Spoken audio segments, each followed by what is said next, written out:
3 inmates, Frank Morris and brothers John and Clarence Anglin, made the decoys out of soap. The conference.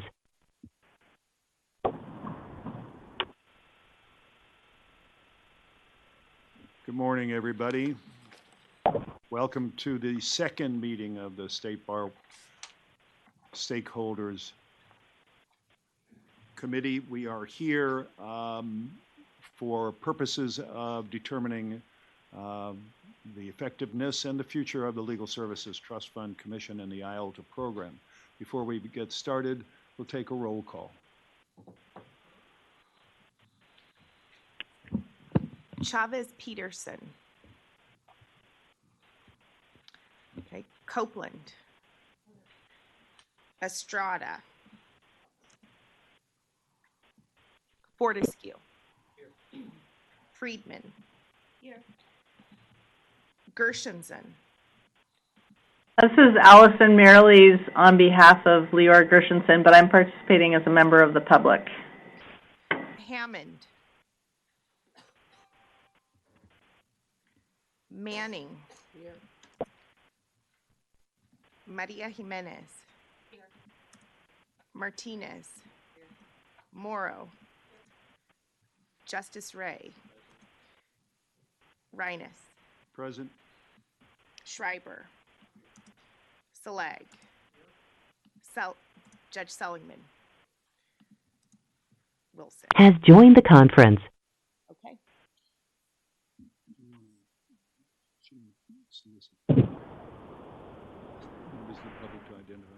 I'll make some opening remarks.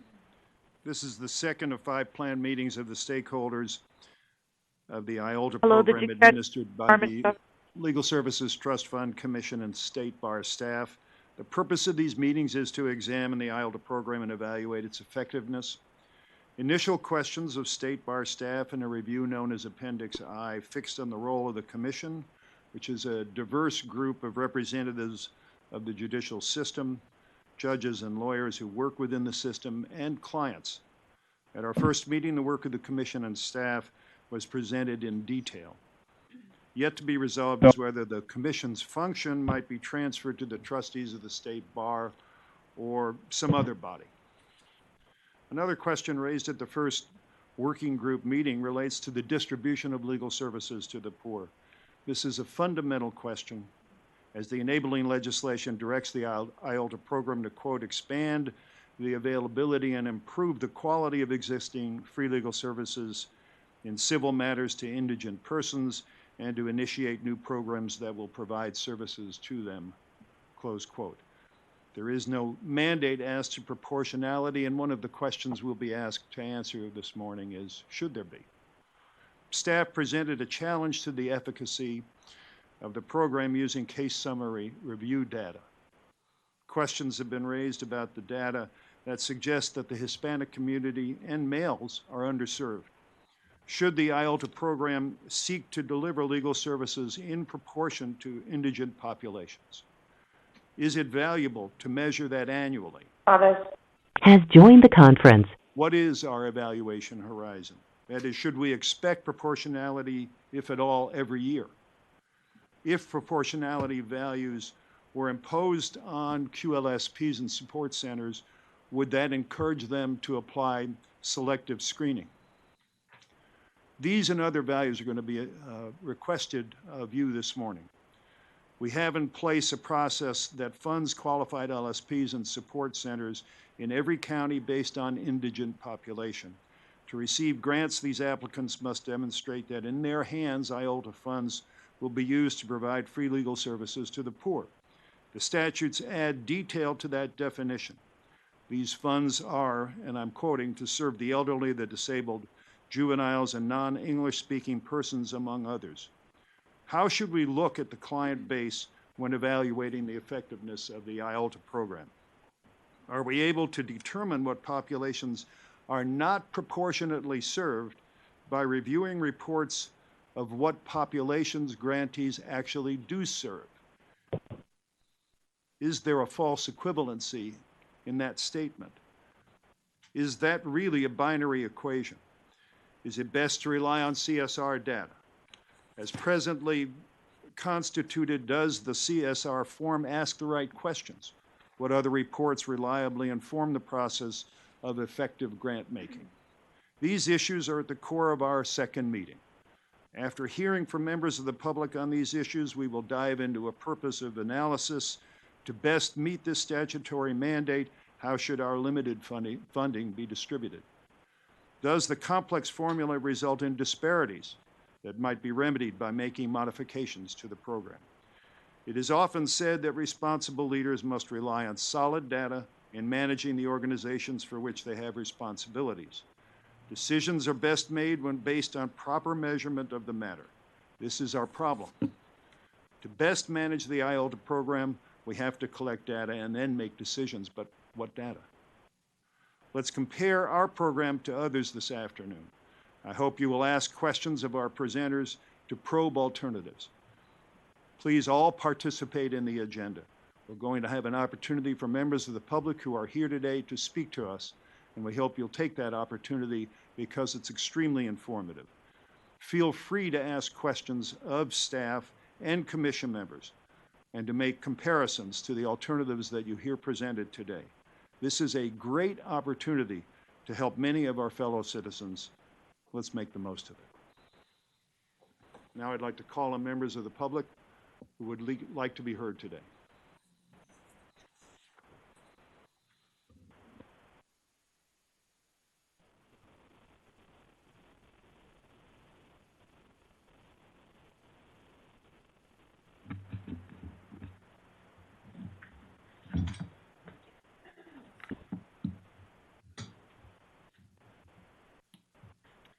Good morning.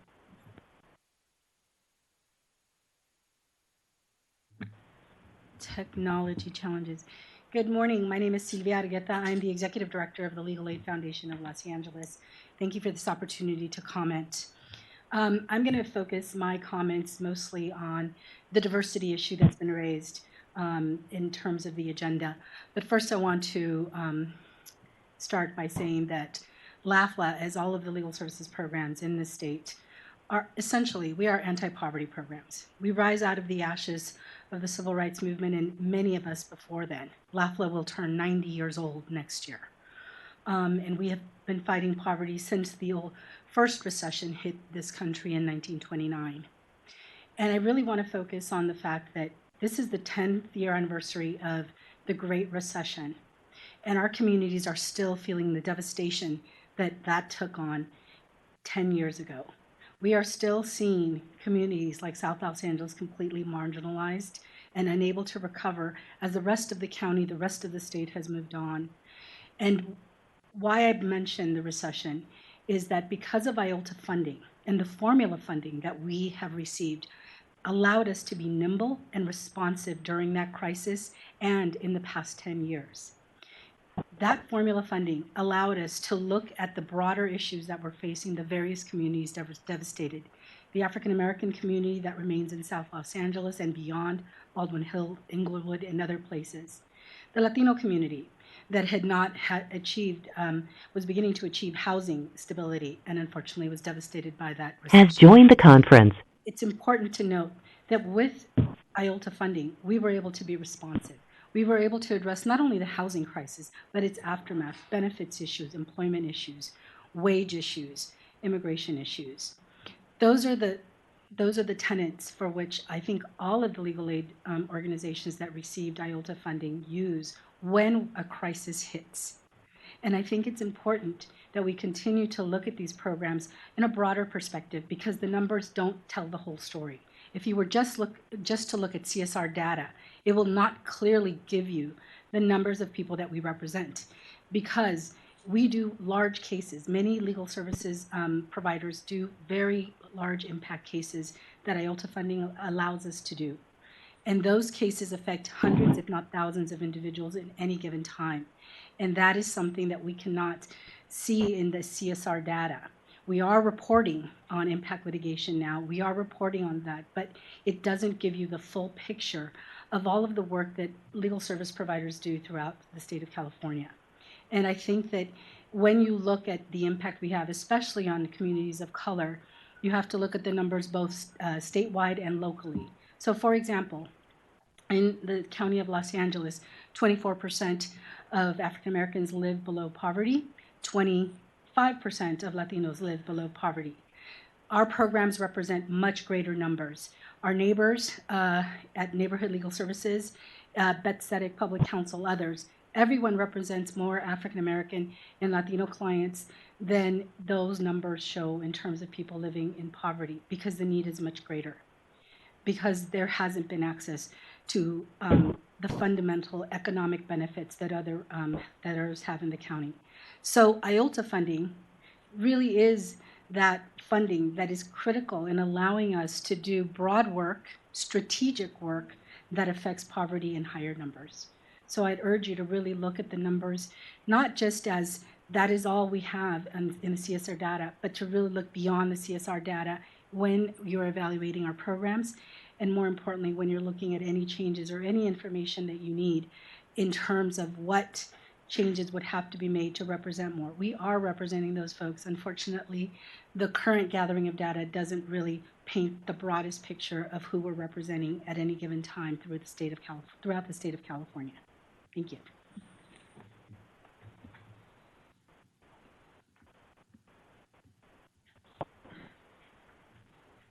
Chair recognizes David Lash, former chairman of the Legal Services Trust Fund Commission. Thank you, Mr. Chairman. So my name is David Lash, and I come here today wearing a couple of different hats with a couple of different perspectives. For close to a decade, I was the executive director at a major IOLTA grant recipient. I later served on the commission, and as Mr. Reines has said, I served for 3 years as the chair of the commission. And now I run the global pro bono program at O'Melveny and Myers, where I have the honor to every day work with the pro bono programs from the major IOLTA grant recipients all around the state. So from these various perspectives, I have what I think is a unique firsthand perspective on the important role that the Trust Fund Commission plays and has played for many years in the delivery of legal services to the poor. The focus, the expertise, and the oversight responsibilities of the Commission are invaluable components to that service delivery model. And I'd like to give you a for instance.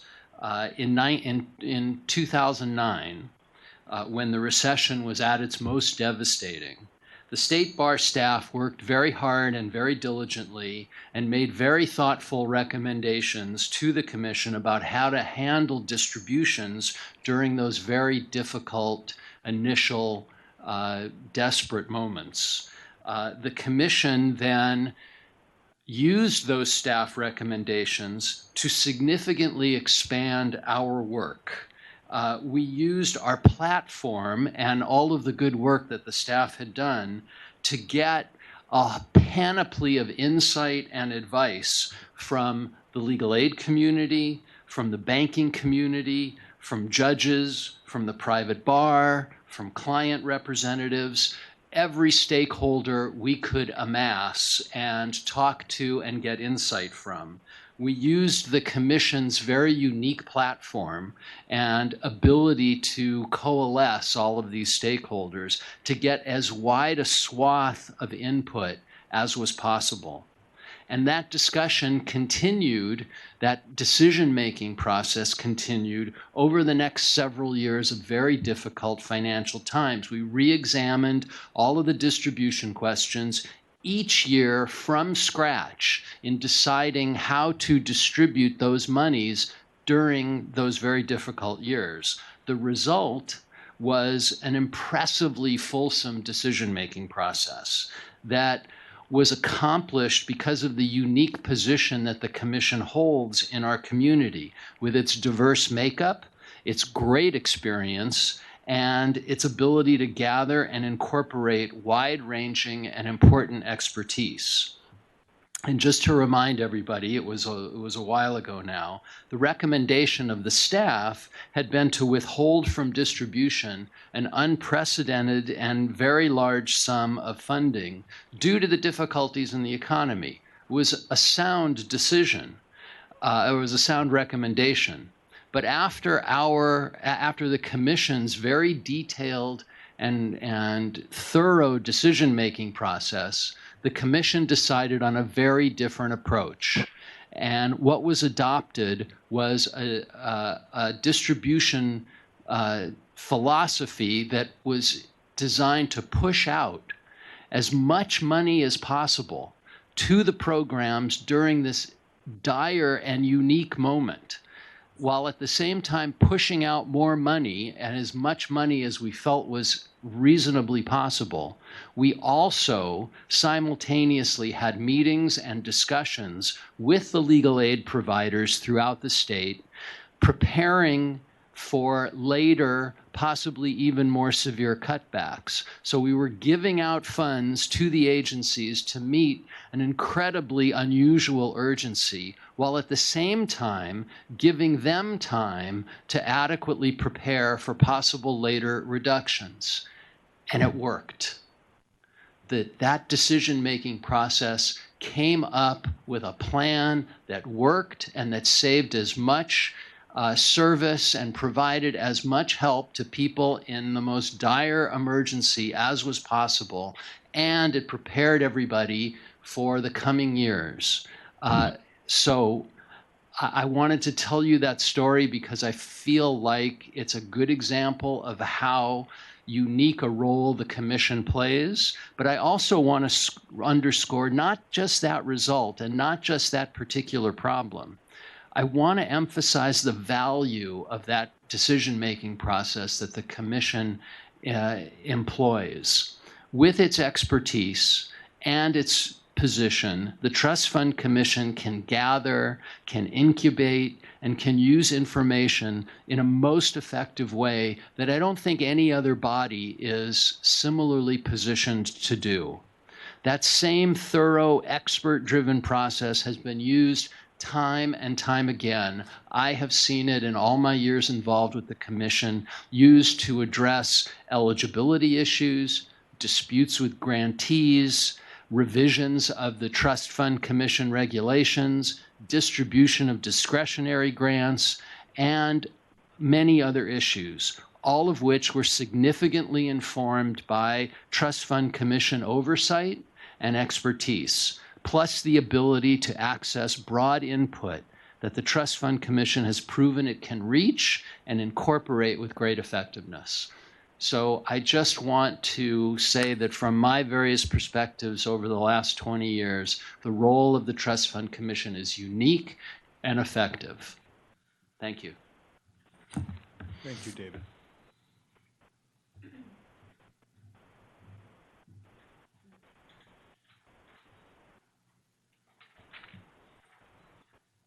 Good morning. Good morning. My name is Hillary Armstrong, and I'm a directing attorney with the Law Foundation of Silicon Valley in Santa Clara County. The Law Foundation uses innovative Has joined the conference. as a tool for social change, and I'd like to thank you for the opportunity to comment this morning. I wanted to speak to today's values discussion regarding what we are trying to achieve with the IOLTA funding. And as fellow commenters and the chair has stated, the IOLTA statute at its core is anti-poverty. And California legal aid organizations, many of whom are in this room, at our core are anti-poverty organizations. Like the other organizations here today, the Law Foundation's underlying anti-poverty mission seeks to serve those in the most need in Santa Clara County. We also focus on underserved groups who are enumerated in the IOLTA statute, including people with disabilities, children and youth, people with limited English proficiency, and seniors. Of more than 7,000 cases that we closed in 2017, 73% included a household member with a disability. And nearly 20% were children and youth, and 13% were seniors, and many had limited English proficiency. One of the areas where we direct our IOLTA funding is our public benefits practice, where we're able to help people move out of poverty and access basic life necessities. We secured over $500,000 in back pay for individuals with public benefits appeals in calendar year 2017. Our housing program vigorously defended evictions for hundreds of families, helping preserve their access to safe and affordable housing in the face of a terrible housing crisis in Silicon Valley. When low-income San Jose residents, many of whom were Vietnamese American and Latino, were forced out of their home due to a historic flood in 2017, we were in action immediately, staffing the local assistance center with other disaster services providers, and part of the growing movement of legal aid lawyers statewide who are trained and poised to respond to disasters such as the terrible wildfires that are currently happening in both Northern and Southern California. Legal aid programs are responsive, we're nimble, and we're able to get out there immediately, and funding like IOLTA allows us to provide that nimble and quick response. When we're contacted by the city about staffing a local assistance center, we're able to get out there the next day. These are just some examples of how our work is anti-poverty every single day. And although we have a long history of this advocacy, we are continually evaluating our impact and trying to see how we can better meet community need and innovate our service delivery. Our housing program has piloted a community worker team to meet the legal needs of more and more low-income residents of our county by deploying non-lawyer advocates with extensive knowledge of the communities that we serve and language capability.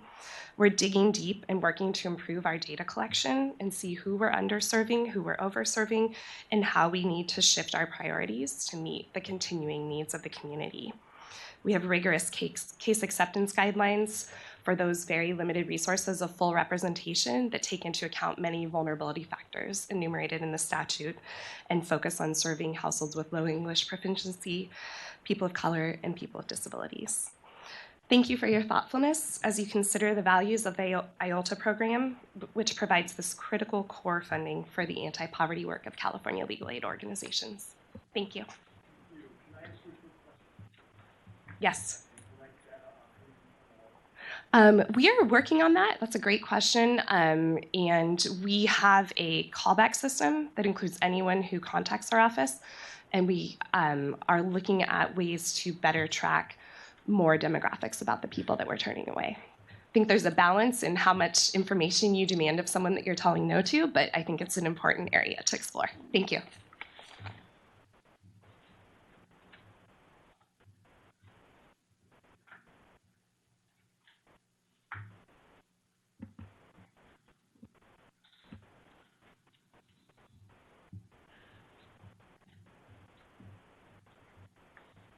Good morning. Good morning. My remarks are a little bit briefer because I thought we had a 2-minute limit, but my name is Denny Chan. I'm a staff attorney at Justice and Aging. I also have the honor of serving on the Legal Aid Association of California's Board of Directors. I'd like to take a moment to talk about how the current IOLTA formula-based funding has really made a difference and allowed us to secure a really big policy win. Justice and Aging is a 46-year-old national legal services support center. Our specific mission is to use the power of the law to fight senior poverty, and our hope is to target our advocacy on 4 specific populations that have historically lacked legal protections, including older adults of color, older adults with limited English proficiency, older women, and older adults of color, older women, people with limited English proficiency, and LGBT seniors specifically. Stable, non-discretionary, formula-based funding allowed us to secure a huge policy win earlier this year in an issue known as SSI cash out. This policy previously had prevented individuals who are on supplemental security income, that would be people with disabilities and older adults who are poor, from accessing food assistance in the form of CalFresh. So if you were on SSI, you could not get CalFresh. And this is a long-standing policy decision.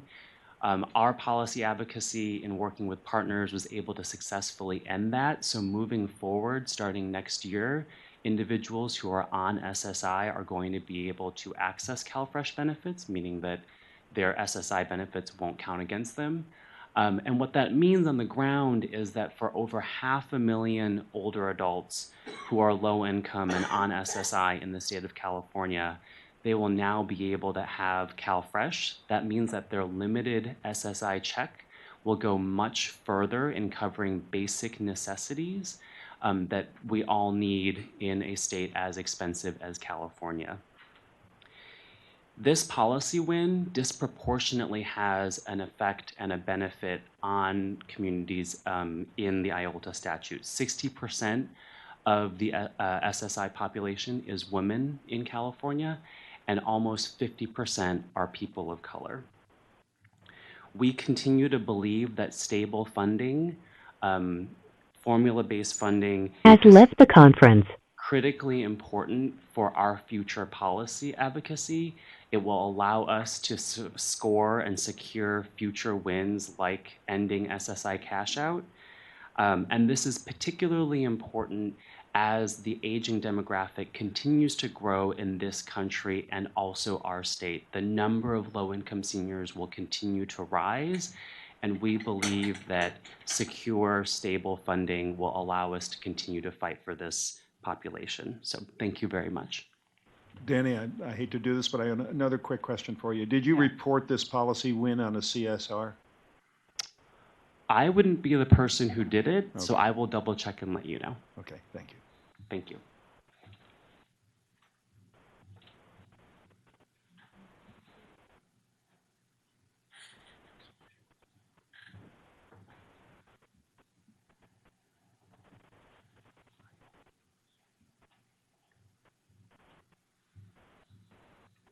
Good morning. Good morning. I'm the managing attorney, Laura Holtzman, with the Alliance for Children's Rights.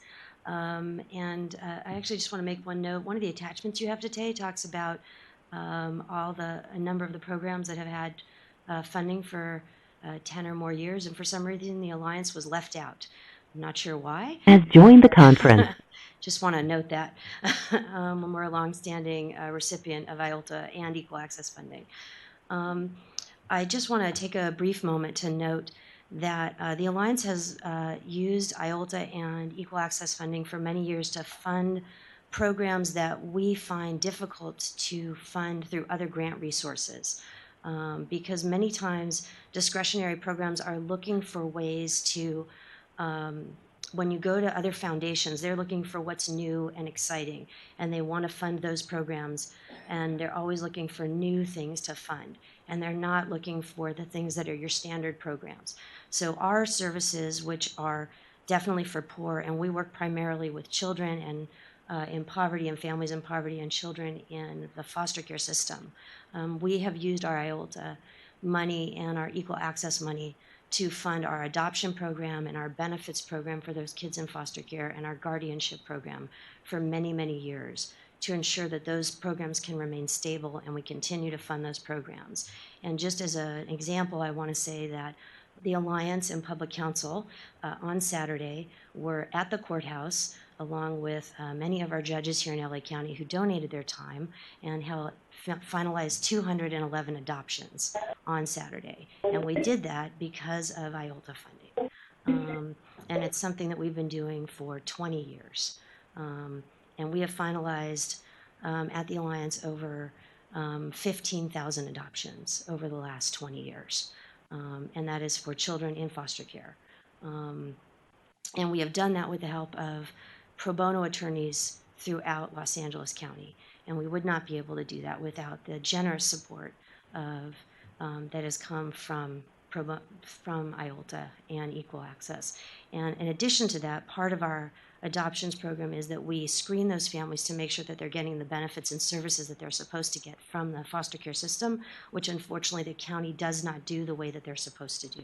And so that we find in many instances the children are, because of the circumstances that they come through in this life, unfortunately they're not getting the financial or the educational services that they're supposed to get in many instances, or healthcare services. And so we have to do a lot of work to make sure that those families are whole. And so we help make sure that they're getting Medi-Cal intact, mental health services, educational services, early intervention services, and especially financial services. So you have kids who are regional center services who are entitled to something that's a very high financial assistance rate to help that family, make sure that they can take care of that child. And unfortunately, the county does not put that in place when they're supposed to. And we do a tremendous amount of work with, again, the help of pro bono attorneys, sometimes requiring us to go to administrative fair hearing. All of that is stuff that is funded by IOLTA. Last year alone, we recovered over $1 million in prospective and retroactive monies for families that was not provided by the county. And again, for families in foster care. And that was reported in the main benefits report. And we've been reporting it every single year in our application on IOLTA, 4 years since we started our benefits program. So that is information that we provide every single year. But so I do think it's just really important to know that that funding as a stable source for families, and again, that it's not discretionary, that it is really critical to the legal services community as a resource that's available to help ensure that our poor and families who cannot get resources elsewhere. And the Alliance is still a small agency that cannot provide services to every single child in foster care that needs it. We're still turning away people who need help that can't get it, and it can't get it anywhere else. Thank you very much. Mm-hmm. Those of you who are in I have the a question. I'm sorry. Before you Yes. leave, you said that you are turning away. Do you have any sort of do you track any of that? The number of kids that you are not able to help. I mean, I can. Similarly, we have a callback system in Prime, and I can tell you that there are people who we provide brief services to, where we provide counsel and advice to, and but we are unable to take their case all the way to fair hearing. So that those folks who are calling and asking for representation, but we can't provide that representation all the way to fair hearing, those are numbers where it's clear that we aren't able to provide the full assistance that they need. And when you look at the number of children who are in foster care, and arguably virtually every single one of those kids, we don't provide direct representation in foster care around placement or visitation, those kinds of issues, but we're providing resources around special education, mental health services, Medi-Cal issues, and financial benefits. And there is a high percentage of those kids, anywhere from 30 to 50% at minimum, who need assistance. If you consider there's 25,000 kids in foster care, we can't cover those number of kids who need that kind of assistance. So still, and I've been at the Alliance 20 years, and our agency has grown, has tripled in size in the 20 years that I've been there, but we still can't cover that volume. Thank you. I have a couple of very quick questions. Mm-hmm. You said you started your benefits program 4 years ago? We started our benefits program about 12 years ago. Who was doing the work before you started that? LAFLA was doing some of it. I believe it was all being done by Marjorie Shelby. Every single bit of it, and she trained us. Oh, good. So services at least were expanded when another program started doing the work? Correct. And Public Counsel does some of it as well, related to the adoptions clients. One very quick question. Mm-hmm. Hillary had mentioned earlier the percentage of her clients that were youth. I think of your program as a youth program, but what percentage Correct. of your clients are youth, and what percent are the adults who are helping the youth? So we count all of our clients as youth. We reported 74. It's one of them, and there's a larger one out there. I didn't catch that. So we reported roughly 7,400 clients last year served in 2017,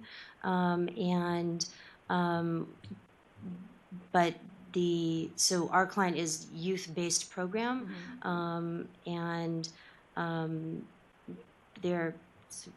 so we count it's how many youth did we serve. So mostly, roughly 100%. Yeah, it's 100%. The representation is youth-focused. Right. So in order to get our assistance, you have to be looking for assistance related to a child. Thanks very much. You're welcome. For those of you who are in the room, how many of you want to be heard this morning? Okay. So we have plenty of time, I think. Anyone else in the room want to come forward and make a presentation at this point? All right, on the telephone, we've got members of the public who have an opportunity now to be heard. Unfortunately, we can't see you, so the first person who speaks up will have the platform. Please try to limit your comments to 2 minutes.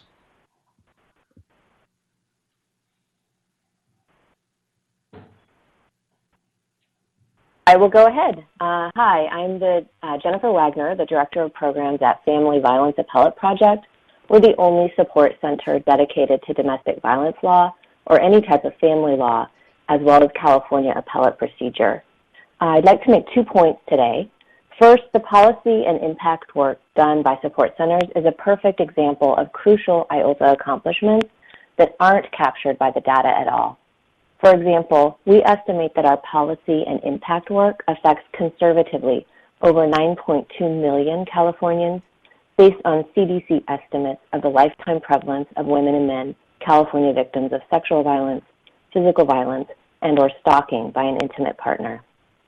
Through this work, FVAP brings the voices of low-income domestic violence survivors to influential tables when they otherwise would be left out of the conversation.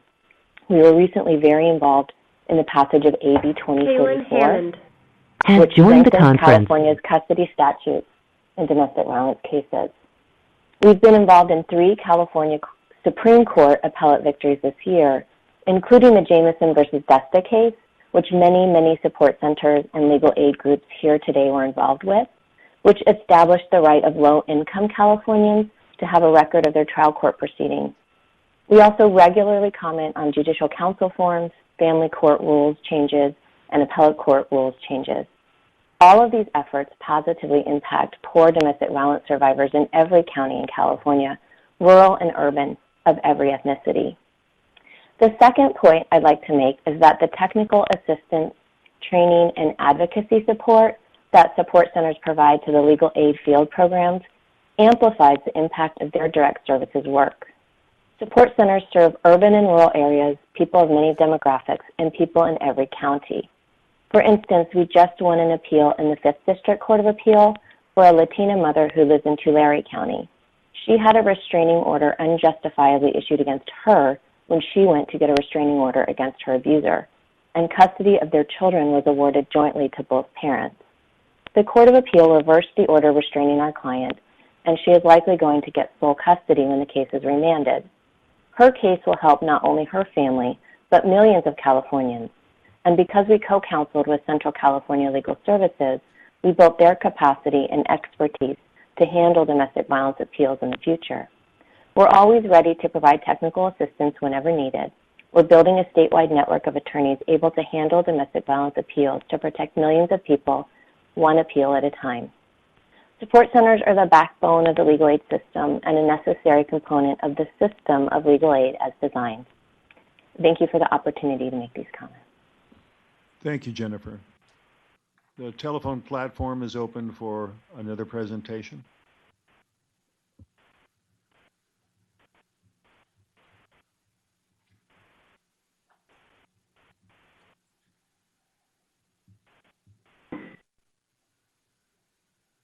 Hearing none, I think we can move on to the next agenda item.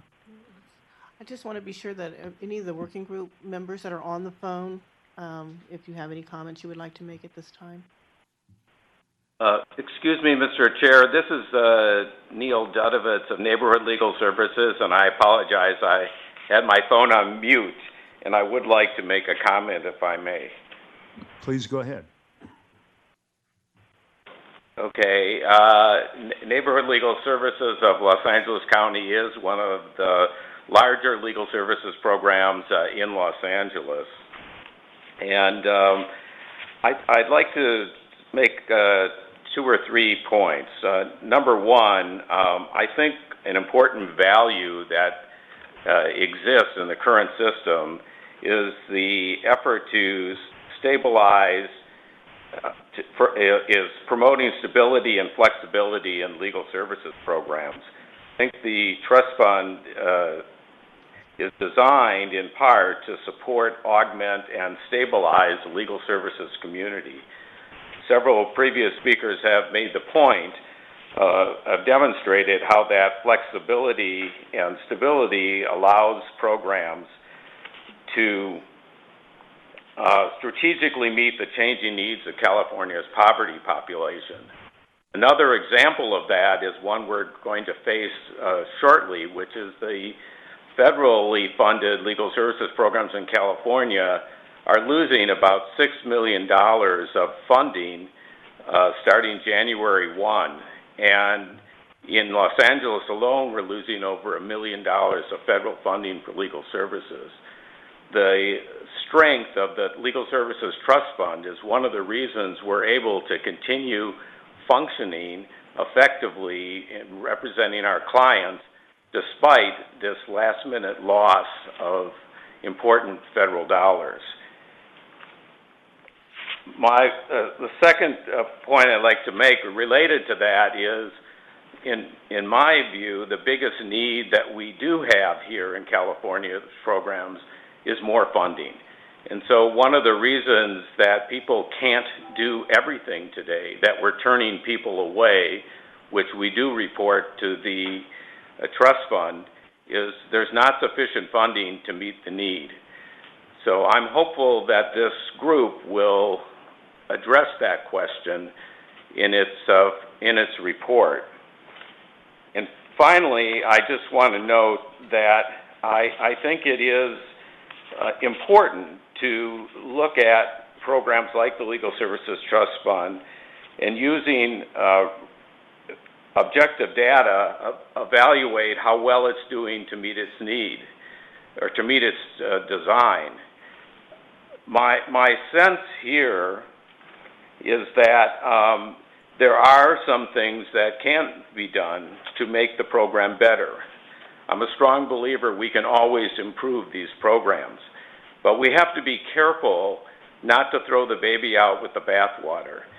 Most of the changes that I have heard about seem to be changes that probably can be accomplished within the existing statutory structure and does not require that we threaten the stability and flexibility of the programs and try to design an entirely new program.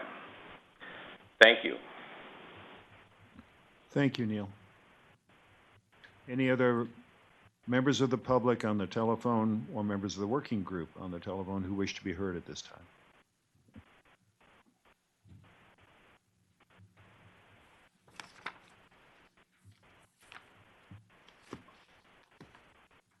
Thank you. Thank you all for attending, and I'd like to move the agenda on to our next item C on your agenda, which will be our values discussion.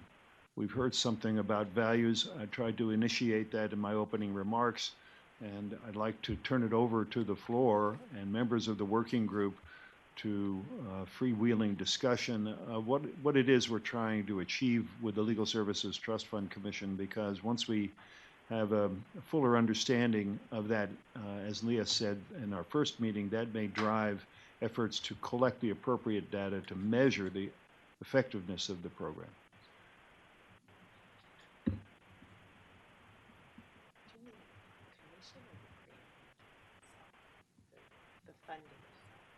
I'm not talking about the funding per se. What I'm talking about is is the design of the program, which Neil just described for us in brief detail, effective in fulfilling its statutory purpose? And what is it that we are trying to achieve in doing that? For example, we've had discussions about proportionality, which was the issue that I hit on in my opening remarks. And that was directed at the presentation Ron Pai made to us before, which seemed to indicate that the legal services program, the IOLTA program, is underserving one particular population. So the question is whether or not proportionality is a value we ought to be striving for. I also suggested in my opening remarks that it seems to me that using data that tells us who we are serving doesn't tell us who we are not serving. That's why I asked the question I did earlier, as to whether or not data is maintained by the legal service providers as to who they're turning away. I think it's a false equivalency, for instance, to say that CSRs are reporting the effectiveness of a program when you are looking at data that seems to support the notion that we're not providing services proportionately. And thirdly, I suggested in my opening remarks that we are looking at data for a finite period of time. And it seems to me that if you're measuring the effectiveness of this program, you have to ask yourself, is it valuable to be collecting data on an annual basis and making decisions based upon a year's worth of data? Because from year to year, we may have special needs. Earlier, before this program began, Professor Meeker and I discussed the fact that perhaps there should be a reserve, and Jim, you may want to get into this yourself, to allow us to maintain the flexibility that you heard described by the speakers earlier today. We have people who, especially poor people, who will be adversely impacted by the fires. Ought the legal service providers now pivot to be dealing with something that wasn't anticipated when their programs were funded? And ought they have that flexibility? Ought we to have the flexibility to allow that to occur? And I use the word allow because the regulations place in the hands of staff and the commission a great deal of control. Although we arguably have a 70% to 75% of the legal service providers who are annually funded because they qualify. So the amount of discretion is somewhat limited. But the question is the nature of the work. So if any of you would like to have the floor, Selena, you look like the first person to step into this water. Well, I always want to talk. I think that, interestingly, you bring up the wildfires as an example of how IALTA programs may be pivoting their work. But right now on our panel, we have someone at a program who is most impacted right now who can probably say whether their program is currently using IALTA dollars. Lynn's program, Liznick, is a region affected by the Camp Fire. And I would hazard a guess that they are probably using a lot of their IALTA funds right now. I've seen a ton of clinics posted on Facebook. I know they're providing services for people who are displaced. And the formulaic dollars actually allow programs to pivot and not wait to apply for funding that would take, at best several weeks or even a month or more to actually start flowing to programs. Yes, it's true. It's been a... Yes. Is it on? Yeah. It is true. Not only the Camp Fire, but right before that, the Car Fire in Reading. Please identify yourself for the people that are listening on the Lynn phone. Martinez with Legal Services in Northern California. So we, as a program, are mobilizing, not just in our Chico office right now, with trainings today. Actually, I'm missing the trainings today that will help pull in staff from all three of our 23 counties to help assist people, thousands of people that are homeless right now, and many of whom are low income. And it is a use, that is the source of funding that we will need to use, that and other types of non-restricted funding to do this work. And it's not a question of, do we want to do it? We have to do it. We have to make sure that the needs are met, and that we have to suddenly do about face and learn a whole different areas of law sometimes to deal with the FEMA kind of things. What percentage of your grant money is restricted dollars? Well, that's a hard question for me because I'm guessing about 65%, but I don't know for sure. We do have a number of different grants from Area Agency on Aging, for example, that are restricted in terms of seniors, but not restricted in terms of types of eligibility types, citizenship or something like that. So IALTA is probably the one source that is the least restricted of any. Because even if we have other types of funds, it may be the type of client may be restricted. For example, someone over 60. This is Norma. I'm not sure if you can hear me. Can you hear me? We can hear you. Please go ahead.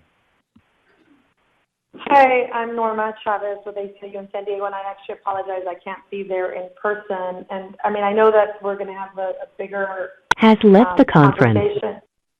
A bigger conversation around values, and I would just like to make a point in terms of this piece around funding that might be a little bit more responsive. And I know that we have the wildfires going on. You know, we're on the border region in San Diego, and several partners that are actually IOLTA partners. Casa Cornelia, for example, has been a local partner along with others, having to respond to some of the issues on the border in terms of migrants. So, I mean, I don't feel like I know enough about how the program, all the ins and outs in the program.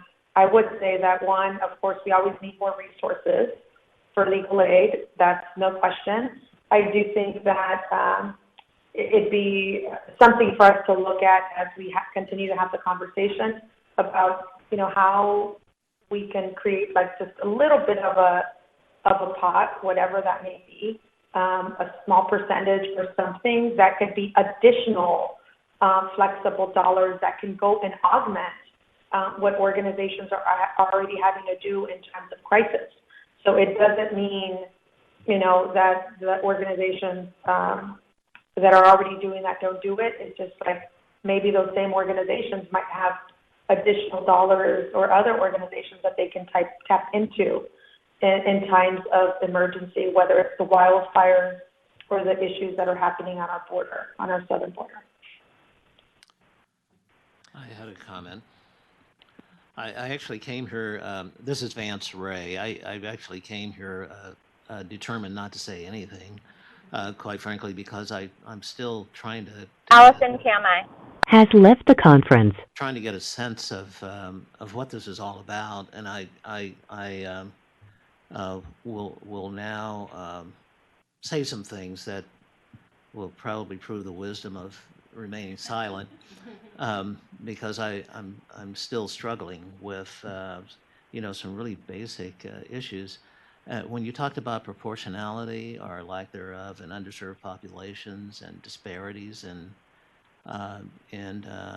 funding, and as I hear descriptions of programs, although the descriptions I've heard thus far are people who I would imagine are quite satisfied with the funding they're receiving, and not from those who would like to have funding but are not getting it, which I assume at some point we'll hear from. But as to those who are currently serving populations, and from all everything I've heard suggests they're serving them very well, I don't know that it's possible to design a system where there won't be disparities in underserved populations and all of those things that thus far have been identified as prime Jennifer values. Hernandez from Casa Cornelia But maybe we could fix has joined the phone conference. systems.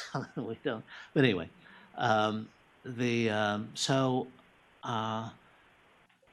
if you wanted to design a system, I would think you would begin with information on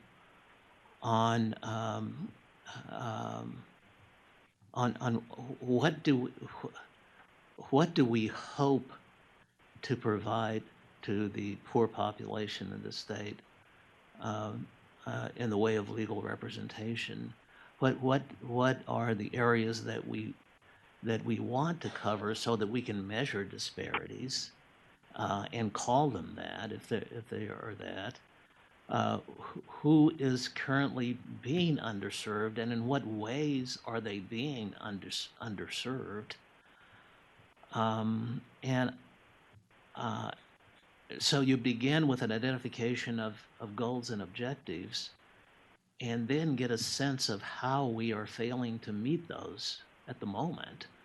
And then you design a plan for meeting them, realizing that you're probably never going to meet them all, but maybe you can do a better job, and maybe you design a better system for selecting projects for funding that would address those issues.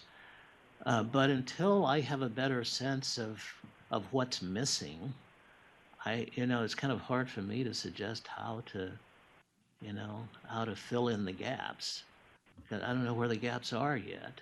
And that may be just a feature of my own ignorance, sort of unique among this group, which seems to be pretty well versed in what's going on, and I'm not. So, but nevertheless, I offer that as an observation.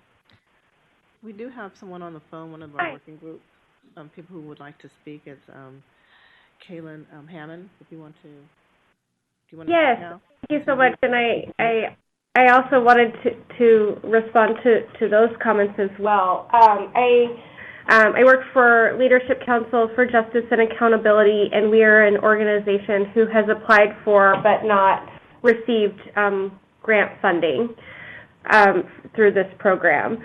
And I think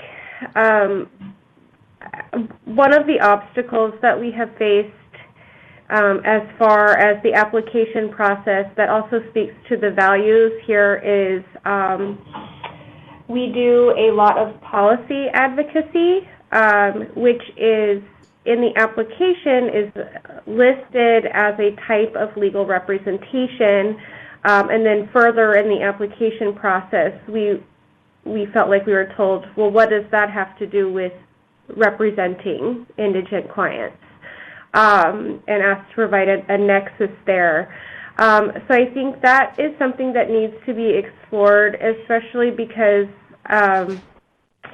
my personal belief is that serving indigent clients means equitable representation and equitable access to various things, and like we're talking about with the wildfires, there should definitely be funding to helping folks in times of crisis, but there should be funding at the beginning. We need, I think, funding work, policies, trying to get policy advocacy around climate change so there are fewer wildfires, so that there are fewer people displaced and becoming homeless and losing their jobs.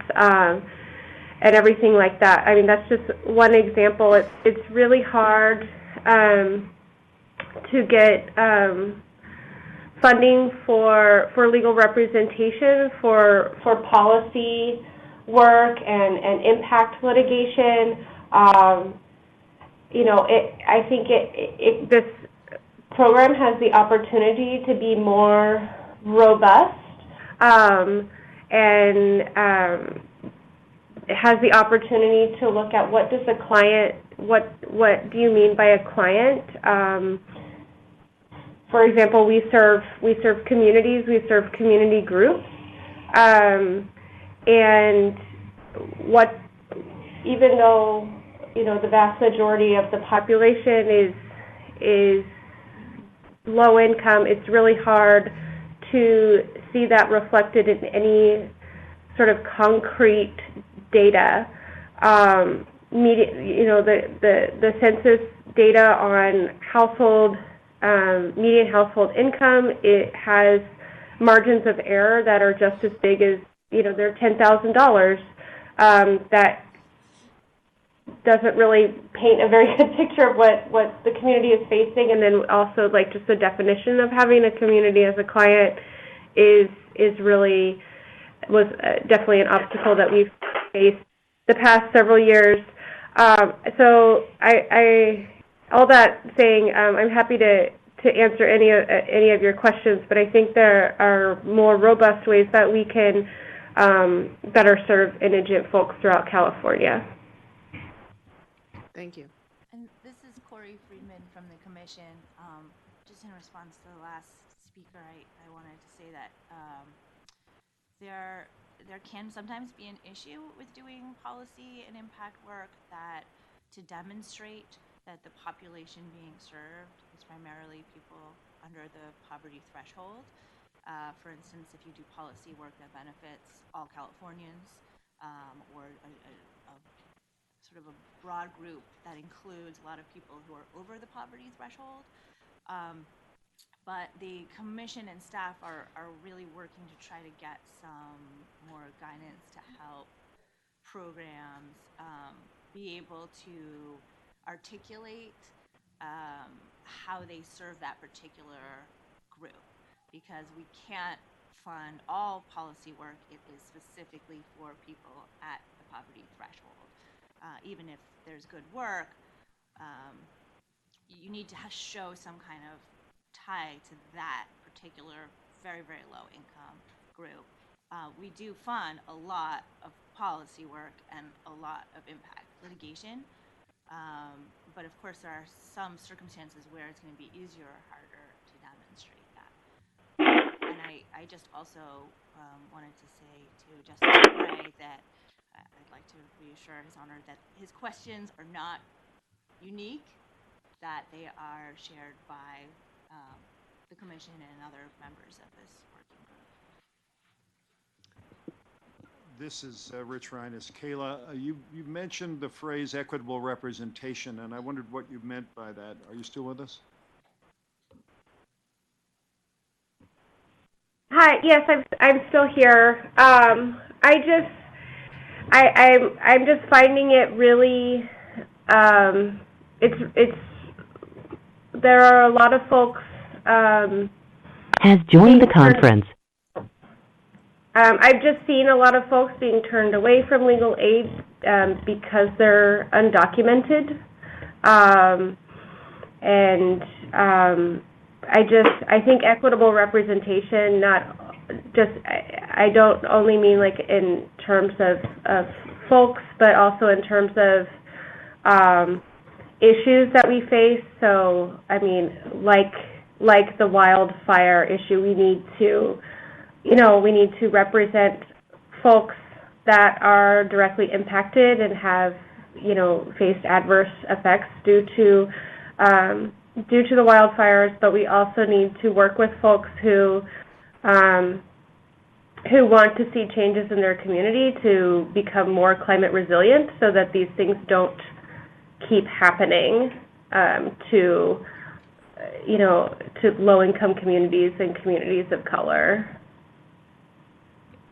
Thank you.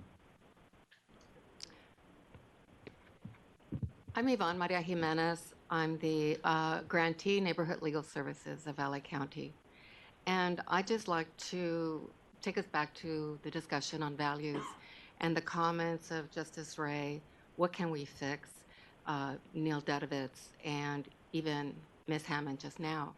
And that is that in order to decide whether the statute is being fulfilled, we need comprehensive, accurate data of what is it that legal services programs do throughout California that are funded with these funds. I think that there have been a number of speakers today, Danny Chan, Jennifer Wagner on the phone, who talk about these impact litigation, that data is not captured in our reports to the extent that it could be in order to really convey the impact that that work has on the poor of California. LAFLA and Neighborhood Legal Services have been in the forefront of language access for numbers of years. That is not captured in our reports. And it primarily impacts the populations that this statute speaks about. And so I think that one thing that's extremely important and that could use improvement is the capture of data, and to really be precise about all the work, not just the CSRs, which are just cases, but also the impact work, the policy work, community outreach and education that goes on, the training, the self-help centers that exist throughout California that really give access.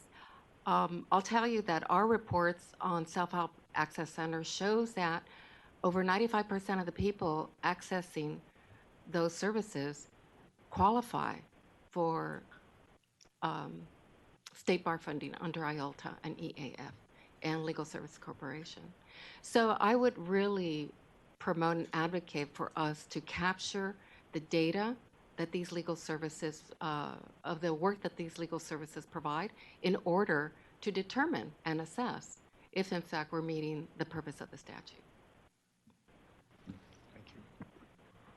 Chris? This is Chris Schreiber. I'm a commission member. And I would encourage everybody to ensure that we're being precise in the way we think about and talk about a lot of the values and the issues that are identified here today. And two in particular. One is about flexibility, and two is about money. And what I want to make sure the working group is focused on, and the legal service providers, is in thinking about these things distinctly. I don't think there's much question that people would agree we want more money in legal services. And so, setting that aside, the question around flexibility is one that I think we have to be particularly precise about. Because the IOLTA funding formula actually, as a value, provides the exact kind of flexibility that allows legal service organizations to respond to these kinds of unforeseen tragedies. And they are able to use that money without seeking advance permission. They can pivot. That flexibility is built into the system. The question is about how much do you have, and who do you deploy, and how do you do it? And this is something that the Commission struggles with when we look at applications and we look how legal aid money is spent. And I would encourage the legal services providers who are part of the working group to comment on this, which is to say, sometimes it's not enough to have the money. You actually have to have enough money to ensure stability of staffing and training so that you are staffed up when the tragedy strikes. Because flexibility does you little good if you don't have a lawyer on staff to deploy or money to hire the lawyer to begin with. So as we talk about values and we talk about flexibility, I think it's really important that we say as a working group, the flexibility is the byproduct of providing enough money so that you can create the staffing position on an ongoing basis to deploy ready to go lawyers when the need arises. And that's just that's not necessarily what I'm hearing. Having a pool of money set aside or in reserve, I'm not, at least as I sit here today, and this is an unconsidered opinion at this point, but I'm not sure that's the right way to go to respond to a tragedy. Because I know Lisnick, for example, if Lisnick had an extra $1 million in his budget every year, they'd have 10 more staff attorneys, and there'd be 10 more lawyers right now being trained up on wildfire disaster relief. That, to me, seems like a more foundational question that we should be addressing. Judge Morrow? So Margaret Morrow from Public Counsel in Los Angeles. I have a number of sort of unconnected thoughts, perhaps, so I'll try to move through them quickly. Picking up first on the point that Chris made, my understanding of why it was that the IOLTA statute was passed in the first place was to provide across the state of California stable funding to legal services programs, just as was mentioned, and also flexible funding so that legal services programs could pivot as necessary to either a crisis or to a new need that they perceive on the ground as they deal with poverty populations. And I think both of those things are critical to maintaining the effectiveness of the funding.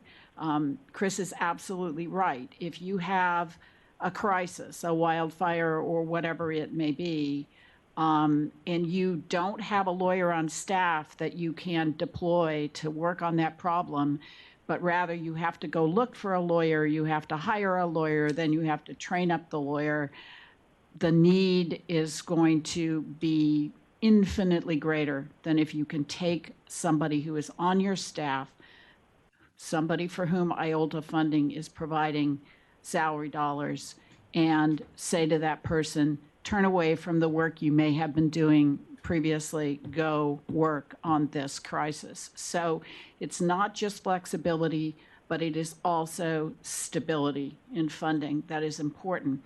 Because you have to remember that legal services are provided by people, and people cost money, and that's effectively what this IOLTA and EAF funding goes to pay for, is to have the staff available to meet the needs that arise. The second thing I want to talk about is the discussion that we've had this morning, sort of separating out policy and impact work from what I'll call direct services work. My particular agency does all three. And we use our IOLTA dollars to fund our direct services work, not our impact necessarily, or even some of our policy work. The policy and impact work arises out of what you see on the ground, helping real people one-on-one with their problems that arise out of the fact that they are poor. There's a tension because if you can do an impact case, you can affect millions of people, potentially, if you succeed. Same with policy work, but most of the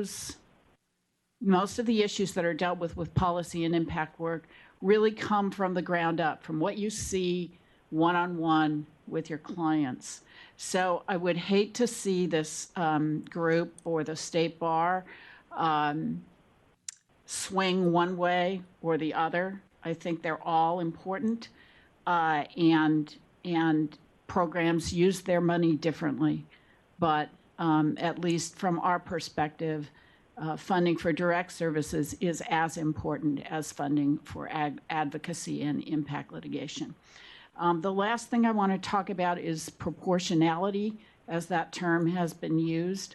I found very interesting Professor Meeker's paper that was in the materials, talking about how you actually gather the statistics on proportionality. And one of the things that really stood out to me that he spoke of was the fact that we, the legal services programs, cannot control who comes to us for funding or for assistance, excuse me. The clients call the intake line, they walk in the office, and we deal with them as they come. Because, as has been said multiple times, the amount of funding that's available through IOLTA and EAF and all the other sources that are out there to support legal services programs is not nearly enough to serve every single person who could use our assistance. And there is self-selection in terms of who comes into a legal services office to ask for help. One of the things that's been posited by the statistics provided by the state bar staff is that we are underserving, as a legal services community generally throughout the state, Hispanics. I would just, anecdotally, that cannot be true of my particular agency. I don't have statistics to give you, but just I know who comes in the office. I know who we help, and so I just I question that data. But to the extent that there's validity there, I would suggest to you that we all know, particularly in this environment that we're in today, that many individuals who are Hispanic but who are also undocumented have stopped attempting to get all kinds of services, Medicare, Medi-Cal, education in some instances, benefits, public benefits as the public charge discussion goes on. And it is not beyond the realm of possibility that they've simply gone totally underground and are not seeking even helpful Has left the services like conference. our own. So I thought that was a really interesting and excellent point that the professor made. And if we're going to have proportionality as a value, then we have a lot more work to do in terms of assessing how it is that we can measure proportionality, because I don't think from just the amount of material that I've seen on this particular committee that we're close to there. Professor Meeker.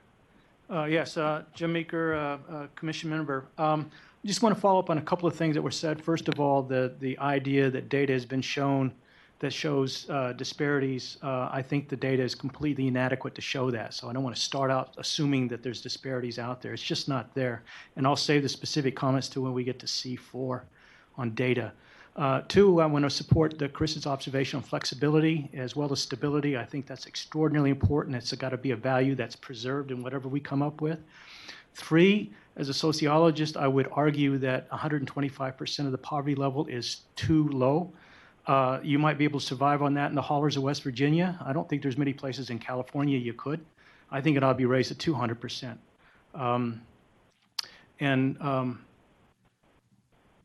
Yeah, and I think that's all I want to say. Justice Ray. I just had a question, and any comments I make don't reflect a position of any sort because I don't have any positions at this point. I'm still trying to understand.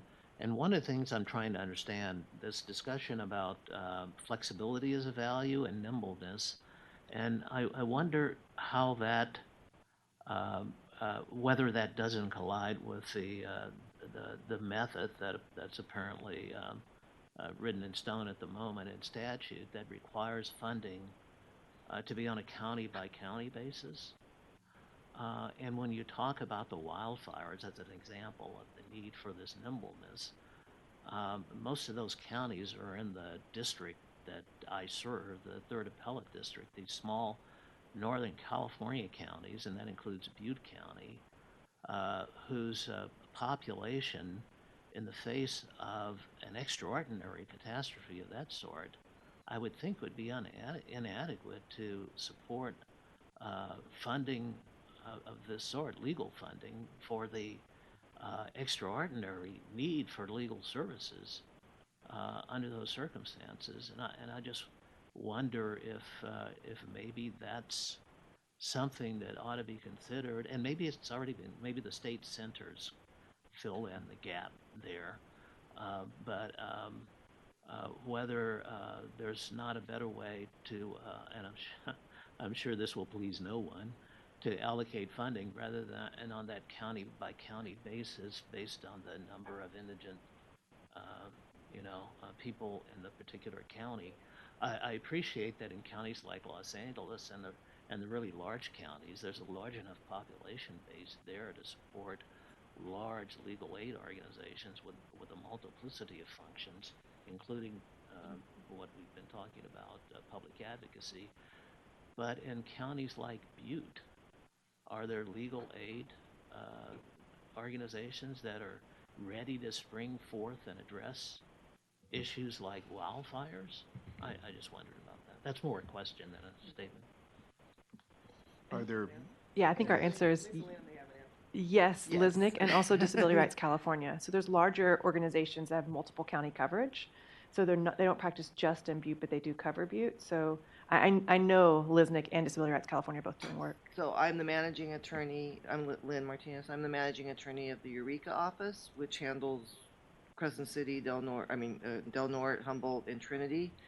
And I just opened up our intake lines from Butte just now to let our staff know that there are going to be calls coming in, because that's what I was saying. We have to help each other out. we may have we may have a tsunami, in a couple of months that we have to pull in. And unfortunately, as Chris said, we don't have extra staff. I mean, I beg every day for extra staff, but it doesn't happen. But I wanted to address the proportionality and a little bit after what Judge Morrow said about, and this is specific to my experiences in the last couple of years in extreme rural California. But we do handle 3 counties. We have 1 office, and we have 2 staff attorneys and myself. And we our service area covers probably 1,000 miles, and we do everything we can to get the word out to those folks that live way out in the mountains, that have no internet, no transportation, no TV, no computer, no phone. And the best we can do, even if we can get the word out, is get ourselves to a place once a month, which means we drive all day long to get to that place, and hope that they can drive a couple, maybe 100 miles or so to get to that place so they can see an attorney. And even just finding places in these isolated areas that have a fax machine still, that they can fax paperwork to us, it's very, very difficult. And I spend most of my time trying to figure out not how low-income people in Eureka can get to our office, Has how left the low-income conference. people, up near the Oregon border in Trinity County can get to our office. And so I am troubled by the proportionality, because I think that I wish we could serve all of them. I wish we could have a daily justice bus that drove around, 3 or 4 of them a day, but we can't. It can't be measured. At least in the extreme rural areas, and not just my office, but Reading office, for example, handles 5 counties on the eastern side of the state. We have to take that into consideration, that we're doing all we can to get the word out, and then building trust, and then helping people. Judge Seligman. I'm trying to tease out some of the different elements here, and let me first give just a couple comments about background. I was executive director of a support center in my earlier life. I was also on the board of CRLA, which is another big grantee, and then now I'm on the bench. And I think those backgrounds give me a little bit of perspective on a couple things. But what I'm interested in here is, this is described as a values discussion, and I was perplexed when I came here this morning. Values for what purpose? And I'm listening, and I think I hear 3 different strains, which are not necessarily connecting. One is, what should the values be, or the criteria, to use a more practical term, for who gets funded? And that's always a legitimate question. That's a question which you need to always improve your data, and always question whether you're being effective. And I always embrace that as a valuable discussion. In the whole history of legal services, that's a valuable discussion. A second theme that I'm hearing, which is not necessarily directly connected to one, is whether funding should be primarily by formula or some kind of a RFP process. And it's an interesting question, because that's got nothing necessarily to do with what the criteria are. It's more how you distribute the money. The third question, which is related to, of course, is if you are doing something that is a discretionary grant process, who should be doing it? That's another value question that's there. Now, I want to very briefly comment on each of them. On the first question about representation, I spent my life working on discrimination issues, and in legal services, every legal services entity that I've ever dealt with, as a board member, as a director at the Legal Services Trust Fund, is deeply concerned with those questions. We ask for information on it. They try to figure it out. One of the background facts out there, when we talk particularly about Latino populations, is one of the major forces that was out there that made a huge difference, the LSC, the federal funding, they did the initial restrictions on documentation. I remember when I was at CRLA, which had a very large proportion of clients who were undocumented, the regulations came out saying slam the door on these people. And we were deeply troubled trying to figure out how to deal with that. One of the values that's implicit in the Legal Services Trust Fund funding mechanism is we don't slam that door. But we are creatures of the political and sociological world that we're in, as folks have noted. The second question, formula versus some kind of RFP. Anybody who's ever run a nonprofit knows that there are different sources of funding out there, and it makes a huge difference. Now, RFPs are perfectly fine. You have a special project, you want to get it, but they're subject to the short attention span of funding entities. I have a very explicit memory that we did a major project on criminal justice at the Impact Fund, and we got funding, and the foundation, which was a very good foundation, after about 3 years lost interest in the entire subject. Not just for us, but for everyone else. Our project folded up because the money ceased being there. Now, sometimes there are emergency funding, and of course, no one's turning down foundation money. But foundation money or an RFP process serves a different purpose than basic core funding, which is what I see Legal Services Trust Fund. Because basic core funding is absolutely necessary to build any kind of infrastructure and to do budgeting. You know, when you sit down at the end of you budget, and what do you look at when you do your budget? You look at what do you know you definitely have? Well, you have the Legal Services Trust Fund money. You definitely have that. Attorney's fees? Who knows? Cypre money? Who knows? Foundation money? Who knows? And that's what a board has to face going forward in making plans. Final question is, to the extent you move to a process that's more discretionary, leaving aside the values of stability and the like, you have the question of who is in a position to make judgments about where money should go. This is not a simple process going forward. We have 120, 30, 40, I forget the exact number, entities we fund in every part of California that do a broad variety of different kinds of work. We have a very sophisticated and time-consuming reporting process where the entities report to us. We audit the organizations. We have one-on-one meetings with the organizations as necessary to collect information. And most importantly, we have a Legal Services Trust Fund that is made up of people who, number one, can dedicate time to these questions, and number two, come from a variety of backgrounds. Some of them legal services backgrounds, some mixed backgrounds like me, some straight judiciary, some from other entities. But the unifying theme for the trust fund is we all are prepared to bring our time and judgment on making very important decisions. And decisions that are going to be year after year. We're not there for 1 year. You know, we have 3-year terms that may get extended, but the trust fund itself is a stabilizing force. So in the values discussion, I think it's important that we sort of separate what values we're focusing on. It's kind of like the 800-pound elephant in the room in this discussion is not about whether or not we should tweak the criteria. You always tweak the criteria. You should always look at that. The 800-pound elephant here is, should you get rid of the Legal Services Trust Fund? That's what I understood as a meaning. So I'm finding the values discussion as a little unmoored to what we're really here about.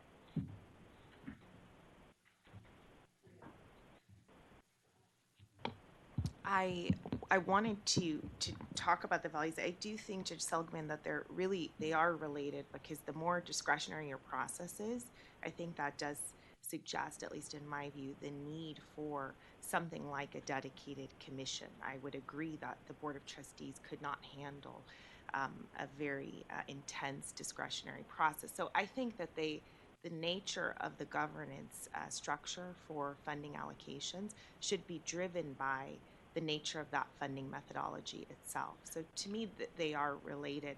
I wanted to go back to values, though, because I think we've heard repeatedly that stability, flexibility, predictability of funding, really for a core group of legal service providers in this state, is a key value for this funding. And I've certainly heard that loud and clear. And when we get to item 4 and take a look at the data, you'll see that for programs that have been funded, I think the past 10 years of funding for programs that have been funded for over 30 years, or at least 30 years, those 75 programs have received 90% of the funding. It's very consistent.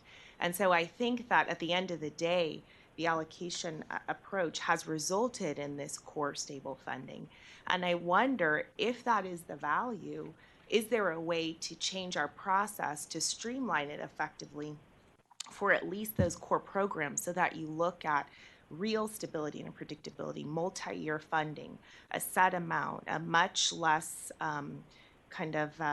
detailed application process. We essentially know that we are going to fund this core group of programs with 90% of the funding going forward. Obviously, some kind of audit and review mechanisms would be put in place, but there is a way to codify, I think, what has actually been the practice, and that might be something that we want to consider. I thought your comments, Lynn, were really impactful. It made me think of the local area funding formula for schools, where there is kind of a base per pupil amount, but then depending on the populations that the schools are serving, that's enhanced. So perhaps for rural areas where we want to take into account the great difficulty there is in doing outreach and transportation, there could be an enhancement.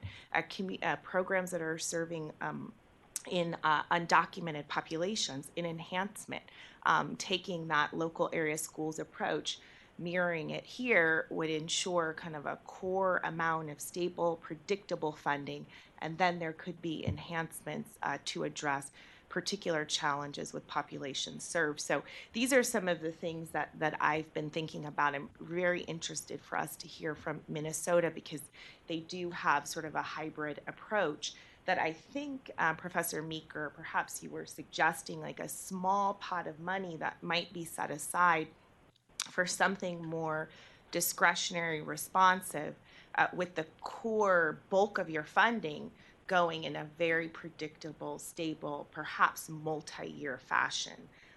So those are some of the things that I've been thinking about, certainly hearing loud and clear the values around stability, predictability, flexibility, and funding for the core programs. Sean?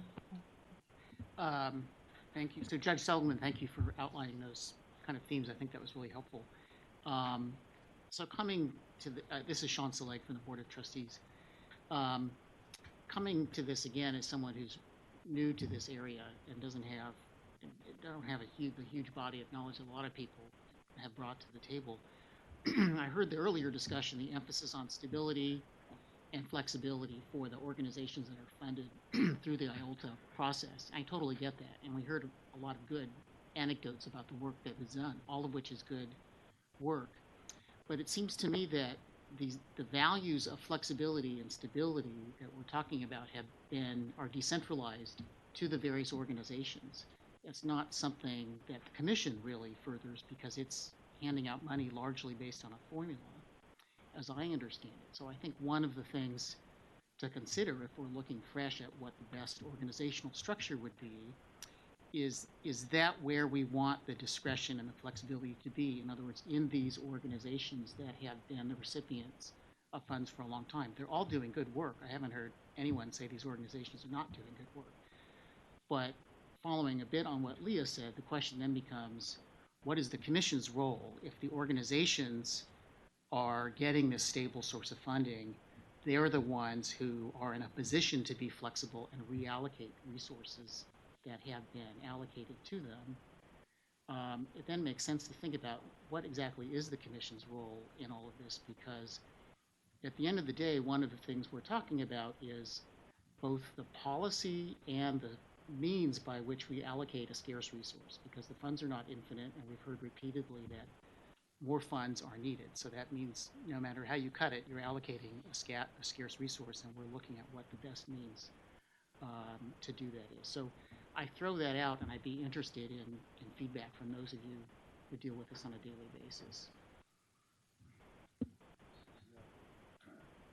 This is Rich Reines. David Lash gave us a good description and response to that, Sean, but let me deal with it because I think you've raised a very important distinction that we Judge Seligman helped a bit with, and it has been running through my mind. I come from the grant-making world. I've been doing that for over 30 years. I was on the board of LAFLA, but I've more often been on the grant-making side of it. And when I, 7 years ago, began this work, I undertook the grant-making process as being one that involved a fiscal responsibility, a fiduciary duty to see to it that the money entrusted to the state bar was distributed in accordance with the statutory formula. And I took that responsibility seriously, as did 23 other members of the Legal Services Trust Fund Commission. The last thing I wanted to see was that the funds entrusted to us would be used irresponsibly. And in addition to that, I wanted the process to be completely transparent and above reproach. That takes dedication, and it takes any number of hours, and it takes a willingness to challenge staff. There is no substitute for oversight when you're handling the people's money. And doing that responsibility takes time. The members of the commission devote untold numbers of hours as volunteers to do Has this. left the conference. And they bring different skill sets from different parts of the community in order to see to it that the funds entrusted to us end up responsibly distributed. Once they're in the hands of the LSPs, you're right, you were focused on that. And the values we've been discussing is once the money is in the hands of the LSPs, do they have the flexibility? Can they rely upon it year in and year out? But I can tell you from the grant-making perspective that making 3-year grants is a very dangerous thing to do, because one of the things we don't know is what the state of the economy is going to be. And we are typically making grants in advance of receipt of the money. We are relying on data that we've collected over the years of exactly how much money we're going to have to grant. And frequently we have to make commitments before we actually receive it. That takes some skill.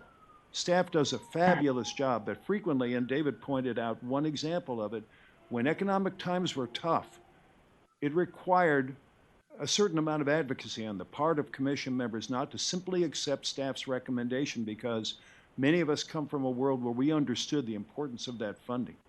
We've had to establish reserves, and each year I presented to the state bar, including last year, October, the fact that we have 3 different levels of funding that we can make at any one point in time, or more if we wanted that flexibility to do so, in order to maintain reserves so that we could meet the commitments that the state bar makes to the LSPs.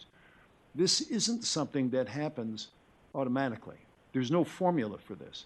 And we discussed in our first session the sticky issues that come before us. It's surprising to me how many of those people who receive 90% of the funds present sticky issues for us. You'd be shocked to hear the names of the organizations who are mainstays in the legal service community whose audited statements come under question. And we have to ask the tough questions of staff. So I would say to you, there's a distinction to be made here in terms of values. One is, on behalf of the state bar and the trustees, are we doing a responsible job in seeing to it that the funds entrusted to us are responsibly distributed? And is that transparent to the trustees and to the public?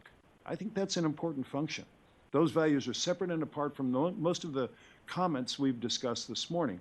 Those comments have to do with what do you do with the money once it's in your hands and who are you serving. Ultimately, this is all about the clients.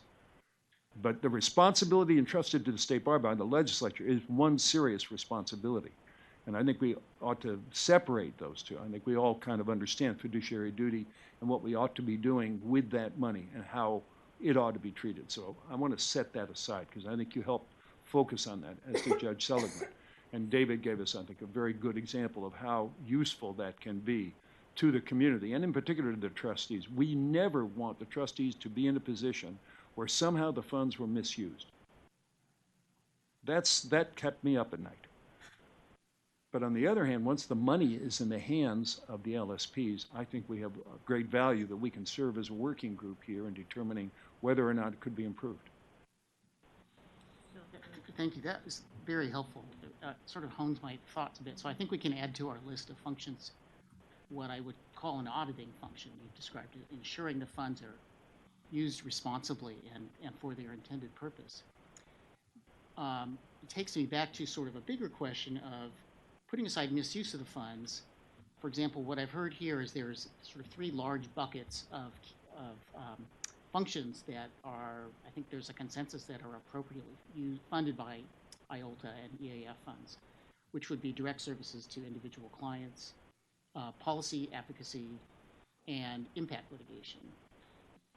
But the decision about how to allocate the scarce resources among those three buckets of activities and which is the most beneficial to the largest number of people, or the people who are most vulnerable and most in dire need of the services, is made by the individual organizations, not by any statewide body, not by the Board of Trustees, not by the Commission, as I understand it. So I think that's one issue that we should have on the table as to whether that's the best model. It's the model that's imposed by statute now, I understand. But I think that's one of the values to talk about, is who makes the decisions about which of those types of work is the most valuable. Chris? Again, I'm not sure if that's totally correct, in the sense that we don't determine how the money is spent.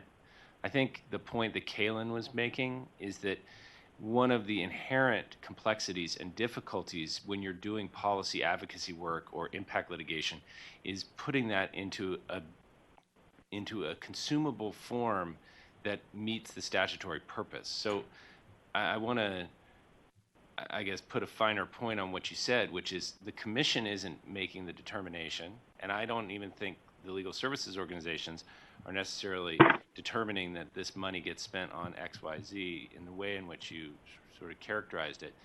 I think the challenge is how those legal services organizations have come to communicate what they are doing in those three silos, such that the money can still be spent according to the statute.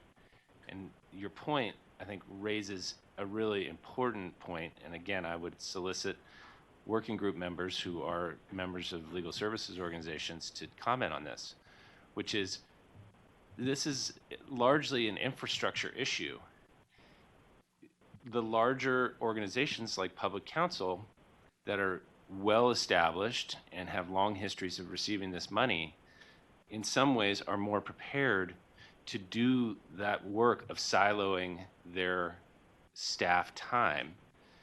They can take legal services money and they can do direct services. They can do impact litigation with money that's raised by donors or attorney's fees, et cetera.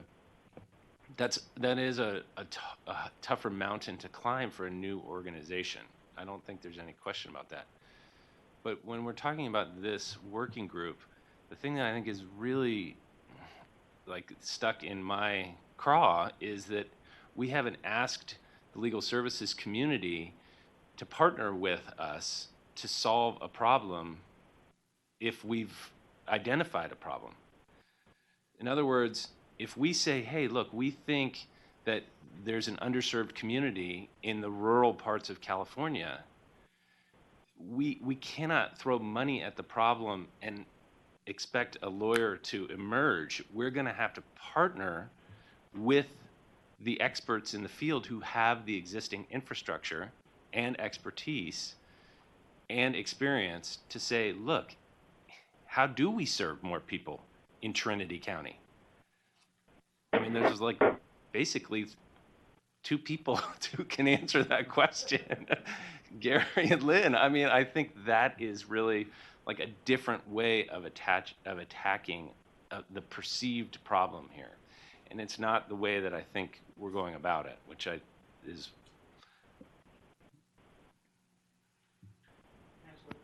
Please. So there's been a lot of talk about the wildfires today, and appropriately so. So it makes me think of another question, which is, if we have a situation as we do right now, where we have a lot of people in an isolated area who are in sudden need of assistance due to a catastrophe like this, is there anything that prohibits the larger groups from lending personnel to go to another county, for example? So public counsel or Justice and Diversity Center at San Francisco, the larger organizations, were to say, okay, we need to send 5 of our attorneys up to Butte County for a month or 3 months or whatever, to help people who need it temporarily. So I guess first, is that permissible? Second, is it something that actually happens? And third, would it be beneficial to have a statewide organization that can facilitate things like that? Nice curb appeal. I This like is the Yvonne from color. Neighborhood Legal Services. Yes, it's permissible. Yes, it actually happens. And the community, the legal services community, is a small community. And there is a very strong network in California of direct delivery and policy work and impact litigation that goes on. And we're sister organizations, and we do lend our staff in other areas where it's needed. We have a disaster expert in our organization, and she has spent a great deal of time in training the workforce and pro bono workforces to come together for the fires in Southern California of last year, and now addressing the fires of this year. So yes, it is permissible. We do it. It's pretty impactful. Not about losing money so much as it Please is. mute your phone if you're on the telephone. It was a 4,000 square foot house that our investor friend Pete the Best bought. Oh my gosh. Yeah, that's a totally different conversation. If there's someone on the phone who needs to mute their phone, we're hearing your conversation that's unrelated to us. Yeah, I would just second what Yvonne said. So we actually, even though we're based in Los Angeles, we actually work in at least 6 counties throughout Southern California. So we have personnel that, can go into those areas, even though we have to drive a really long way. And we also do a lot of backup work for organizations up and down the state, even though we're not a support center or anything like that, but we tend to have certain areas of expertise where people call on us, and then we help them, because as Yvonne says, that's, it is a close-knit, small community of people. So my question then to Lynn is, has anyone reached out to you, to your organization, because you're probably more directly impacted by the whole Butte thing? With regard to the fires? Yeah. Well, I don't know, because it's not my office that's coordinating it, and I've been here. So, but I do know that our executive staff has gone to Chico, and they're the ones sending out the emails, coordinating. And I do know they've sent out public emails with lists of things that people can do to help on Facebook and on the listservs and things like that. So it's not just within our community, right? Within our legal services organization, we're reaching out to other folks. But as far as who's coming, I don't know that, because it's just happening today. I'm just curious, because I'm like Sean. I probably know even less, because I've only been on the Board of Trustees since February. But one of the things that strikes me here in our discussion is that so far as the flexibility and sort of having this pot of money, people say, well, you won't have people on staff. Well, when you deploy those people who you do have on staff to these emergencies, then you could backfill. Perhaps that money could be used to backfill the person who's now working on the fires, but was doing something else, that this money could now backfill and help to keep some of those other services going while that person is doing the emergency work. I don't know if that's something that, would be helpful to you or not, but it seems to me that would be a way that you wouldn't have to have hire somebody, train them to do the emergency. You would already use your people you use now, but the extra money would be to backfill what they're not doing anymore. So, Selena?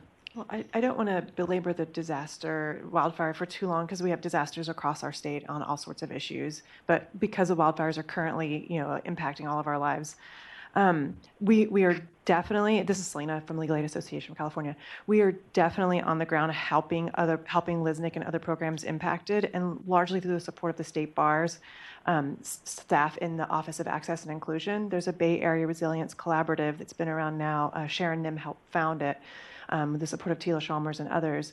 But there's a collaborative group of IOLTA-funded organizations, and we definitely support each other and bring in the pro bono support of private attorneys.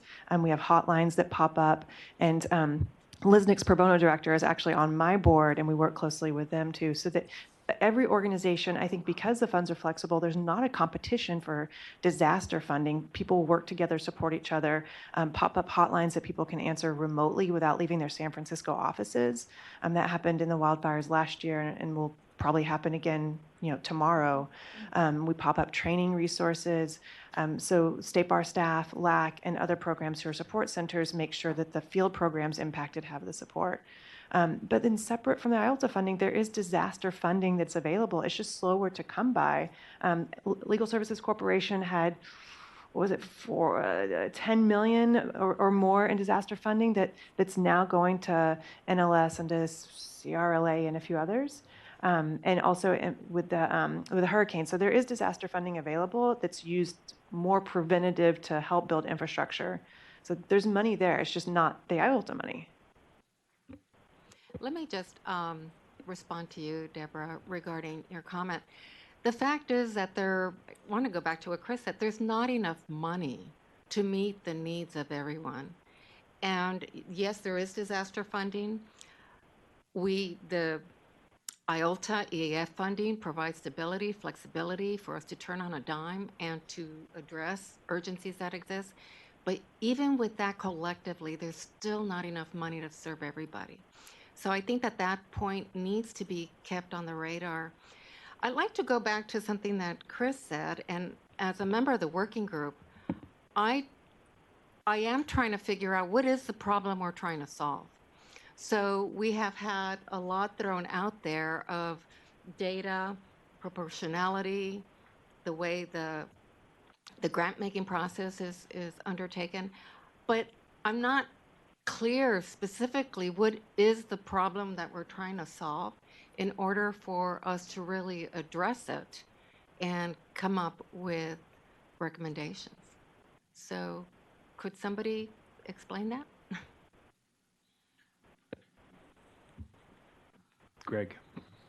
Justice Ray, you're not alone. This is Greg Fortescue. I'm the liaison from the court, and it's been informative these past two meetings for me. I've learned a lot about the important work that all the grantees do in the commission. It was very helpful, Judge Seligman, for you to reorganize our thinking around these things. I came into this process understanding that it was part of a larger process that the Board of Trustees was undergoing, the Appendix I review. And that really flowed from a report from the Governance and the Public Interest Task Force, which became part of the strategic plan. And my understanding is that the State Bar is attempting to create greater transparency, accountability, and integrity in all the work that it does. And redefining its mission was part of that.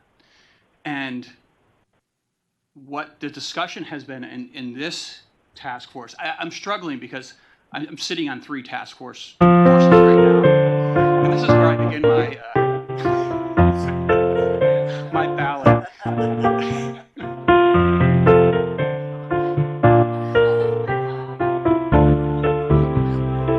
My son always says musicals are so unrealistic. There was someone on the phone. You put us on hold, unfortunately.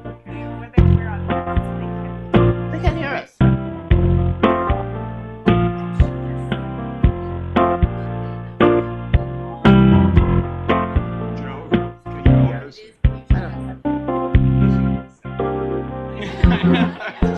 Would everybody on the teleconference call please check your phone and mute it?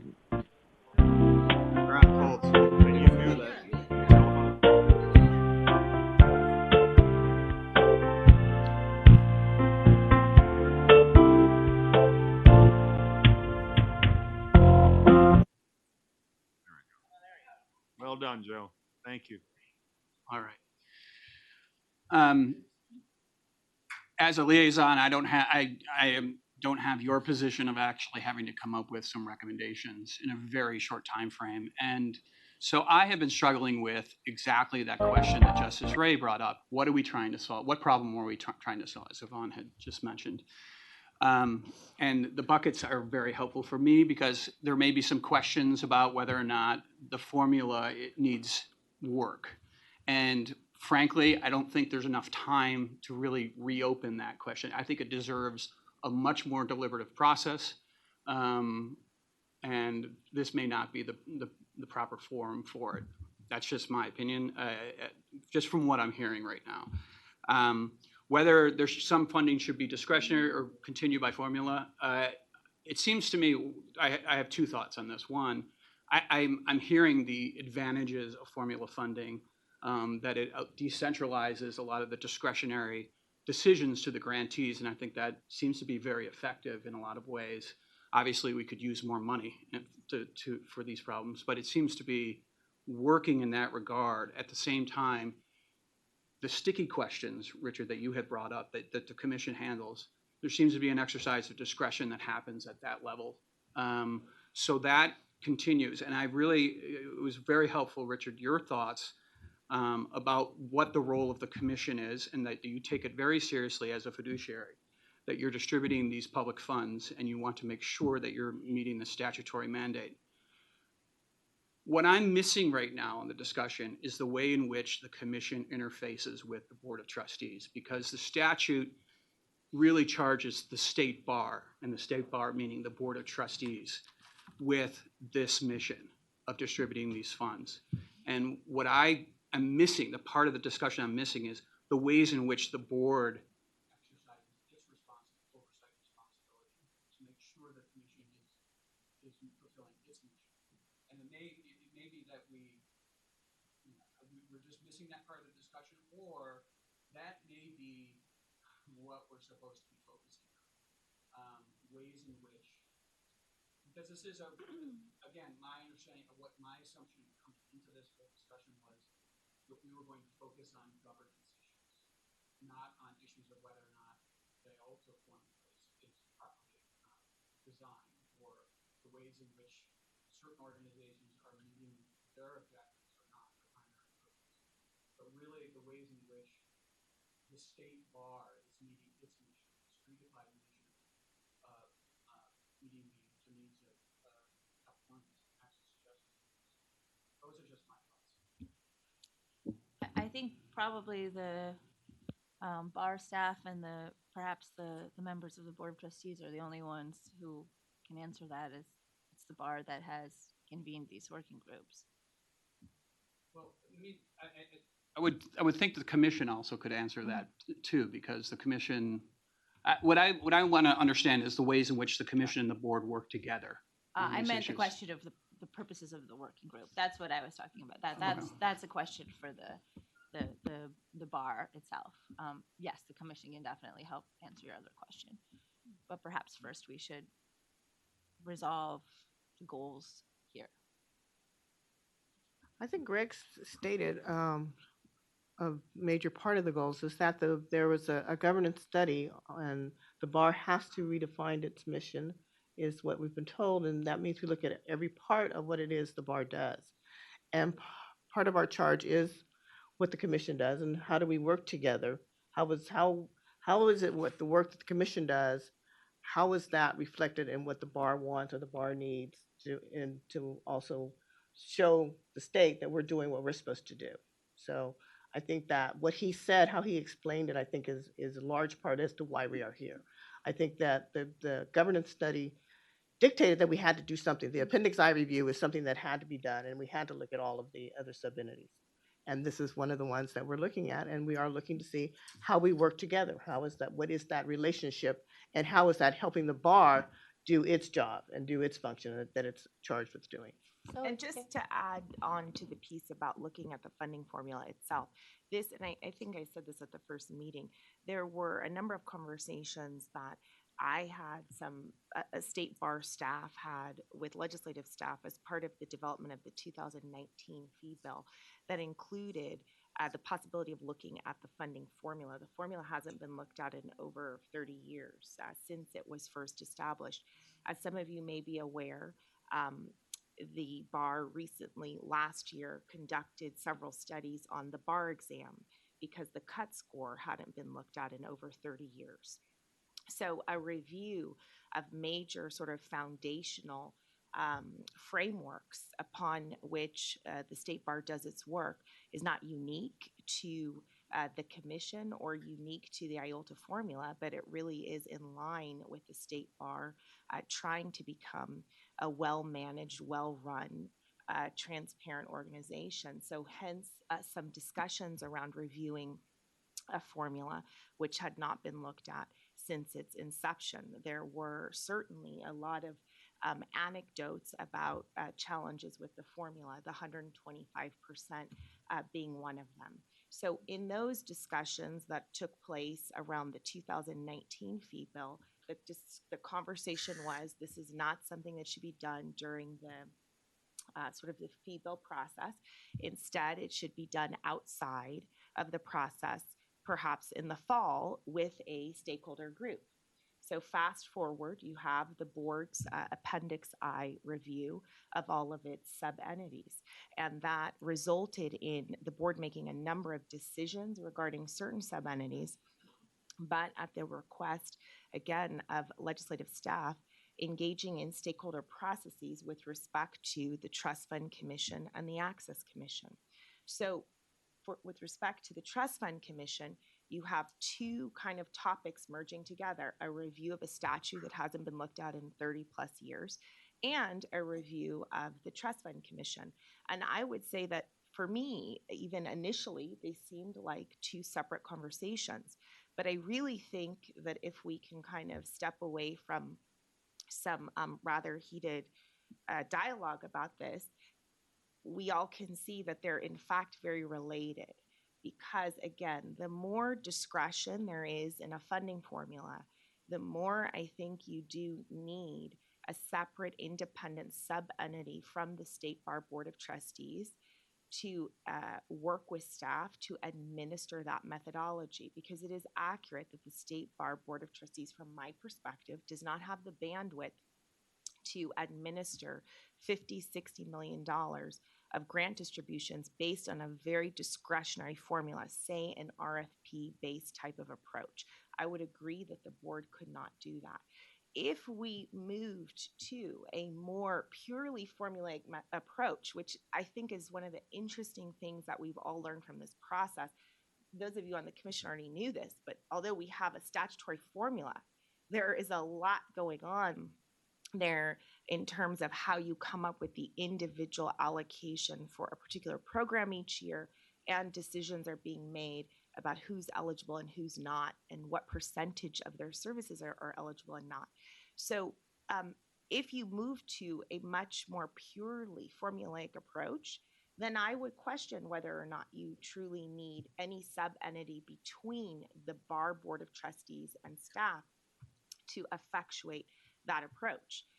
If we end up with a hybrid model, perhaps like the one that we have, which is formulaic with also many areas where discretion is being employed, maybe then you do continue to need a commission, but you need more clarity, I would believe, about what the commission does and what comes up to the Bar Board of Trustees for decision making. So I think the issues of the underlying formula and the governance structure are related.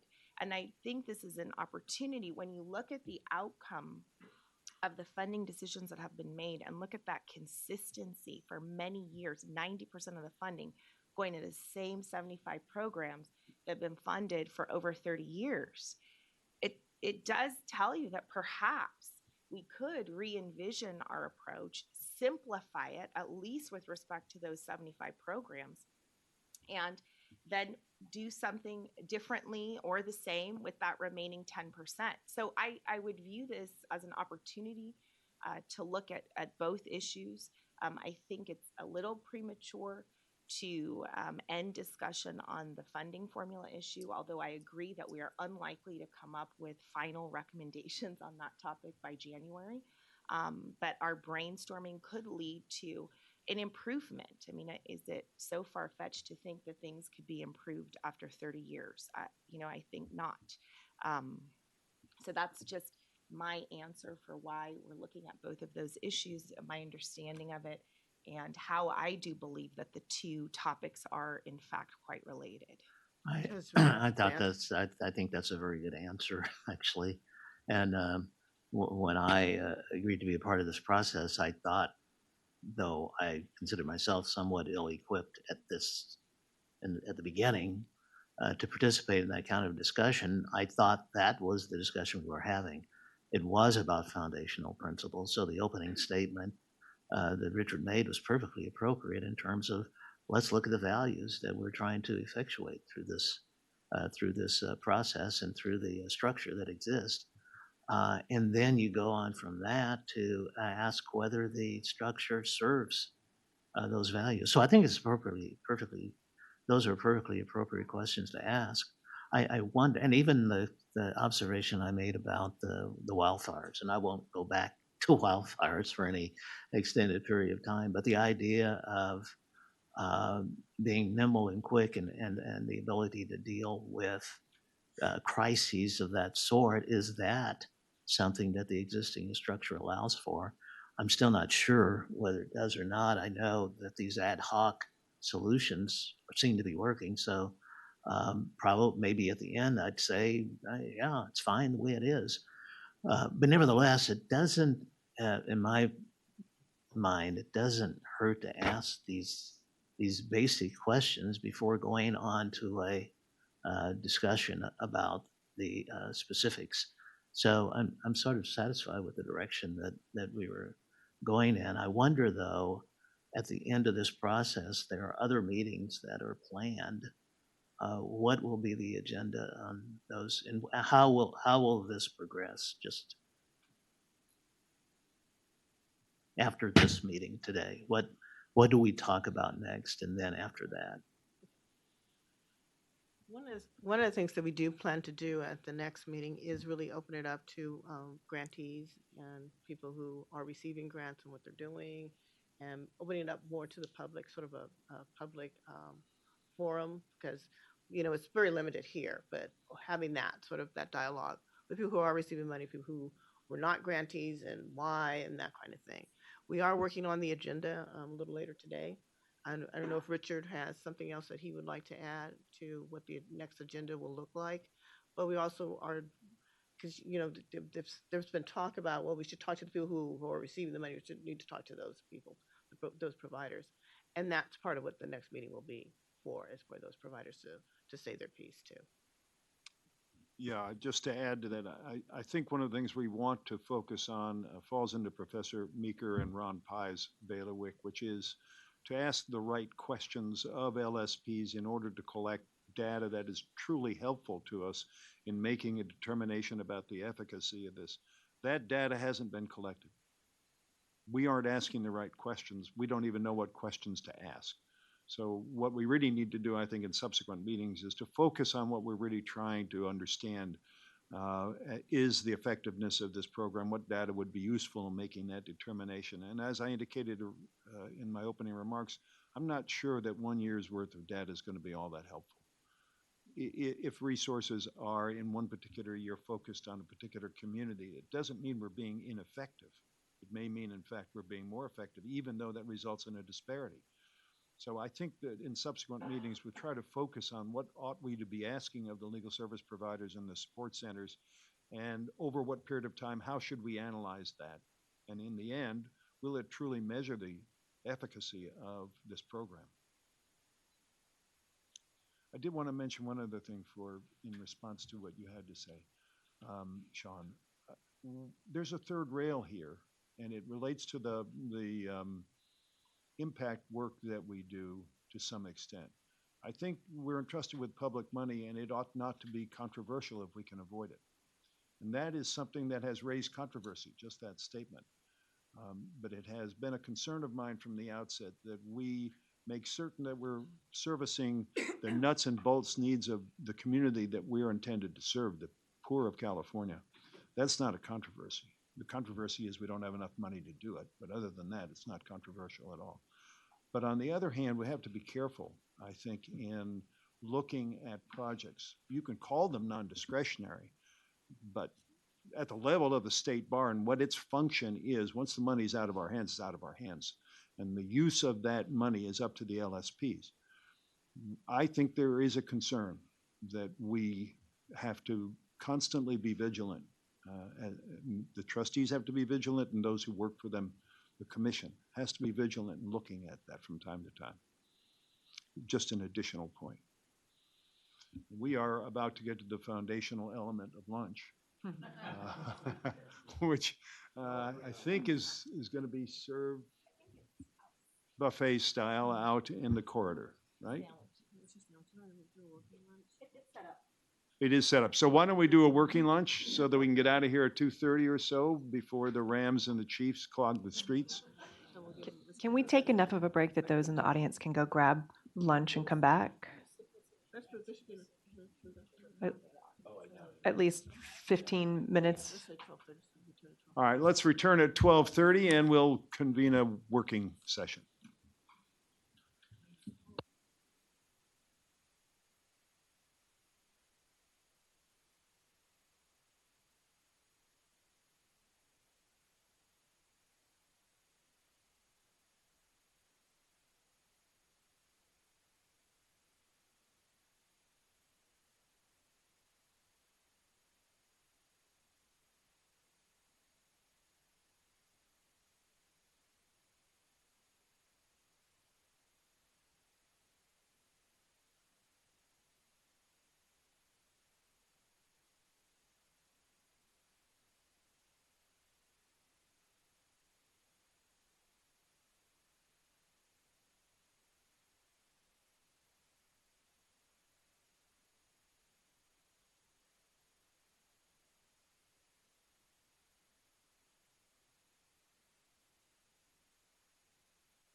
Has joined the conference.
has left the conference.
Has joined the conference.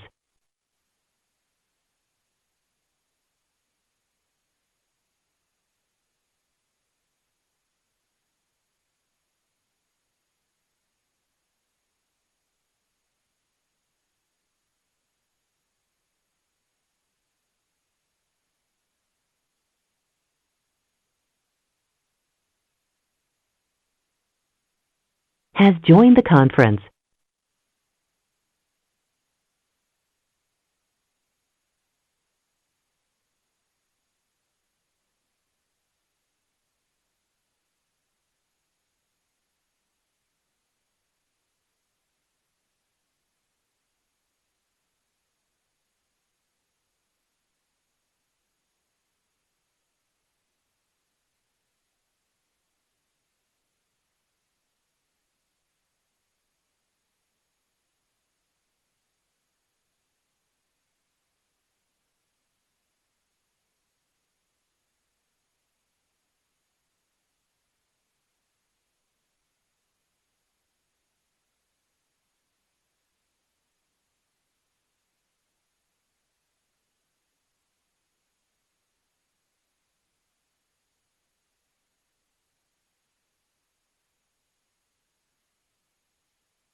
Has joined the conference.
has joined the conference.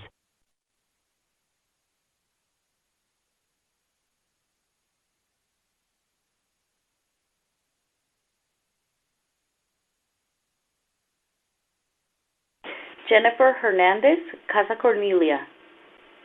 Has joined the conference.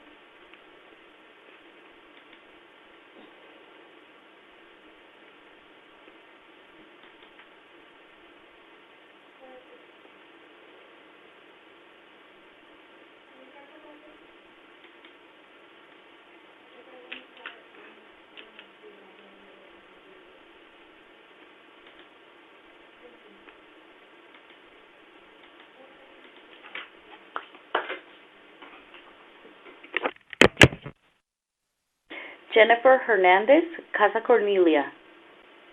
Has left the conference.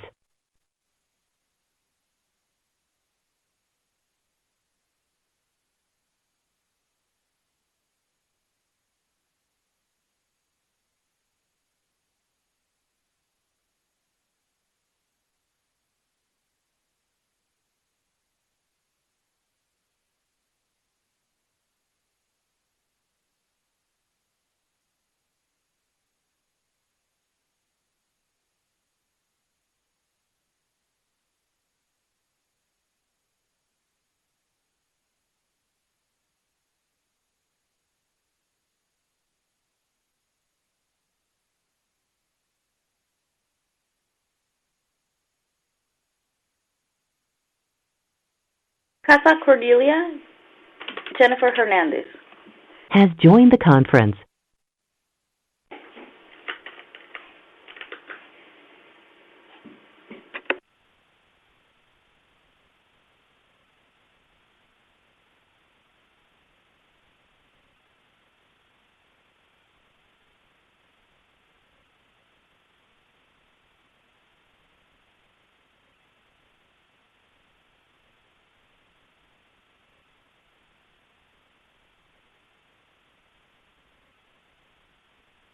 Let's start in 2 minutes, please.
Aaron Scott. Has joined the conference.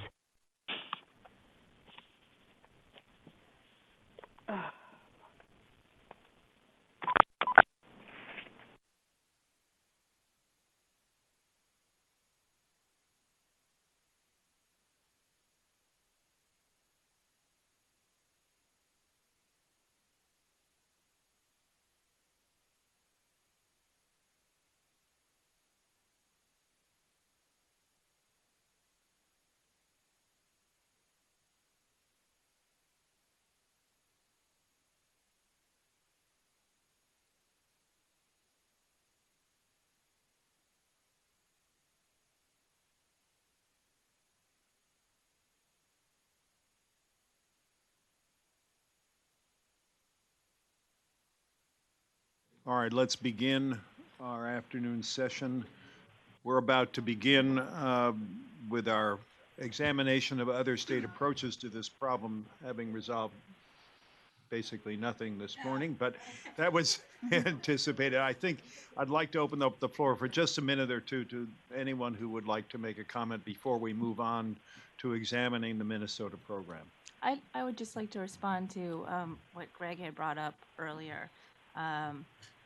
I think the question you raised about the relationship between the commission and the board of trustees is a good one. It's also one that is eminently resolvable by this working group. We can talk about it. We can make recommendations. We can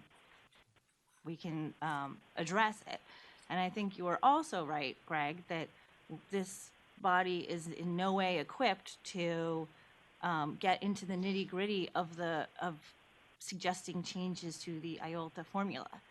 Is the poverty threshold the correct number? I don't know.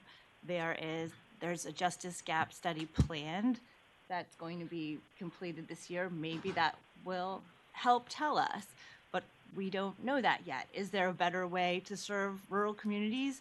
Maybe, but that would require a bunch of analysis and further research. We are not just going to resolve that by sitting here and talking about overall overarching principles. So perhaps the recommendation of this working group, if the bar would like to study the IOLTA formula, is to suggest that they convene a body that would be appropriate to do that kind of detailed analysis. The legal services community is very broad and diverse, and they might have different thoughts or approaches depending if they serve population X in Bakersfield or population Y in San Francisco, and whether they're a support center or direct services. We can't bring to the table the knowledge and expertise you would need in order to really get into the questions of how would you best revise this? How would you write a bill? What are the main things that need to be addressed? And we don't have the data yet that is apparently going to be forthcoming. I mean, the people in this working group are busy people. The legal services Has joined the conference. and are very generously giving their time to do so could be serving their clients instead. And so I think we should try to narrow this to things that could be actually done. So those are my thoughts on this. I mean, I note also that I've been told that the cost of these working groups is coming out of IOLTA. So to the extent that we can focus it, we will have more money to give to provide services for actual clients. Those are my thoughts. I don't know if anyone Sean? would agree. So I didn't have a chance before we broke to respond to Greg's question about the board's role. And that is one of the things that we should talk about and add to our list. The board really has no role as a practical matter right now. And I'm not saying that's as it ought to be, but that is the tradition that has developed at the bar. I don't know that there's any board resolution that ever addressed this, but we sort of occasionally see memos for approval on our agenda almost on a consent type of basis. So I think that is something that should be added, is how the board can become more involved and carry out its oversight role. And I will say that this is not unique to the commission. I was on the Governance in the Public Interest Task Force in 2017, which led to the Appendix I review. And one of the problems we saw in governing the state bar in general, and one of the reasons we thought Has joined the conference. the bar had faced some governance issues in the past, is that the bar had become an agglomeration of entities that were siloed and often operating independently of the board or any sort of centralized oversight and coordination, sometimes operating at cross purposes even. So I just want to put that out there in terms of what the board's role is currently. We should think about what it ought to be, and also just to set the table that there's nothing unique about this discussion about the commission. It's been carried out with regard to every sub-entity within the bar, so that we can help the bar be on a less dysfunctional and more positively functional course in the future. Judge Sullivan. Well, I agree with you. I think those are legitimate questions. And what concerns me is we're talking about going from 0 to 60 without going to 5, 10, and 15. At minimum, from what I understand, there's never been a presentation to the state bar where the Legal Services Trust Fund went and said, "This is what we do." That's pretty basic stuff to make decisions about the future of this entity. Likewise, although it's never been prohibited, none of the trustees have come to our meetings. Those are open meetings. They could be there. There's not a reporting mechanism directly from us. We've always relied on bar staff on doing it. So no one's ever asked us to do anything, and nothing has been set up. And it seems to me, at minimum, what would be very useful before thinking about drastic changes in governance is let's start an exchange of information and a process. And I completely agree that the state bar needs to be apprised. They need to approve appropriate things, but they also need to be educated. Has joined the conference. About what we're actually doing. And the starting place I would propose is an agenda item where the chairs and staff do a presentation to the state bar, explain this is what we do, this is our history, which is also fairly important. There is a history here. Well, no one's talked about the history. The history has been, if you go back 40, 50 years ago, legal services was imperiled in California, where the governor declared war on it. It was imperiled in the 1980s when the president declared war on it. It is a process where at various times there have been hostile attempts to undermine it. Auditors were sent out repeatedly by the federal government. It is an area where it is all too easy, particularly in this time and age, that it could be unduly politicized, which is why I think we need to think carefully about what we're doing here. I think the state bar certainly has a function and role.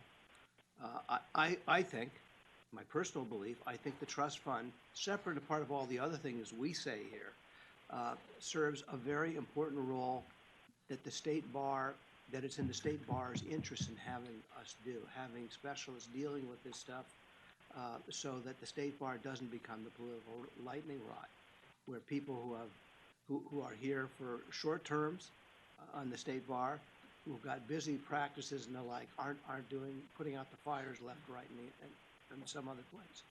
So I think that the issue of governments, and I'm sorry, I think it is central to our discussion.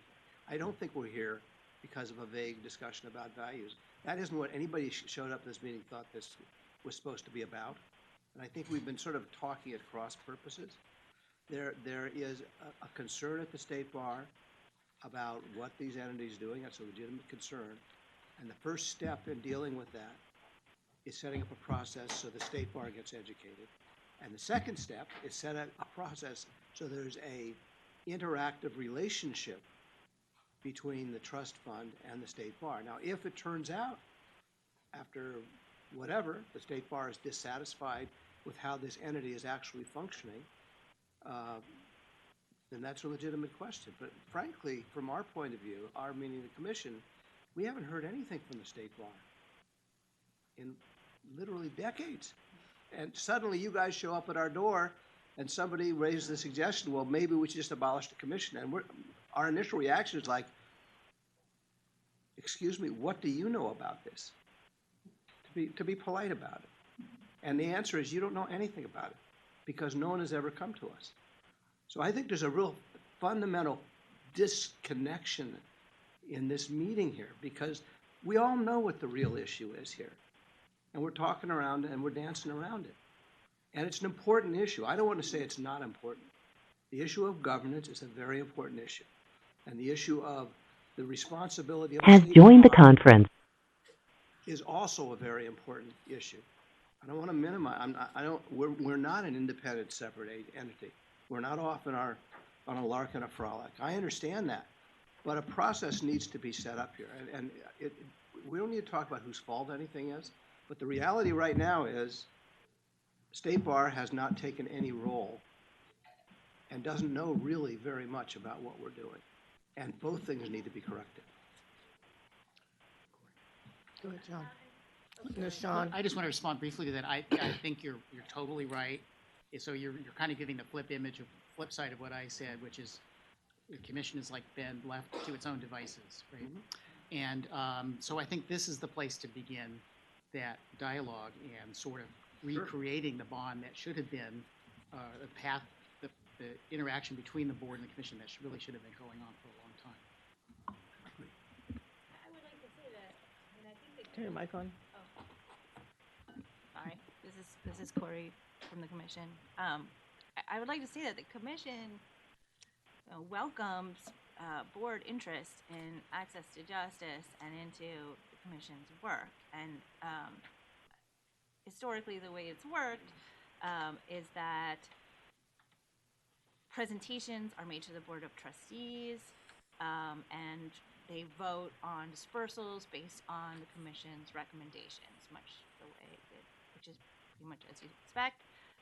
We have a former chair here who can talk about it historically. Rich has made those presentations to the Board of Trustees as Has well. left the conference. And that, so in addition to the bar staff keeping the Board of Trustees apprised, the commission also gets board action on it, on various items. But, you know, I think part of the impetus of all of this is the board now has this new statutory mission of access to justice. And the Board of Trustees now has to educate itself on these issues, and it doesn't have the historical connection to the work of the commission that perhaps maybe it should have in retrospect, but this is an opportunity to start the process of gaining that expertise and learning about what it is the legal services community does and the amazing work they do. I think one of the worries when there's talk about taking some of the existing funds and making them discretionary for the bar to use as it sees fit, is that as the bar maybe is lacking in some of that knowledge of how access to justice issues work in California. And that question is perhaps one that should be addressed after the bar has demonstrated that it's had started getting involved and learned more about it. That in a few years, perhaps, after having this new mission, Has joined the conference. the bar will be more enmeshed in these questions and in the legal services community. But at the moment, it's fairly new, and the expertise still rests entirely with the legal services community. So, as far as whether it's the grantees or the grantor who should be determining how best to address unmet legal needs, whether someone should be providing more family law lawyers or immigration lawyers or doing more benefits cases or whatnot. I don't think the bar has any particular background at this point or ability to make those determinations. And perhaps now that there's this new mandate, there may come a point where it is better versed in these questions and will have that kind of knowledge. But right now, it would be starting from scratch. This is Yvonne from Neighborhood Legal Services, and I really appreciate the comments of Justice Seligman and Corey Friedman. I did not know that. I did not know the information that you just provided, and I do think that it is a significant factor of the bar having knowledge of what all the history of this funding, the history of the programs that have served using these funds. And that's very, very important. Because the other question that I asked, what we were here to do. The other question was, what's wrong with the Legal Services Trust Fund Commission? What is it that it's not doing or doing? But given this information, I don't think that question can be answered. So I appreciate the information from both of you. I did not know that there was a lack of that knowledge and history among the board. I'd like to continue this conversation in greater depth, but we have an opportunity to learn something about another program and perhaps something about our own in the process. So with that as an introduction, let's move on to the Minnesota Legal Services Grant Program.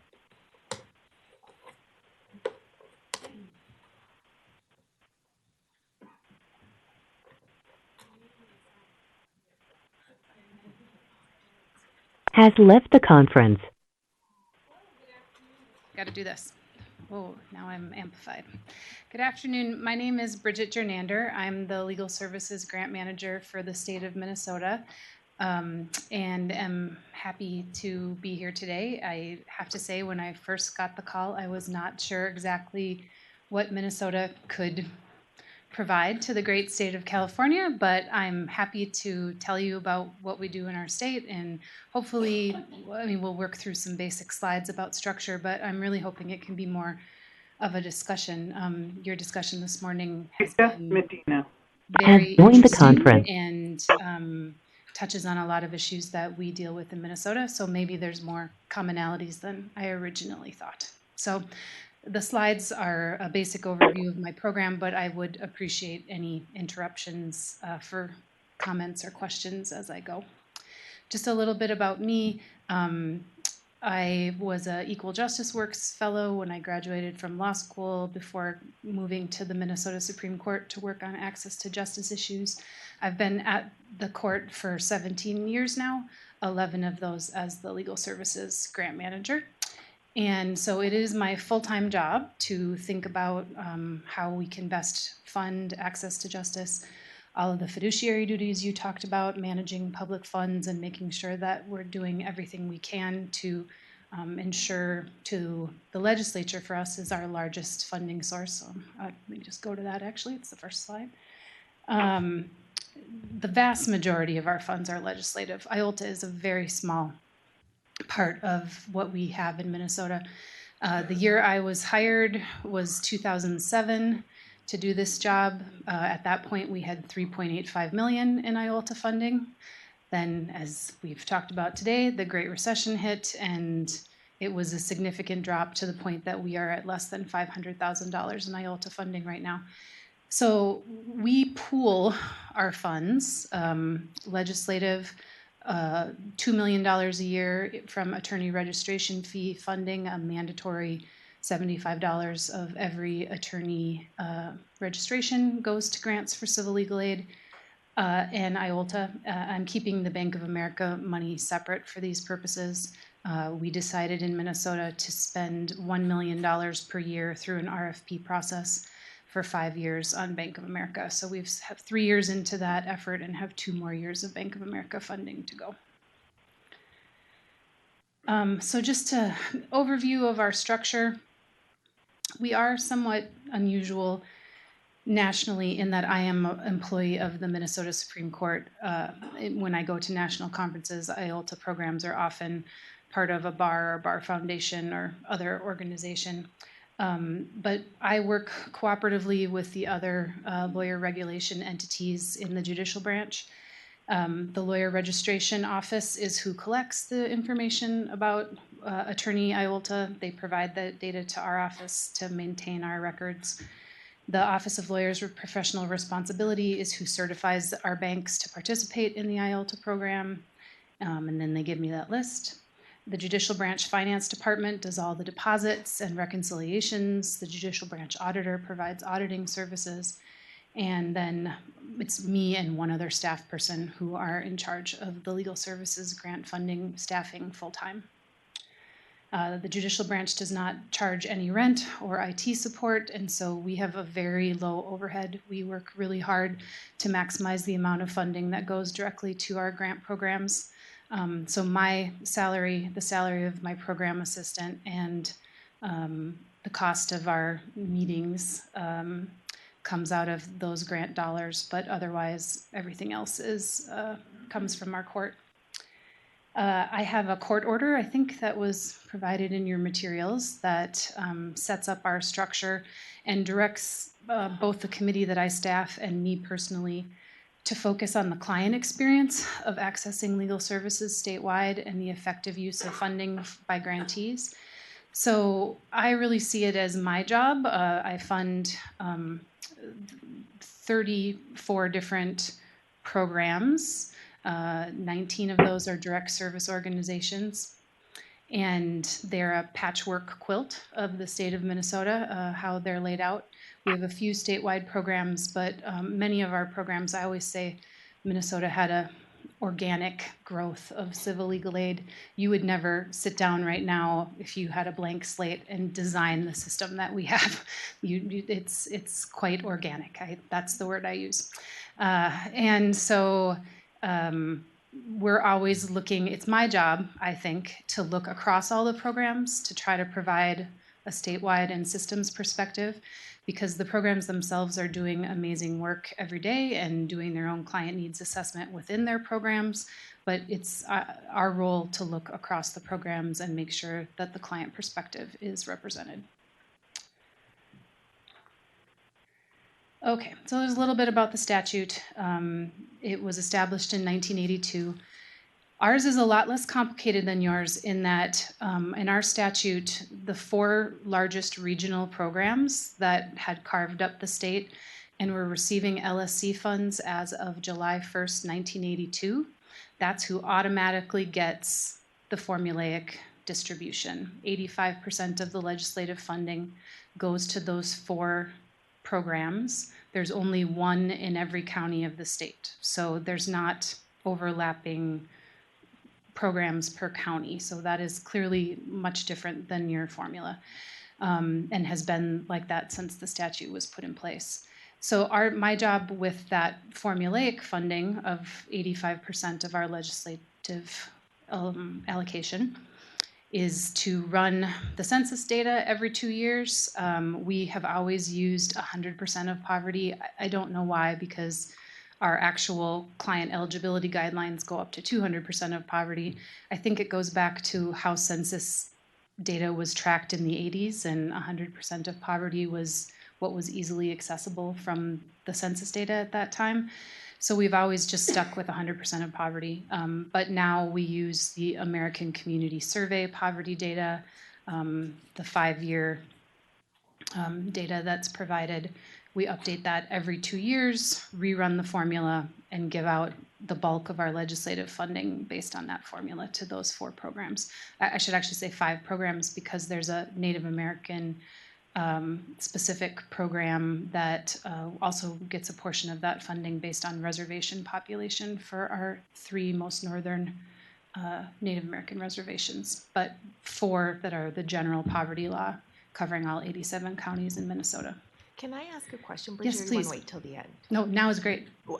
When you're rerunning that formula every 2 years for the 85% programs, what are you running that in order to do to decide among those 4 or 5 how much of the pot each one of them is going to get? Yeah, they have already carved up the state. I mean, they did that back in the 80s, and so I know which county each of those programs serve. I get a county by county poverty population information from the ACS. Basically take the amount of the legislative allocation, multiply it by the poverty population by those counties. What does seem different, again, from what I've heard from you all this morning, is that because these are multi-county programs, these are general operating dollars that they can use within their region to whichever way is to the best effect for clients in that region. So the money isn't tied in the service level, we don't tie it back to the individual county per se. Does that make sense? So, one program serves 22 counties. I list all 22 of their counties and their percentage of the poverty population, cut that based on what the legislative allocation is, and then they get that as a large contract to use throughout their service area as they see fit. We don't, again, because they're multi-county programs, there isn't a process by which I go back and compare the number of, when we get to data, we do pay a lot of attention to data, make sure that they're counties that aren't being underserved. We talk a lot about a base level of legal services statewide, but as far as how the programs use that allocation, they have wide discretion in how that allocation is used. I have a question also about these programs that are carved out, because that's obviously very different from how it is in California. And one of the issues that's been raised is for programs that have been receiving our IOLTA funding for long periods, whether there should be fewer reporting requirements or less oversight or something along those lines. And this would be the most extreme version of that, where they're written into code and get it. So this is a little bit of a delicate question, but I wonder if that has caused any problems over time, that there are programs that are essentially guaranteed funds. And if you could tell us a little bit about that. Yeah, maybe that'll make more sense when I talk about how we use the discretionary funds as well, because it really is a symbiotic relationship between those two. Has left the conference. Let me talk a little bit about that and then answer your question, if that makes sense, because they work together. Sure. So with the additional 15% of legislative funds, we then lump in all the IOLTA dollars, all the attorney registration fee dollars, and put that in what we call a discretionary grant fund. Now, one of the things I heard from this morning's discussion, which I think is really important to emphasize probably multiple times, is that although they are discretionary grants, they are general operating grants by and large. Almost all of it is discretionary grants. So although there is an RFP process where they apply every 2 years for those discretionary funds, we are not looking for special projects that will change over time. We're really looking to use that funding as the base level of support for those programs. They're general operating that they use in whatever way they see fit in their programs. We do an analysis of how much of that funding goes to a staff model and how much of it goes to a private attorney involvement model. So pro bono, and we have quite a bit of Judicare in Minnesota that I don't know that California has much, but so we're trying to pay attention to the mix of pro bono and staff dollars, but when you get your award, it's a general operating award. And so the way we use those discretionary dollars is really, so the formulaic approach is supposed to make sure that every county in the state has some level of resources, right? And then the discretionary dollars, part of what my committee does is try to look at where there are gaps and how we can be strategic with those discretionary funds and filling those gaps. So, for example, we have done an analysis looking at the total budget of the program. So not just the amount we fund, but the total budget of the programs, and tried to see where there were the most gaps around the state. As I'm sure is true in California, in the Twin Cities metro area, there's a significant amount of private fundraising resources that are available from our large law firms, from corporations, from grant funders. You do not see those kinds of, at least that scale of resources available in our rural areas. And so we had a lot of concern about making sure that our rural programs had adequate funding and use the discretionary dollars to shift resources from the metro area to our rural areas, for example. We've also done an analysis based on availability of immigration services, especially given LSC restrictions on serving undocumented populations, and use the discretionary dollars to try to make sure there's a floor of those kinds of services available across the state as well. So the analysis is really looking for gaps with the discretionary funds and then making general operating awards to try to fill those gaps to the best of our ability. We also do have project grants, a small amount of project grants.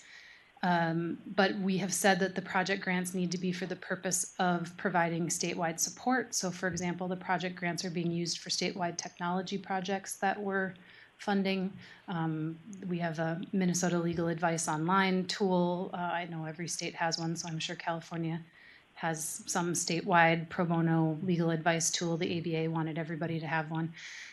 So that's our version of that, and we funded that as a project grant. That serves clients statewide.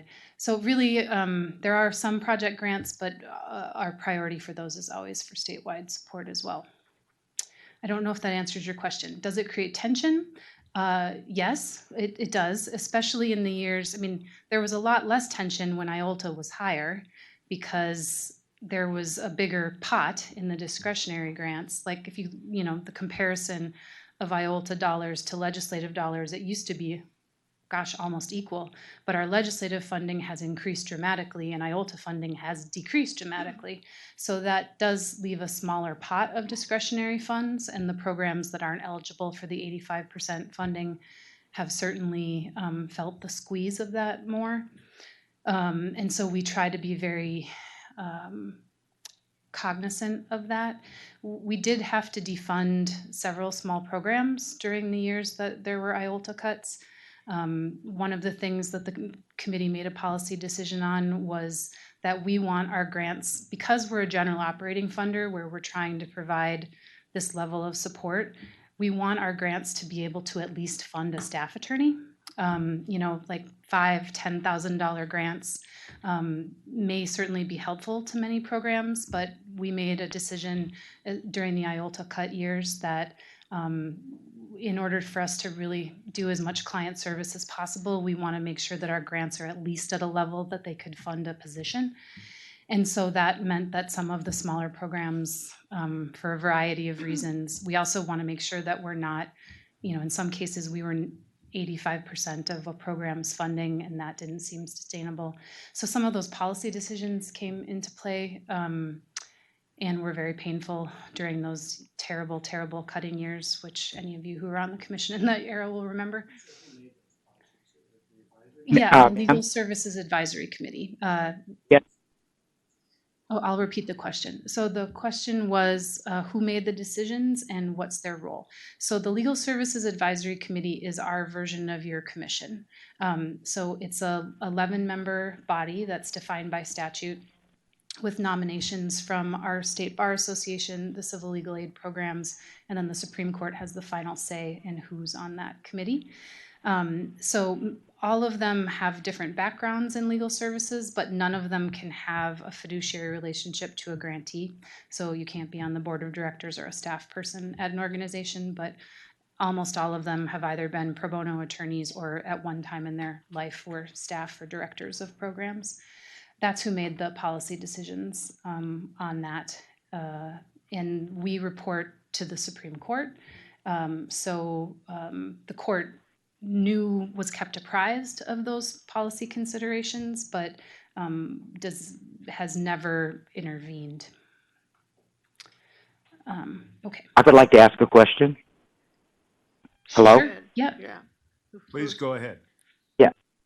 Yeah, my name is Fred Baylor, and I'm a commission member. I want to thank everybody. This has been a very informative meeting. But I do have a question for you on the IOLTA. Do you set any standard rate structure in place that you recommend to banks? And why do you think it's fallen quite so far with the increases during this year in interest rates? You're not feeling that from your banks back there increasing? Yeah, the $500,000 is our current grant awards, which were made in 2017. We should see an increase in IOLTA in our next grant cycle. I'm working with the same consultant actually that California is on trying to make sure that we have a comparability rule like California does, right? And so we are working on, in an increased interest rate environment, trying to make sure that banks are actually paying comparable rates and have seen some benefits from that. We might be up to 800,000, 900,000 with those increases, but one of the things about our structure is that because I'm an employee of the Supreme Court, the court has always been uncomfortable with me being in a role of encouraging banks to pay higher than required rates. So maybe like a prime partner program, or one of those programs where the bank is doing above and beyond what they're required to do in the rule. They didn't want the court to be in a position of, that kind of negotiation with banks. And so I really have a compliance role. I make sure that the banks are paying comparable rates. But as far as encouraging them to go above and beyond, we have just in the last few years had our Bar Association take on that role to try to create a prime partner program. It hasn't been particularly successful, maybe because of the interest rate environment. But that is a little bit of a tension in my job is I want to make sure they're paying what's required under the rule, but I'm not supposed to be, like giving them awards and praising them for doing more than they were because the court is uncomfortable with that. If that answers your question. I have a question. I didn't tell me you're going to get to. We'll need to put more pressure on your bar association. On your banker association. Yeah, and as interest rates are going up, I'm hoping that they might care more. I don't know. We'll see. Just tell me if you're going to get to this, but for both groups actually, but for the 85%, we have issues here. Like we have to ensure that the legal service organization, that a certain percentage of their clients are meeting our poverty threshold. And we also have kind of a primary purpose test for the work that the legal service organization does. We've heard some of this conversation today about advocacy, impact litigation, direct services. How do you deal with any of those issues, if at all, for those core 4 or 5 programs particularly? So because we have 200% of poverty as our client eligible guidelines, and all of those regional programs that receive the $85 are LSC funded generally. I won't get into the details on that. We have one part of our state that does a twinned program. One program receives LSC, one doesn't. That's way more detail than you need. But anyway, they're generally LSC programs. And so they have absolutely no problem documenting that their clients are below 200% of poverty. But we don't require detailed documentation of that for any of our grantees, including the discretionary grants, because, again, just from trying to keep the paperwork level manageable, both for them and for me as a 2-person staff office.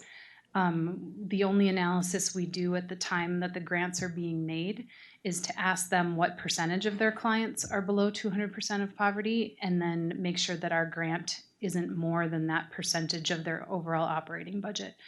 The only place this really comes into play is with some of our pro bono programs that are serving some higher income clients. Our statewide volunteer lawyers network will serve people with advice and counsel up to 300% of poverty. And so we just make sure that their percentage of clients that are 200 and below doesn't exceed our percentage of their overall budget. We also have another pro bono program that works primarily with small businesses and nonprofits. And we've had to be a little more detailed in our analysis of their program. They actually get close. They're the only program that gets at all close to our percentage of the budget versus the percentage of clients. But that's the only analysis we've ever done. And what about the type of services provided? The type of services provided? these are core poverty law programs that we're funding. So for the 85%, they're doing your traditional mix of family, housing, consumer, employment, government benefits. Some of them have an immigration component, some don't, depending on if they get LSC dollars or not. Okay. But No, I was going to touch base real quick. What you got? So Sarah. Please Brandon, mute your phone. Please mute How, your phone. what is the dynamic between her and Sabina?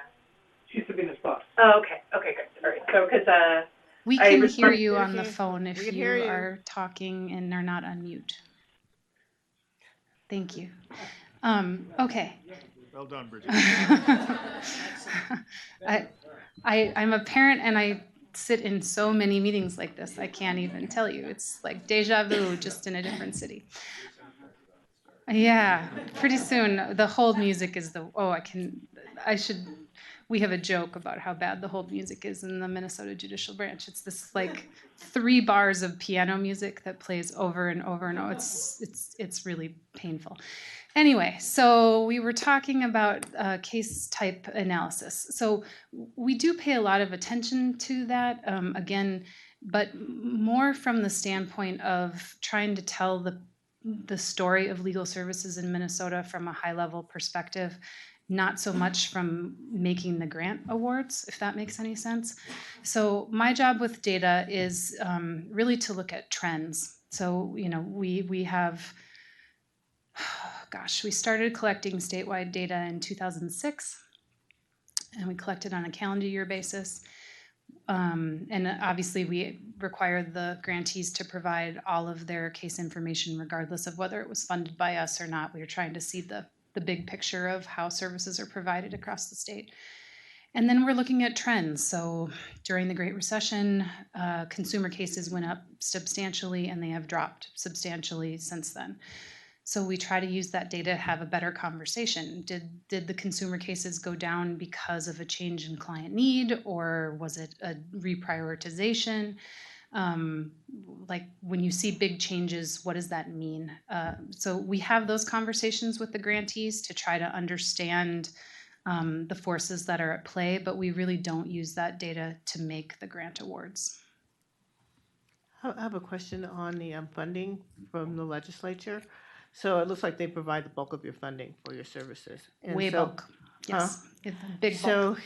So is that is that always set at that level? Is it a negotiation every year? I don't know how often your legislature meets, if it's if they're full-time or if they're like every 2 years or whatever. Yeah, they do meet every year, but every other year is a budget cycle. So our 2-year grant is based on the 2-year legislative biennium. So they make an allocation decision that covers 2 years of the biennium, and we have our grant process follow that. And so the legislative funding is part of the judicial branch budget, the same way that the public defender funding is. So when the Chief Justice goes to the legislature and advocates for funding, she is advocating for, as she calls it, the 3 legs of the access to justice stool: civil legal aid, public defenders, and courts, and that all of those legs of the stool need to be adequately funded to provide access to justice in our state. And so the courts are part of the lobbying arm for that, and then the civil legal aid programs also hire their own lobbyist for legislative funding to really focus on that funding in particular. And our Bar Association always has it as a legislative funding priority when they go to the legislature with their lobbyist as well. So it's kind of a team between the bar, legal aid, and the courts. So you always have a baseline, so Yes. that the programs know that the legislature, won't get mad at somebody one year and defund them, substantially, that there's always that they know that they will always get this certain amount every year and possibly more? Well, not always. Minnesota is a,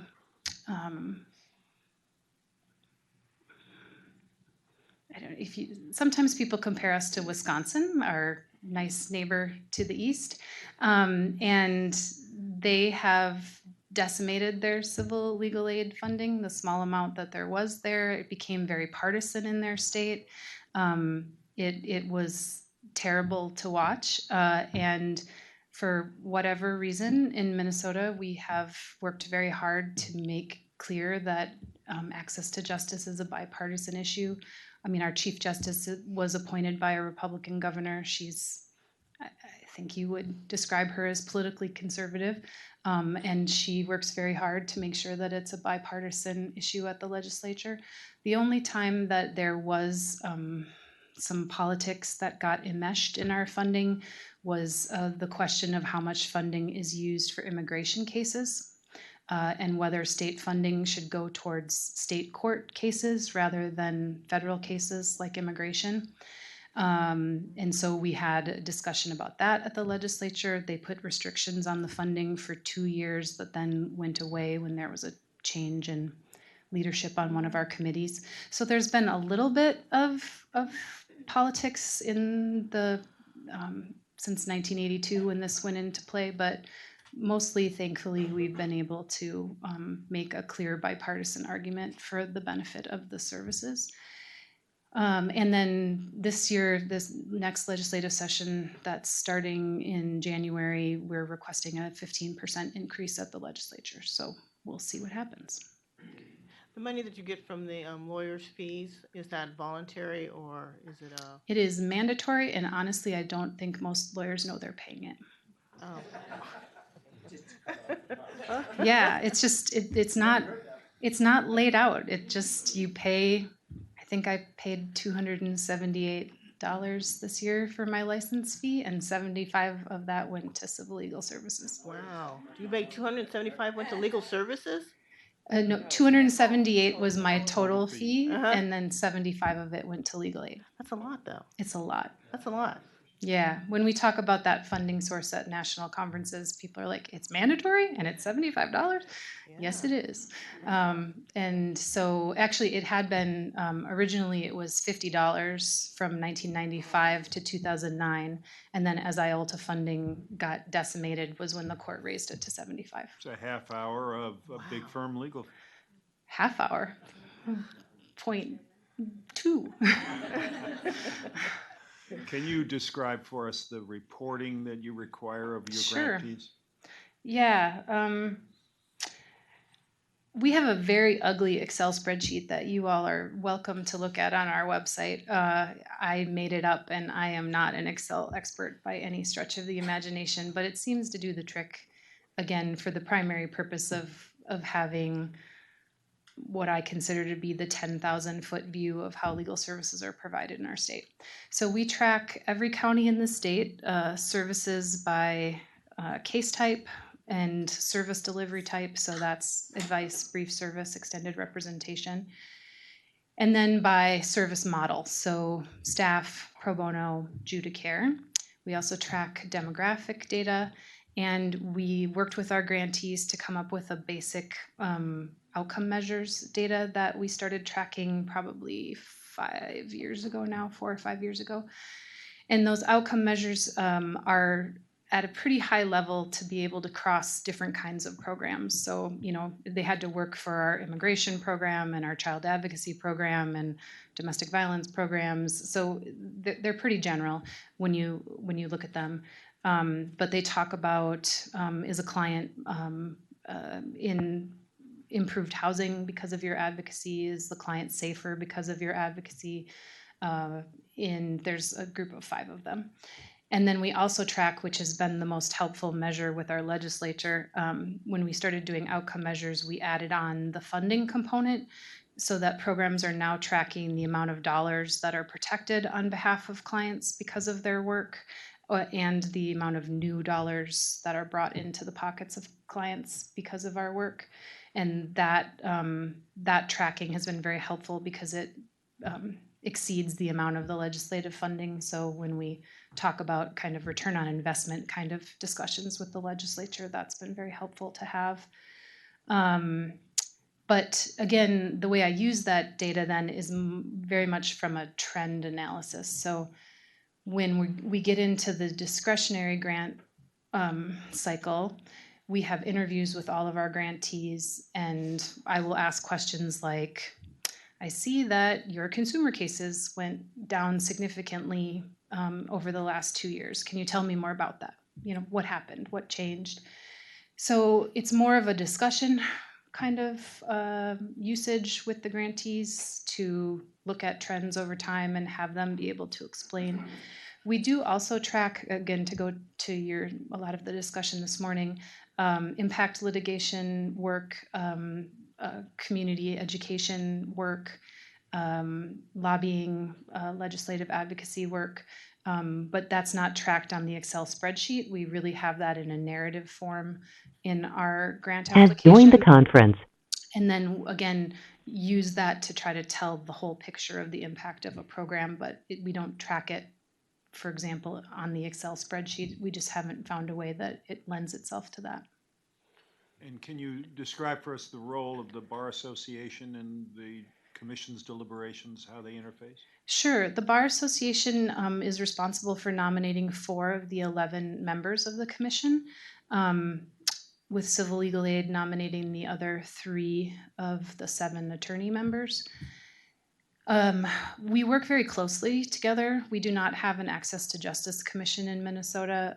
We have an Access to Justice Committee at our Bar Association that doesn't meet the ABA definition of an Access to Justice Commission because it doesn't have the amount of court involvement that the ABA wants us to have. I find it to be kind of an arbitrary line, honestly, because when you compare what that committee does to what Access to Justice Commissions are doing across the country, it's very similar. They work a lot on promotion of pro bono, court rule changes that impact low and moderate income clients, have recently created a statewide roster for a low fee panel for clients who are just above legal aid guidelines, but still can't afford traditional legal services. So our bar is doing a wide variety of things that are very similar to Access to Justice Commissions. I sit on that committee, and the bar staff and I work very closely together. We have a monthly meeting and spend a lot of time hanging out, but that's generally the bar right now is looking at creating a 5-year Access to Justice focus, which I'm very excited about how that's going to play out. I'm excited to see their leadership on that, but they do have a standing committee that's always working on these issues. I'm sorry we keep interrupting you. No, this is why I'm here, to answer. Maybe it's probably on the next slide, but you would tell us what your the advisory body does, just what LSAC does? Yeah, sure. The committee you staff, the Minnesota equivalent of the Legal Services Trust Fund Commission, what work those people actually do? Sure. So the committee has, so we call it LSAC, Legal Services Advisory Committee. They have, the primary role is grant making. So both the policy work that might impact the 85% funds. So for example, when we had to decide what census data to use in relationship to the 85% money formula, we brought in the state demographer to make sure that the data we were using was the data that he would recommend. But once that policy was decided, now we just write the contracts. So most of LSAC's work is around what that discretionary pot, the 15% plus our other funding sources. So during grant years, which are the odd numbered calendar years, they are very traditional grant making entities in that they are reviewing the RFPs we get in from all of the programs. And I should make clear that our 85% programs Has left the conference. also apply for those discretionary dollars. They don't just get the 85% money. They actually get quite a big chunk of the discretionary dollars as well. So everybody applies for the discretionary pot, regardless of who they are. And we take that grant application. We used to have everybody review every application, but it got to be too much. We're up over 40 applications in recent years, so we now separate into 3 cohorts where they're reviewing the grant applications and then interviewing all the organizations in their cohort, either in person or via video conference if they're not in the Twin Cities metro area.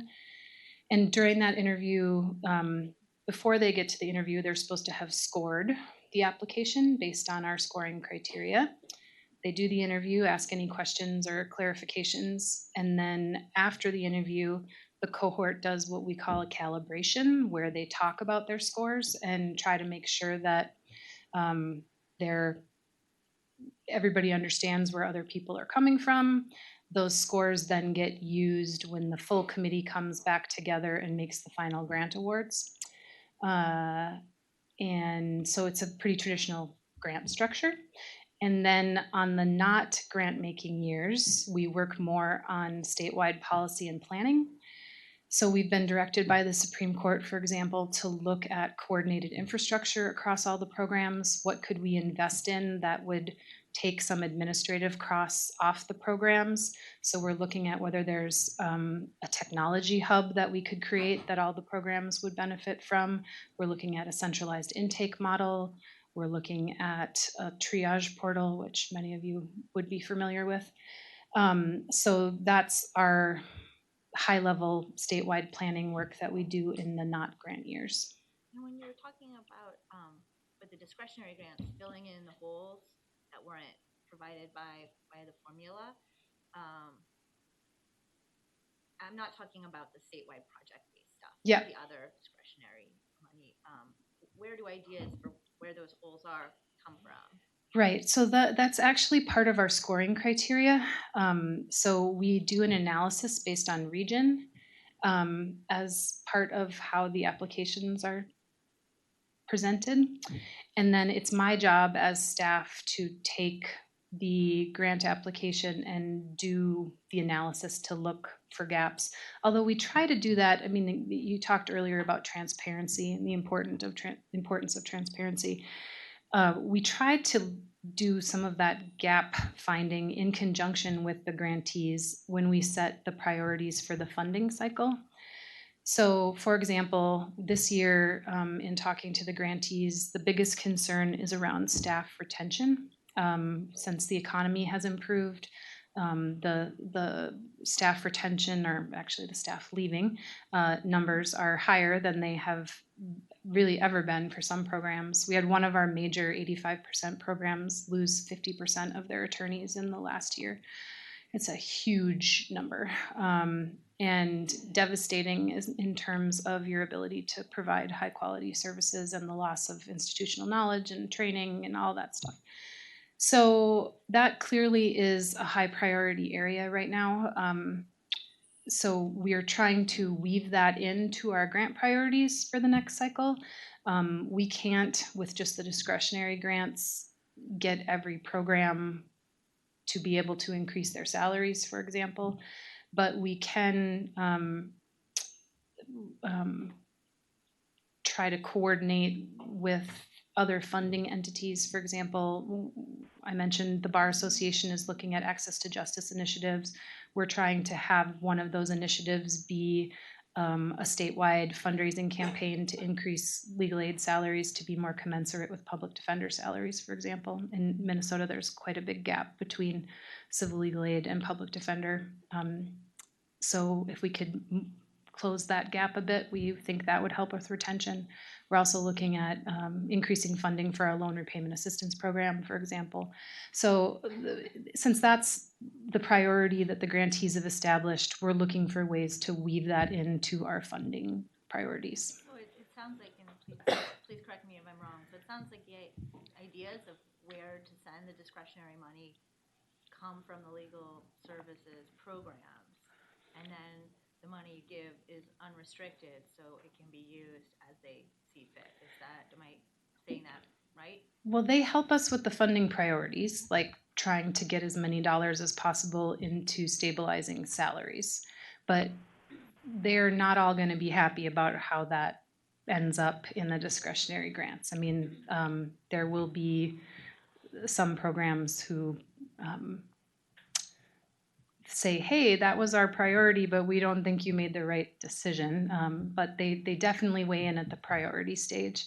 And then what they really get to hold us accountable for is, you know, the scoring criteria as it's set, was that really what we valued as we were making those decisions. Can we articulate why we made the hard decisions that we made?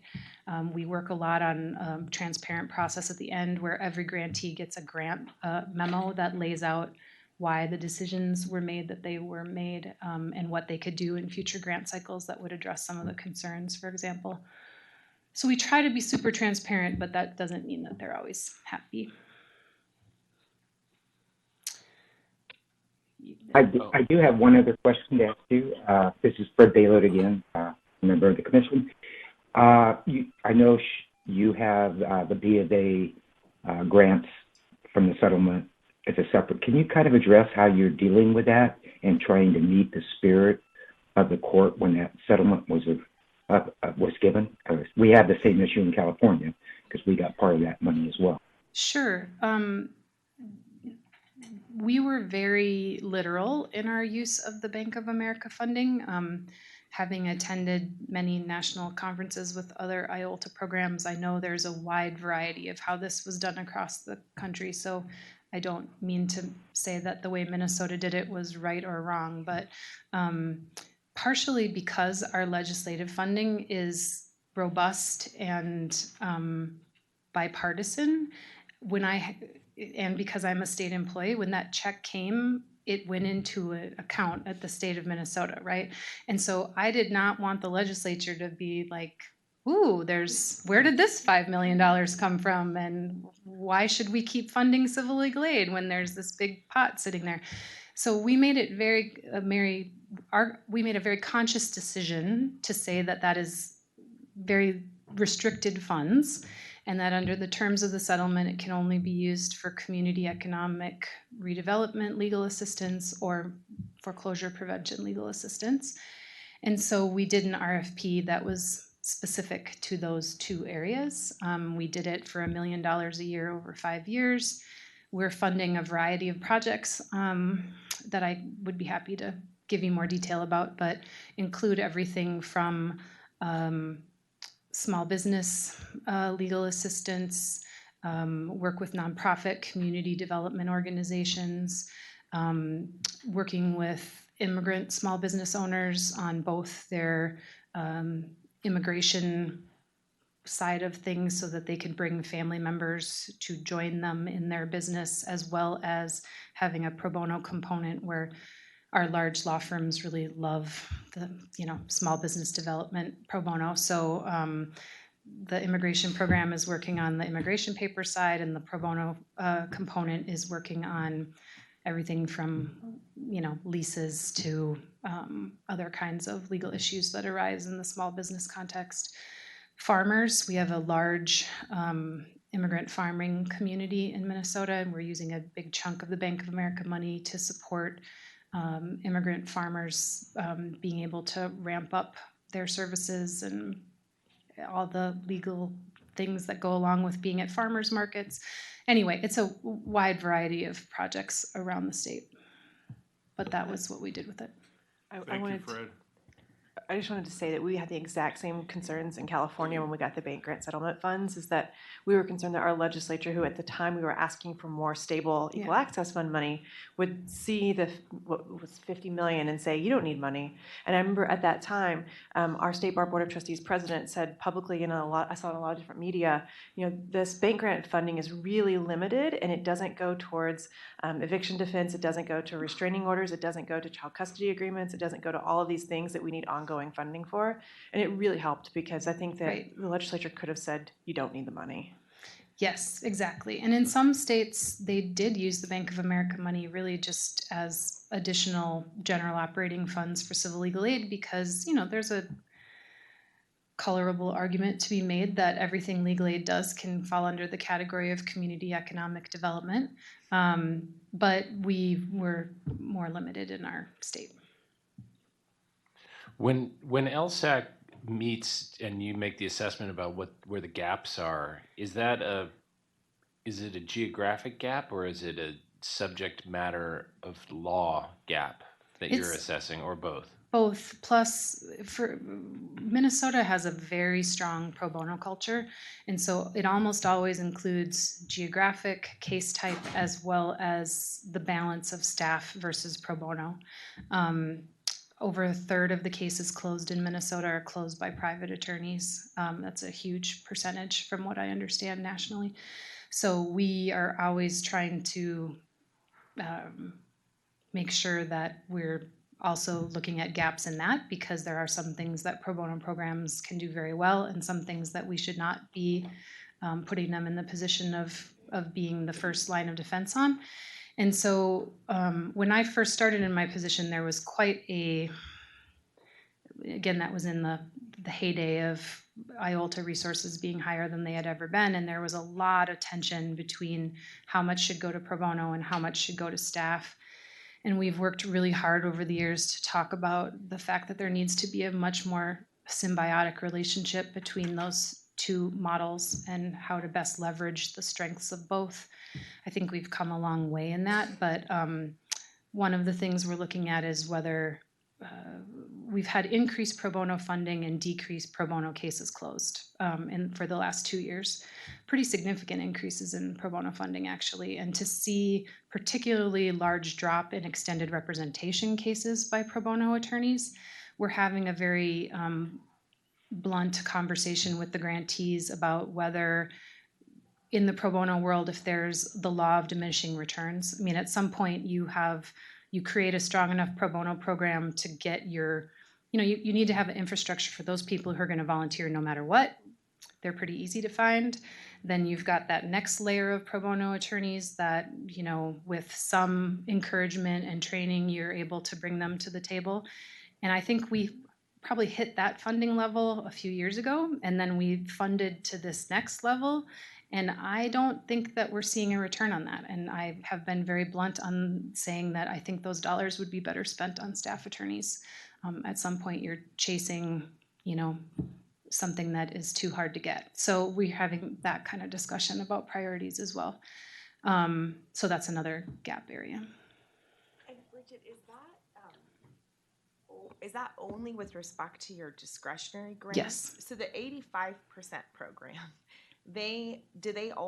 are there any pro bono? Is there any pro bono in that mix? There is. It's very different region to region, again, with our organic structure, as I talked about earlier.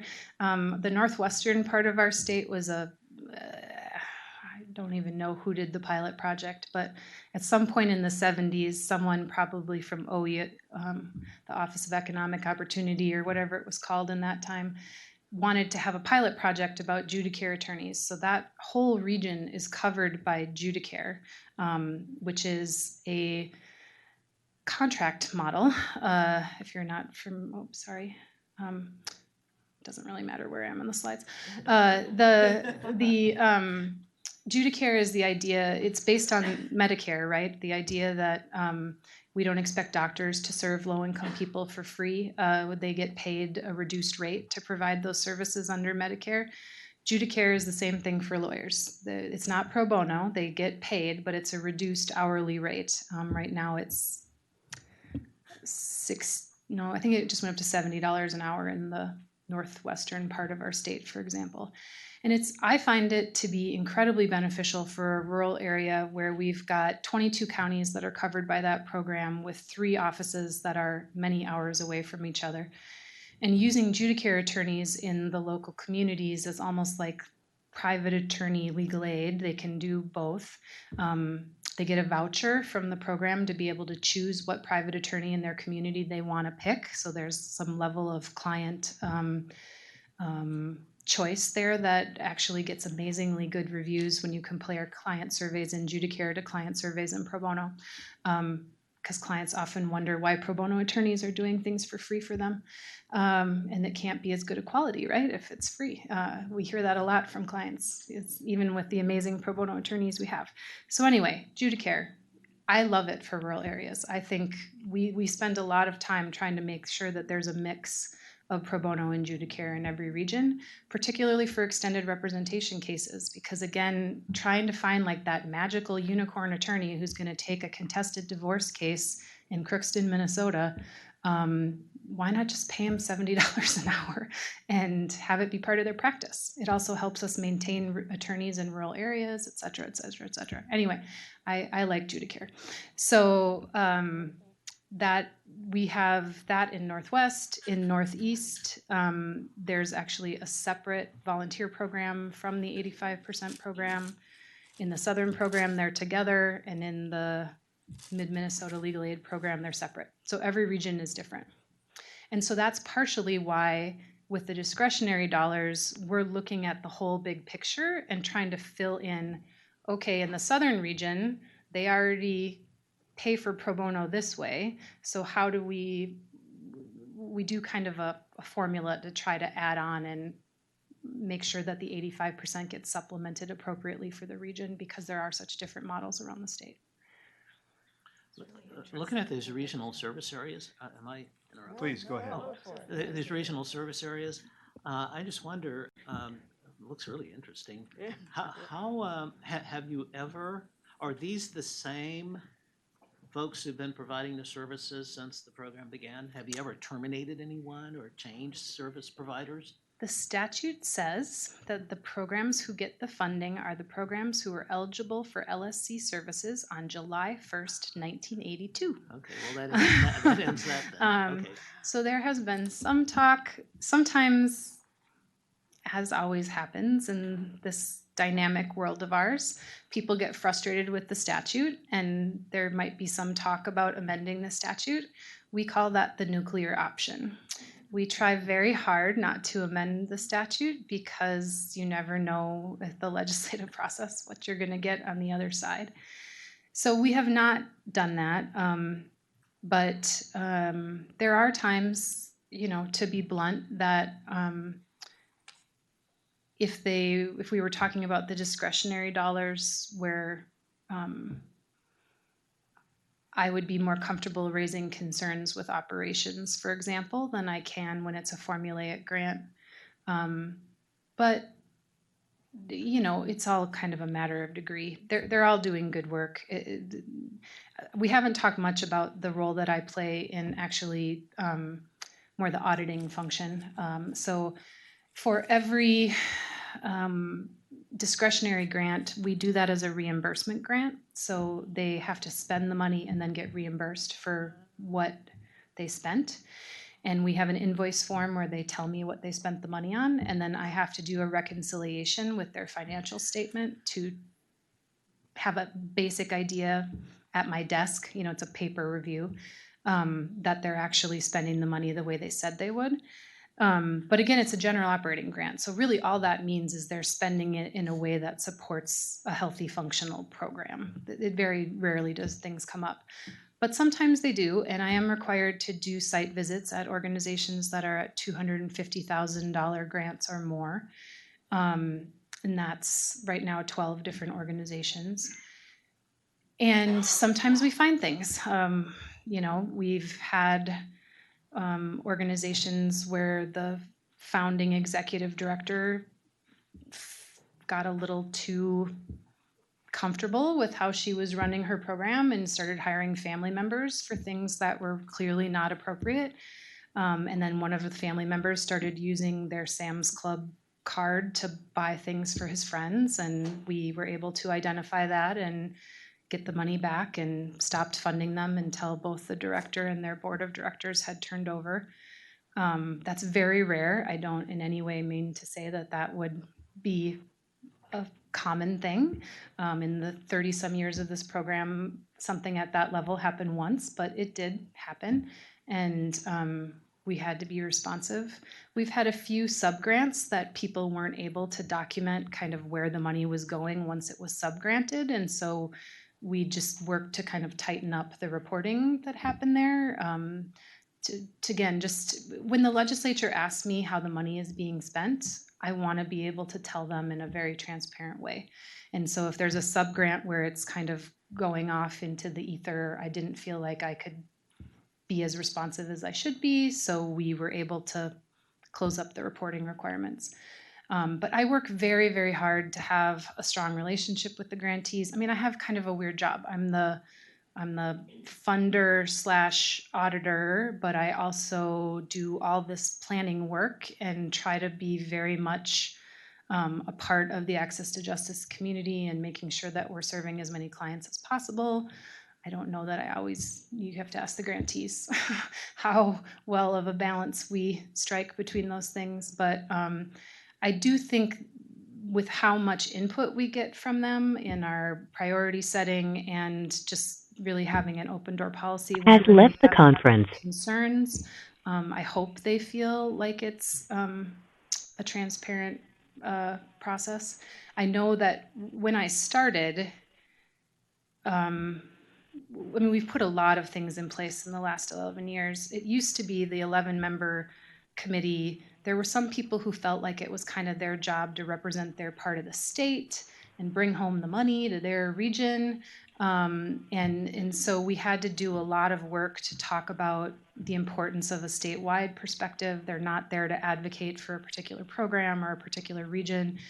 And the process was not very clear.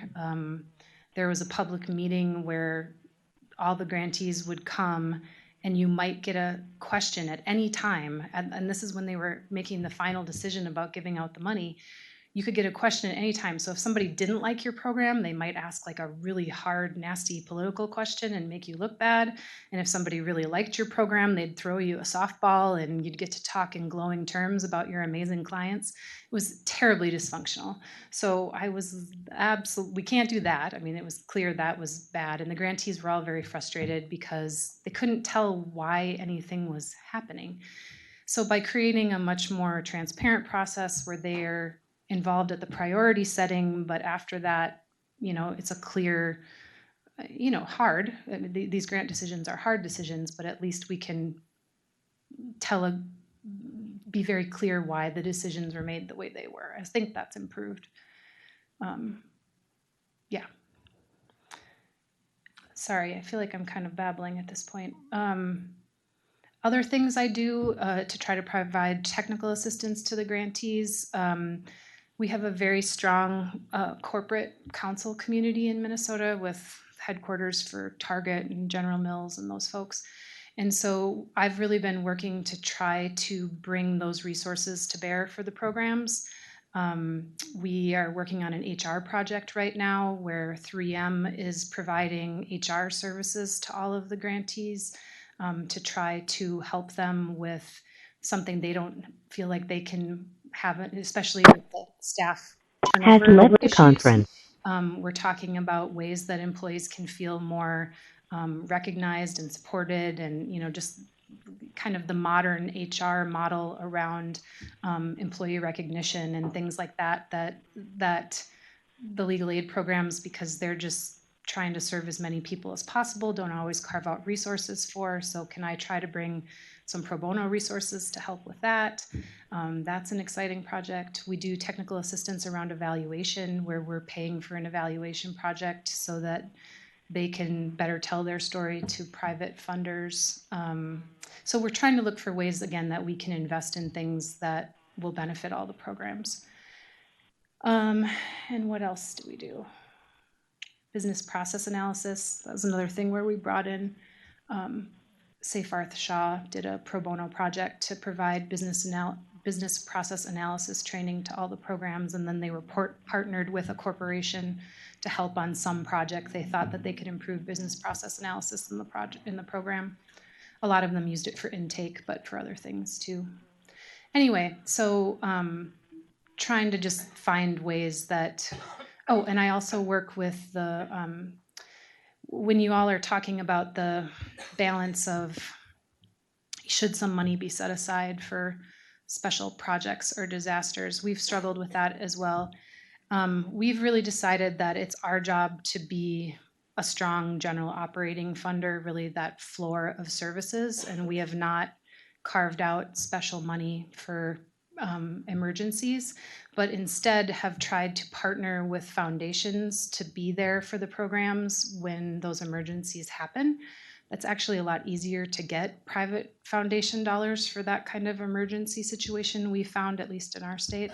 So, for example, when the executive order was signed by President Trump early in his presidency that created so much need around the immigration space, we were able to have the private foundation funders put together money and started flowing to the providers right away without us having to do that. We convene that space, but we don't have to be the money for that space.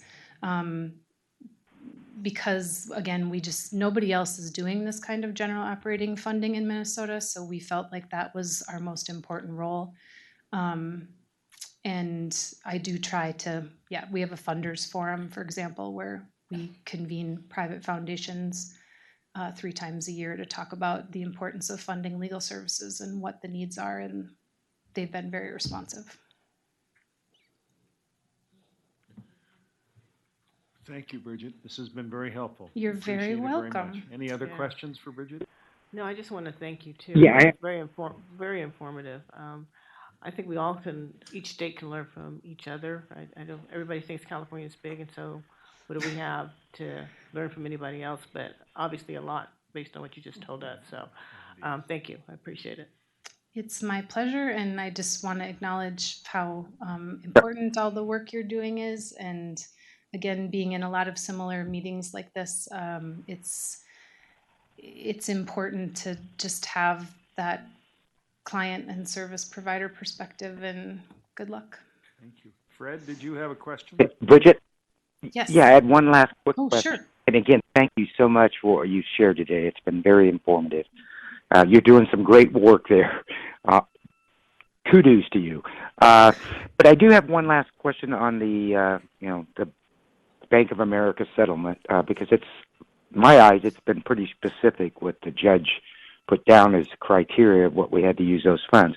Do you see in your state, if you were requested to put on or do some surveys, such as a justice gap survey, do you think that's appropriate to use money from that settlement?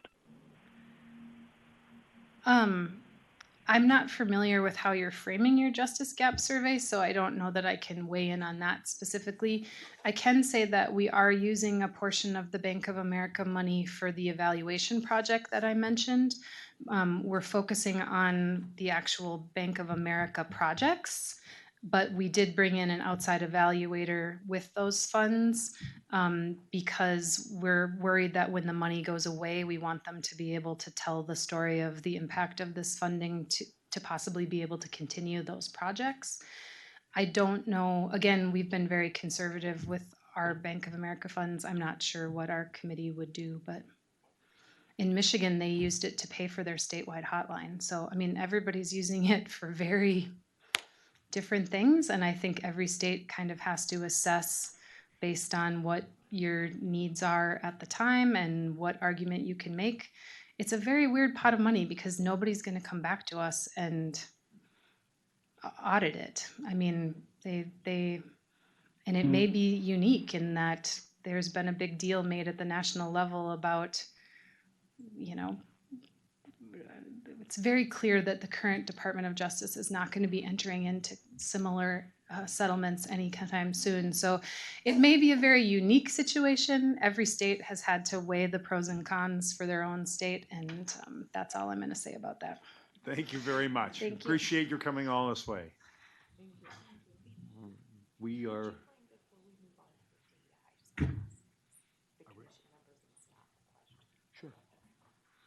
Well, just for Joe's purposes, Joe, we are going to move on to a next item, but Leah's got a question first.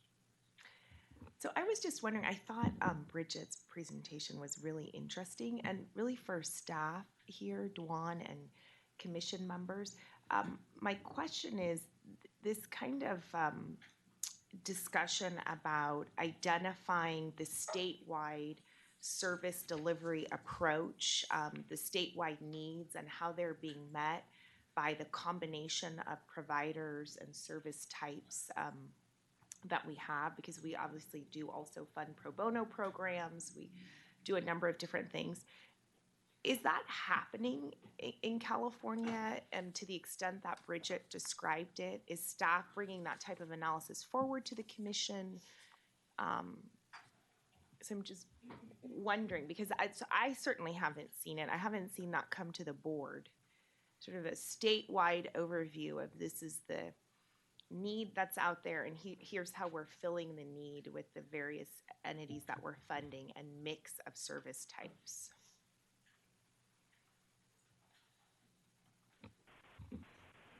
I guess from my understanding from being at the State Bar for about 3 years now, that we haven't done that type of analysis. I know with the upcoming release of the 27 impact report, we do talk about kind of what's been achieved. We could probably glean from there maybe some of the gaps in the statewide services, but I don't think that there's been kind of a concerted effort to do that type of study and to elevate it to the commission and the Board of Trustees. Is that your understanding? I can't recall there being such a study, but to me that it raises two different questions. One I heard was sort of geographic, and when you see the map of the state of Minnesota, you can see that they've covered their geographic issues specifically. But the other question was function, or what is the demand for legal services in our, I'm not sure that we've addressed that specifically. Were those the two principal points? So Bridget was talking about the mix of what's appropriate for pro bono providers to do versus, how do you want to incentivize or promote the staff attorneys doing some work versus pro bono attorneys. And I know we do give pro bono grants, but I don't, because that is, I believe, statutorily driven, the amount we give for pro bono. I don't know if our current structure allows us to do that kind of analysis of, does this make sense for a pro bono service delivery model, because I think we have to give out a certain amount for pro bono regardless. For those who aren't on the commission, we make grants to each county. Those counties that have pro bono programs, the first 10% of county allocated money goes to the pro bono programs. There was a report back in the mid-90s for the establishment of the California Commission on Access to Justice, where we did try to estimate the gap then. Of course, the methodology used then is inappropriate today, largely because of the expansion of brief advice and services and hotlines. And I think the commission did another report following 5 years later, looking at the gap. And again, it was relying on older technology, basically using the ABA Legal Services Need Survey done back in 1994. Estimating about one legal need per poor family and using poverty population. But the weakness in those studies, it was very hard to estimate what was the level of met need versus the overall need to get a difference. When pro bono was not addressed in any empirical way in either of those studies. I mean, this sort of gets us back to a values discussion. It seems to me that there's an implication there that this ought to be top down. And I'm not sure it shouldn't be bottom up. In other words, the analysis of what kind of legal services ought to be provided statutorily ought to be the result of demand. And the demand is felt by the legal service providers, not by the legislature. As far as the pro bono allotment goes, it's a bump up in the grant. It's not for a county, so it's not such a huge amount that you would be likely to run into the issues that we've just heard about in Minnesota, where they've got so many pro bono attorneys that they're just getting people who are not fully committed and have had a drop off in full representation. I don't think there's any reason to suspect that we're anywhere near that threshold. So I don't see that likely to be a problem. One question I had about that, it sounds like that Minnesota is sort of a regulated monopoly in those 4 regions. Is that fair to say? So it's like there's SDG&E, there's PG&E, there's SMUD. I don't know if it's appropriate to come back, but just to answer the question on the microphone, yes, I would say that's true. Similar to, I'm not sure what your LSC layout is in California, but I would say it's similar to that model where you've got one county where you've decided that's going to be the provider in that county. We've taken that LSC model and then put the state money on top of it. Right, which I guess is my only point was that it's a little different here in California in so far as we've got legal services providers who are using pro bono services in the same county, and I don't know if I suspect that many of the organizations are actually competing for the same pro bono attorneys. Well, to some extent, yes. But what we find, at least in LA, is that certainly the major law firms work with virtually all the programs in the county. So, you know, we may have our little group of public counsel people from Irella, Manila, or O'Melveny and Myers, but there'll be another Bethsedic group from those, you know, those same firms, and it spreads out sort of across the county.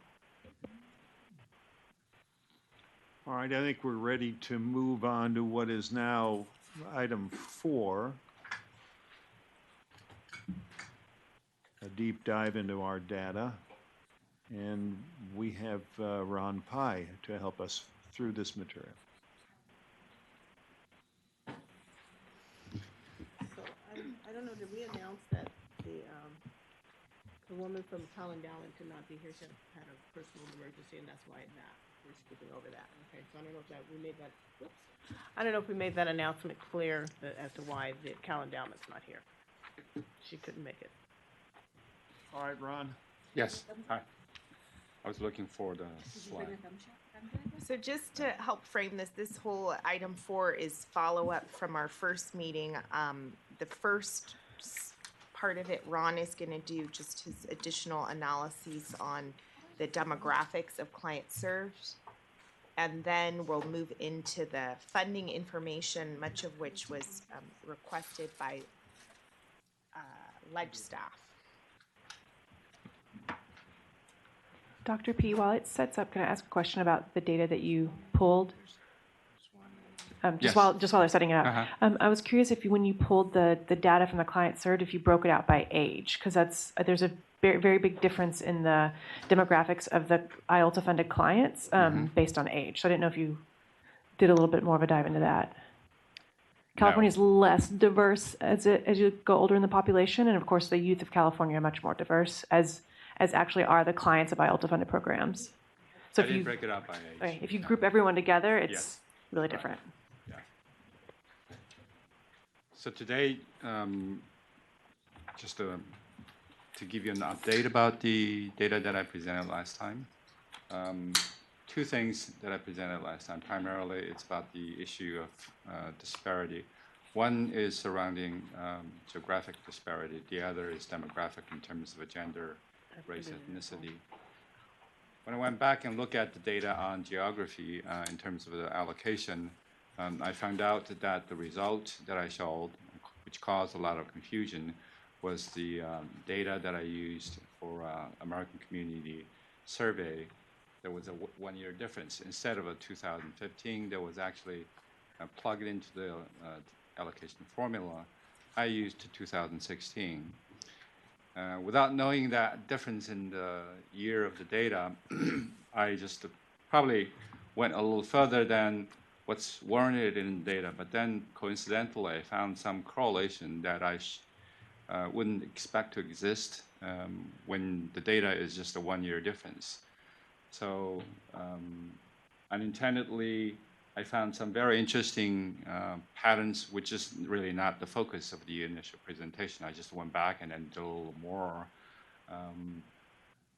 Maybe it's not even part of the discussion. What I found is it's just a very interesting long-term change in the trend and patterns of poverty in California. When earlier we were talking about the value and other things, I thought if we had a little more time, which was not included in this presentation, but used a 5 or 6 year data in American Community Survey, I found just a very striking patterns in the change of poverty, and that recently got a lot of attention. What I did went back and modified the data, partly as a result was feedback on the demographic disparity, is instead of just looking at clients from the data the program provided, and since the appropriate unit of comparison could be household rather than individual clients, I used the census data showing the average household size by demographics, by the race ethnicity groups, and then Ron, plug it into the. do you want comments at the end, or do you want comments as we go along? There's only one slide, so I'll Well, find. no, Yeah, yeah. this At has the to do end. with has to do with the geographic approach that you recognize that it was incorrect data.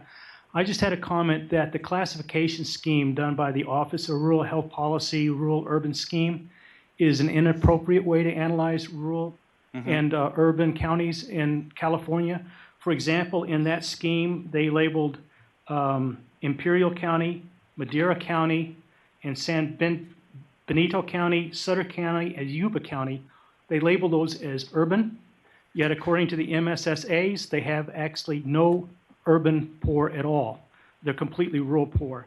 And in addition, if you use that particular approach of his, I think it's 21 rural counties versus the non-rural counties, you find that of the total rural population, the rural counties only have 15.9% of the rural poverty. Most of the rural poverty are located in what were classified as non-rural or urban. Classic case is Fresno County, has more rural poor than any other county in the state, and yet it has a significantly large urban poor too. So you can't study rural urban issues in this state at the county level. The point that was made by the California Commission on Access to Justice back in 2010. Thank you. So going back to the demographic data that I presented last time was based on individual accounts, individual clients, both from the program side as well as the U.S. Census data for the overall population. And to plug in the average household data to clients, trying to see where data available.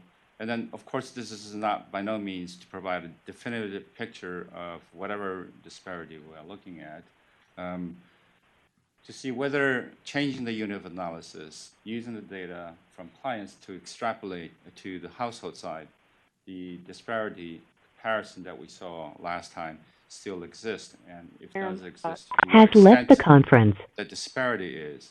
And then this is similar to a lot of kind of data analysis. You first look at it, and then you identify issues, and then come back to it, make adjustments.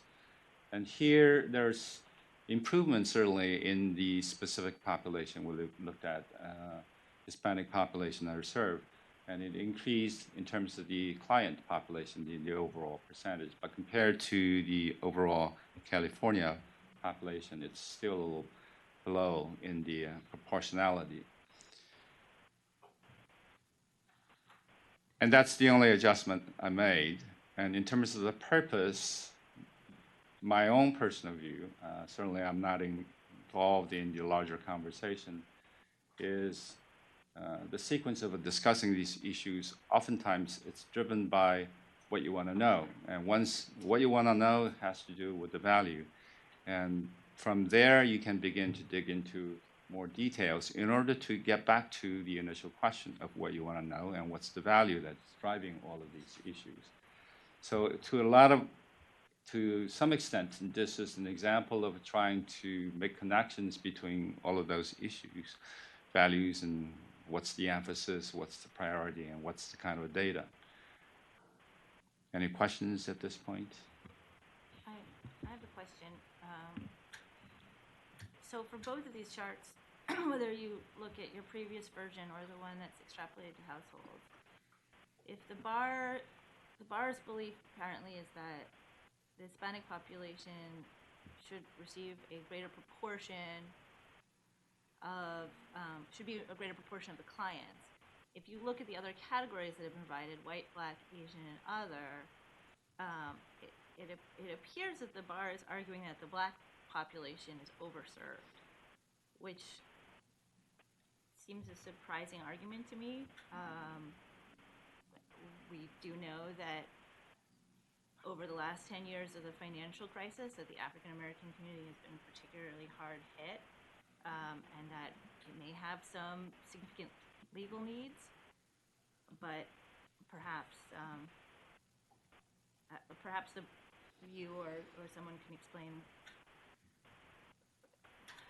the idea that it seems to be that the bar is arguing that resources should be shifted from serving African American clients to serving Latino clients. John. Thank you. I just have to speak up. I don't think this slide represents an argument by the State Bar. It represents a statistical presentation by a bar employee. And so this is data for us to consider. So I think you're extrapolating into some kind of a policy position from the State Bar, which has not been taken. And I would just add that Professor Meeker has elaborated quite extensively on the problems with this data. And my response to him in email and just my general response, it goes back to the values discussion. If this is something that we think is important, the something being parity, if that is important, then we need to figure out how to measure it appropriately so that we know whether or not we're achieving it. If we don't think it's important, then we don't need to measure it. I think what I haven't found so productive is a lot of sort of personal attacks and attacks on the analysis without getting to that central question of, is this something we care about? And if we care, it sounds like there's a whole lot more work we're going to have to do to gather data that everybody has confidence in. So I understand that this is kind of the limits of what we can do with the data that we do have.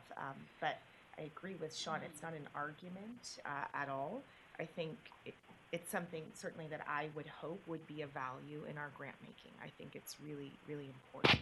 If we say we care about diversity as a state bar or as a state, then we need to care about it in all areas that we work in. So that's my personal view, but that's not necessarily going to be the ultimate outcome. Selena? So I think, your slide makes me quite sad because what it shows to me is that, our value as a community is doing the best we can in serving more people and fighting poverty. And what it shows here is we're not doing enough in terms of clients served. If you look at the total California poverty population and the total number of clients served, it's simply a drop in the bucket. In each of those categories, it's roughly 10%. And we know from the LSC study, the Justice Gap study, that like 3/4 of low-income households have a legal problem. And, rather than having discussions about shifting funds from one substantive area or one client population to the other, we just need to focus all of our conversations on increasing funding. Because there's total number of clients served, including the households of, 60? Oh, I can't read that far. It's, roughly less than 10%. And there are people getting turned away all the time. So that's just what's personally hard about participating in the working group, is I wish all of us were instead raising funds instead of talking about where to shift the dollars and pitting programs potentially against each other. George Seligman? I just had a data question. Has joined the conference. My own belief is more data is always better. It helps us figure out what we're going on. I want to raise a question about the Hispanic numbers, which leads to some suggestion about where else to go. We've sort of hinted at it elsewhere. To what extent, if there is a shortfall in Hispanics, is that a result of the geographical dispersion of Hispanics in rural areas, which are more difficult to reach? I don't know that. I don't think you have the data to answer that, but it's a question that I would wonder about. If there is a disparity, one would like to look for causes, and whether you can figure out causes. Then you could talk about whether there's proactive strategies that we can adopt that are useful. And so there have been two suggested so far. I'm sure one could suggest others. One is the fact that that population may be more reluctant to seek out services. Sure. The second, though, I think was mentioned by Lisnick, is it may be they're harder for us to reach because they're out there. And I don't know which answer and how much that explains. That was actually the first possibility that came to my mind. Those are both worthy of study, because they suggest whether we should be adopting different strategies. One of the issues that came, I think the Minnesota folks were talking about that, is, and we've talked about it, is for certain kinds of populations, we're trying to figure out new ways of reaching them. Now, obviously, they don't have fancy telecommunications, but we've started using telecommunications for ways of reaching populations. Maybe there's something else to do. So my own view is it's helpful to focus in on these, but just identifying a disparity doesn't answer the question about what reaction we should have. We need to dig even deeper than that to try to understand what it is. I have no question that elimination, providing equitable services is a value that we all embrace. I don't have any doubt of that. We should. But that doesn't answer the question of what we should do unless we dig deeper to find out why. Find out if there's a disparity, and if so, what actually might be the cause of it. In terms of using data to provide some answer, the amount of time I spent on this is probably less than 5% of what I usually will look at the data in order to be confident about what the data says. From other sources, what I could see is, in terms of the overall change, there has been a dramatic change in the past 10 years, especially since the Great Depression, 2008. Geographic patterns and then the subpopulation moving across the counties. And I was very surprised to see certain subpopulation. For example, typically you see children accounting for a larger percentage of the poverty population, but then the recent trend is you actually see an increase in elderly population under poverty. And those with less than high school tends to account for a larger, the bulk of the poverty population. By recent trend, you see an increase in those with bachelor's degree falling under poverty. So the social economic forces that create poverty in the past 10 years have dramatically changed. In order to have a better understanding where to target, I think far more data than what's presented in this couple of slides is required. Well, the other thing, I think that the overall demographics have dramatically changed. Yes. In the last 20 years, the growth of the Hispanic population in California has been quite substantial. And saying that perhaps we, is moving faster than we can react, or one plays catch up on some of these issues. Yeah. I got a comment? Please. Yeah, Judge, I agree with you that data is a good thing to look at. I spent my entire professional life looking at data. But you got to be careful. Selena, I wouldn't be sad by this because you got to look at data that's appropriate to the question that you're asking, right? And these data are not. I mean, we've already talked about the limits of the CSR data. For today's stuff, I wrote up this thing with the 4 points. I'm not going to bore you reading them. I found that discussing statistics after 2 o'clock in the afternoon is deadening. So, but just a couple of points in the CSR data. It only represents closed cases where your attorney-client relationship was established. And we talked about last time, that's one reason why Ron corrected it with family size. But of course, that's not legitimate for all legal issues being raised. I mean, it is for like housing, I think. It is for income maintenance. But individual rights, does it make sense to have the entire family impacted? I'm not so sure. The other problem is that it doesn't represent all the clients served by the LSPs. For instance, it doesn't represent the self-help clients, and it doesn't represent those that were done with outreach programs, and that constitutes something like 26% of the clients served. So, and those aren't even in this analysis. So it's a raw undercount. We've already talked about the issue of impact. Just to give you an example, if we take a case that we're all familiar with, Brown versus Board of Education of Topeka, I think that was originally a class action representing 13 families, right? In the CSR data system, the way that would have been recorded as the 13 named litigants. So I'm sure all of us understand that Brown versus Board of Education had an impact far greater than 13 families. The final thing is that we're getting ready to do not the final thing. Another thing is the issue that not all people seek out help. We're talking about a justice gap study. What all justice gap studies have shown are 2 things. One is that the vast majority of people who have a legal problem do not seek professional legal help. The vast majority, poor and non-poor. And the other thing is that those who do seek legal help, professional legal help in the poverty area, go to agencies that are unable to serve all the people coming to them. We know we're going to find that in California. We also know from the ABA 94 study is that this help-seeking behavior varies across race and ethnic lines and varies across gender lines. Unfortunately, the more recent gap studies have not looked at those variations. Since you guys are getting ready to pay a substantial sum of money to the North people, I would suggest that they make sure that their sampling design is capable of looking at racial, ethnic differences as well as gender differences, as well as across different types of legal problems. And then the final thing is that there's aggregated data, right? I mean, what the staff is given is that a particular agency or legal services provider served X number of females, Y number of males, W number of Latinos. You can't separate out, you can't say how many black females were served. It's all aggregated. If you really wanted to study this problem, the type of data you would need is the individual case level data, as well as those people who are turned away, as well as those people who are only partially served, in order to get a broad picture of this, and that is a Herculean task. I do know that they're going to try to get on the, I think on the provider part of the justice gap, some sort of information on those who are turned away, right? That's an effort to do that.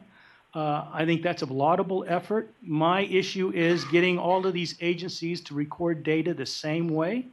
It's going to take more than 1 year to do that. It's taken us more than 1 year to do that on the reboot committee, just in terms of the CSR data that they report, let alone data on those people they don't serve. So it's a complicated problem.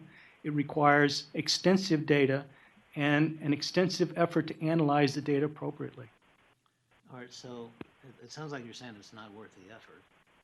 Or that's a judgment for us to make. But No, I wouldn't say that. well, but it would be a Herculean task to come out with meaningful numbers In a short time frame, yeah. in a short time period, meaning a year or less, or what? Yeah, in a year or less. Okay, I was about to say, until I heard your comments, that this is an excellent illustration of why we should be talking about these foundational values that you opened us up with. I mean, I can think of very few things more important than getting an accurate measure of race and ethnicity disparity in the effort that we're all about. And if the data show that there's this vast disparity, it seems like that's something we ought to try to redress. But if what you're saying is we can't do it in a short period of time, or even a long period of time, and it sounds like it's so difficult that even if we did it, there would still be these questions raised by those who might question data of this sort, right? Correct. Okay. I don't know where I am on this. Well, I think we can get some insights, beginning to get some good insights for policy in the Justice Gap study if they do the ethnic racial breakdown and do the gender breakdown. But unfortunately, I'm not sure they can do that with the limited sample size and methodology they're approaching this with. I don't know. I mean, NORC is a reputable outfit. I mean, these guys are good. So I just want to encourage the bar to make sure that they're asking NORC the right questions so that when the study's done, they'll have the data to look at these things. Let me ask you this. Do we know enough to at least suspect that there's a problem here that ought to be investigated? Do we even know that much from the data that we have? A problem as far as disparities go? Yes. No. Can't even make that. We've got limitations of the data. Like I said, like on the rural-urban issue, you can't analyze that at the county level. It has to be done at the sub-county level. In terms of these disparities, we don't know if this is a reflection of what the ABA study found in '94, is that Latinos seek professional legal help at a lower rate than other ethnic racial breakdown. We know they do, but that's another problem with the ABA study done back in '94. They just said a lesser amount. They didn't say how much. They didn't say what was a confidence interval about how much. You know, like we get on the election results when everybody's saying so-and-so's ahead because they're 49 and the other person's 48%, and you look at plus or minus 5 points, nobody knows because it's within that margin of error. That's what we would need to know from the GAP study. What is the margin of error for these different legal problems, for these different racial breakdowns, and for the different gender breakdowns? But I just want to remind everyone that GAP study, the Justice Gap study, is going to help us really understand what the need is in California. And I really agree with Professor Meeker's comments there. To do this analysis well, we need different or more data from the existing grantees. That's distinct from the Justice Gap study. And I think that the question of do we know if we have a problem, I think maybe there would be different opinions on the utility, if at all, of the data analysis that's been done so far.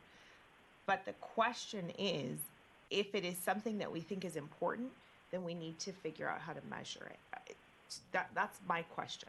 And if we don't think it's important, then we can continue as we are. So we've heard some discussion today, or certainly, Yvonne, you spoke to the need for there to be better reporting.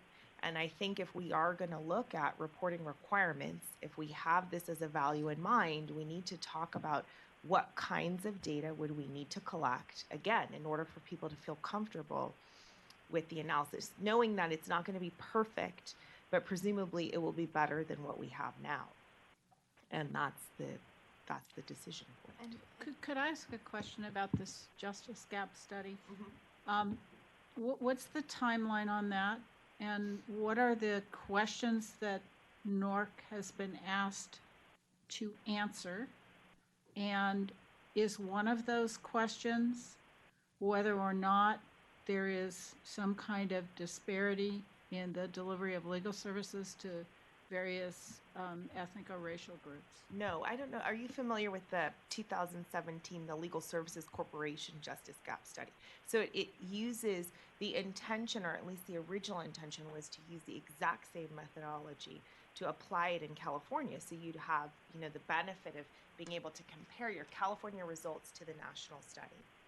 So then after some additional discussion, I think we intend to expand upon, use the national questions, but expand upon them. So it's not designed at all to look at existing delivery models and any kind of disparity analysis. It really is to help us understand what the need for legal services is in California. And then there is a provider survey component from the provider's perspective.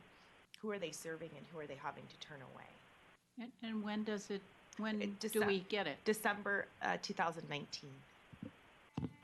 I think as far as what data would be required in order to analyze any racial or ethnic disparities, I think the bar should consider it from the perspective raised by Judge Seligman about asking questions that will then have actionable answers. So what you would probably want to know, for instance, is are there racial disparities in different regions? Because it could be very different in different parts of California. One region is serving one population and underserving another, and adding more lawyers in the opposite side of the state isn't going to help. Language would probably be an obvious one. Looking at language groups, we've been talking about the Latino population, but there's, in terms of ability to provide legal services, there's a big difference between, monolingual Spanish speakers, English speakers, and Latinos who don't speak even Spanish. I mean, we have a population of Latino immigrants who are not necessarily that good at Spanish. They're going to be very hard to serve, and also probably I'm a difference between people who are recent immigrants versus, born in the U.S. Those are going to be different kinds of populations with different legal needs, and the kind of services required by all of these groups. So that's a lot, and maybe you can't end up asking all of those questions because maybe that's too comprehensive. But a way to start would be to look at least some of them. I would think if you what you want to do is identify an actual problem that can be solved in terms of any disparities, and that way you could start to talk about how to address it. For instance, if it's really a language barrier question, that's going to have a very different solution than if it's just purely racial, or if it's a problem. There could be disparities in the statewide numbers that don't reflect really big problems locally. So, I mean, you could have the exact correct percentage on that chart, and still in Orange County, Vietnamese speakers are not getting enough representation, for instance. This is Allison Merrilies, and can I just make a public comment? Please go ahead. Okay. I think this question about data and racial and ethnic disparities may be even more complicated than you than it already has been explained to be, which is quite complicated, and that's because the census admits that their data on Hispanic origin is very inaccurate, and that's because there's a disconnect between ethnicity and race, and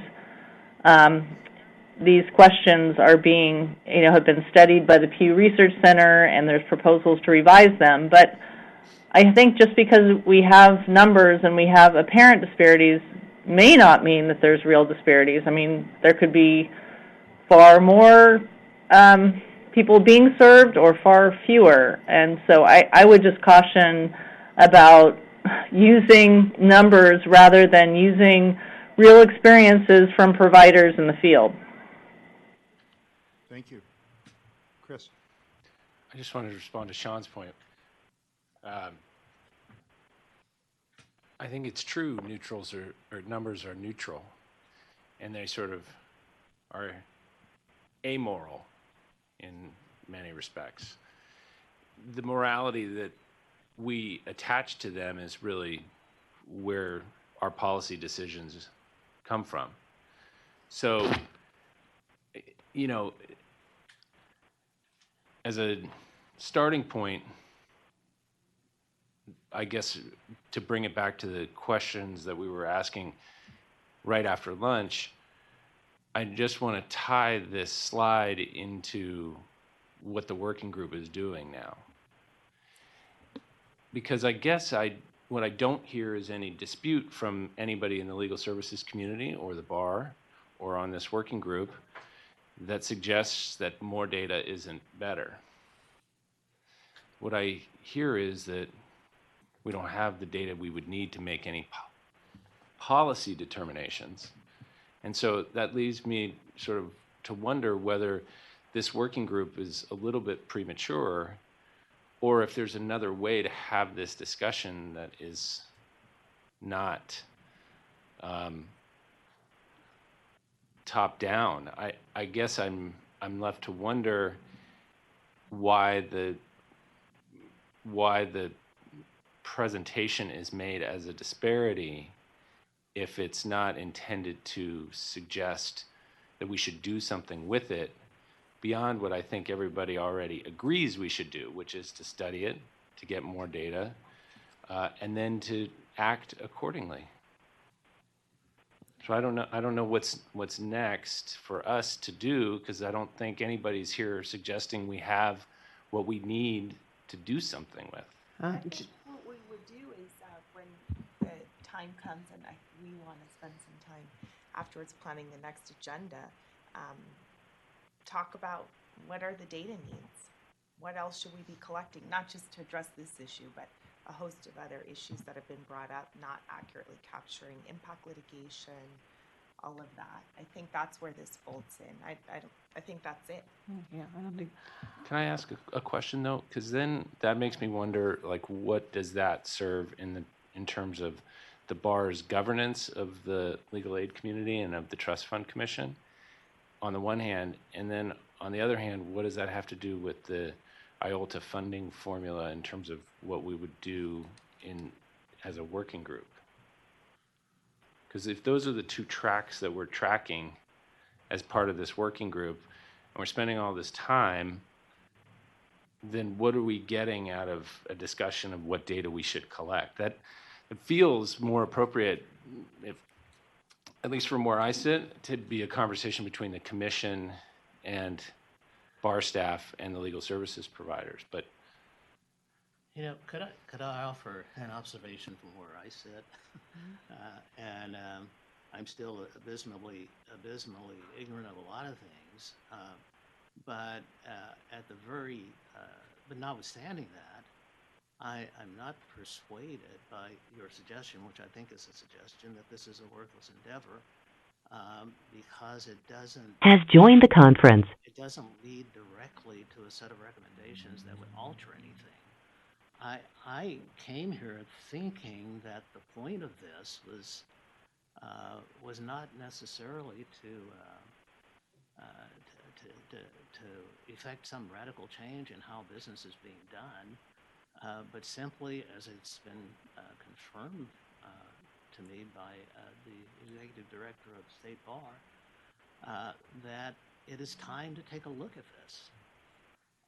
It hasn't been looked at in a long time, and it makes all the sense in the world, at least to me, to assemble a working group of presumptively, objectively minded people to look at these issues. And the idea that, and the idea, which I think is a really novel idea, that somehow because the state bar, the governors of the state bar, the governance of the state bar has not exercised the authority that it has over the task force in a long time, that somehow it is inappropriate for them to have any interest in it anymore, and they should simply continue to abdicate that responsibility and allow the task force to do what it wants and to sort of butt out. I'm amazed at that kind of. I'm amazed at that kind of reaction. I've been on task forces before and working groups before in precisely this sort of situation. I never felt I was intruding as a member of the group on the authority of anyone. They were simply asking for a group of citizens, the members of the groups, to take a look and to render their professional views on where we ought to go from here. And I think that's all we're doing. I hope that's all we're doing. That's what I bought into anyway. And I haven't made any judgments about anything. I've heard the presentations by some of the grantees, and they're all just splendid presentations. I think they're wonderful people. I think they're doing a wonderful job. But that doesn't mean that I shouldn't do what I've been asked to do as a member of this working group, to take a look at things and render a dispassionate opinion as to whether there's maybe a better way to do it, whether there are better approaches to it, whether there's data that needs to be assembled, even the data on racial disparities. If there's not data now, then obviously that's not going to inform the actions of this working group. But the working group can say, what you just said, that's data that ought to be obtained and reviewed by someone. Well, I've said enough. I'm a little bit dismayed that the charge of this working group, which probably does need to be a little bit more clearly defined, but whatever it is somehow inappropriate for there to be working group doing what this group is doing, expending the energy that this working group is expending, not to mention foregoing all of the work that I could be doing in Sacramento for it. I think it's a worthy job, and I'm pleased to be here. Just to clarify, I certainly speak for myself in terms of a member of the commission, but I suspect I'd speak for all the commissioners, which is to say there's been no interest on our part to have any, to be putting off or otherwise discouraging oversight of the commission at all. I think if anything, the opposite is true, which is we're very encouraging of the bar to take a look at what we're doing, for sure. So I want to make that point clear. As to the second point, I actually agree with you. My only point was that it feels premature. Like, in other words, it does feel like we're going to get some more data that will allow us to make a more robust, to conduct a more robust analysis and to make. Won't there always be a time when you can get more data? I mean, there's a point at which you go with what you have, and why, and that could be at any point. That in fact is a part of what I hope the bar wants us to tell them, that there's a need for additional data. We ought to pursue this data, and that ought to inform your decision making, since we'll be out of the picture by then. It ought to inform your decision making on what to do in some of these areas. I just don't see anything wrong with that. There's never a perfect time to embark on this kind of a study. But from what I understand, and I haven't followed the bar, I'm sure I haven't followed it as closely as you have, but from what I understand, this seems like a very good time for this kind of study to be done of this particular function. I think it's great that we have models like Minnesota to refer to. There may be some others. That's not to suggest that we're going to, I hope it's not to suggest that we would just, just all of a sudden decide, oh yeah, we ought to go that way because it seems so much better than this, without any further study, without careful deliberation and thought, without talking to more grantees than we've talked to now, and without reaching a thoughtful and reasoned decision. But I don't see any reason why we shouldn't continue along this path that I assume is designed to produce such a thoughtful and reasoned decision. That's why I asked earlier. I think obviously this is not the end. This is not. Fred We have these other. Has left the conference. We have these other meetings to hold, and I would hope that the agendas of those meetings will reflect the sort of thought that went into this one, and then at the end of it, we will make whatever recommendations we make. And for all I know, the recommendations may ultimately be that we have just almost the perfect system, and we don't want to change it one bit. On that note, the three of us have to prepare agendas for the next few meetings, and it would really be informative for us if we could go around the room and ask all of you to provide whatever concluding remarks you may have that will enable us to do an effective job in planning the next three meetings. So, Celine, I'm going to pick on you. Rich, just a second. I'm sorry. We haven't finished going through the material on 4. Is what we'd like to do is push that off to the next meeting. That's the financial information, and I don't know how long that would take to go over. Duan has joined the conference. There's a couple pieces of it left, so I wonder if we just shelve it to the next. It's up to you. The financial one will probably take 5 minutes, and then the other one might take another 5 or 10 minutes. 5 minutes would be great, but okay. I'm just keeping my eye on the I can at least clock. go through the financial. If we don't have time, then okay. We can save the rest. Thank you, Ron.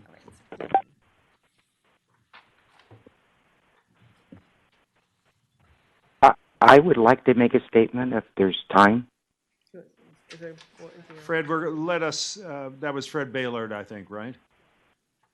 Yes, it is.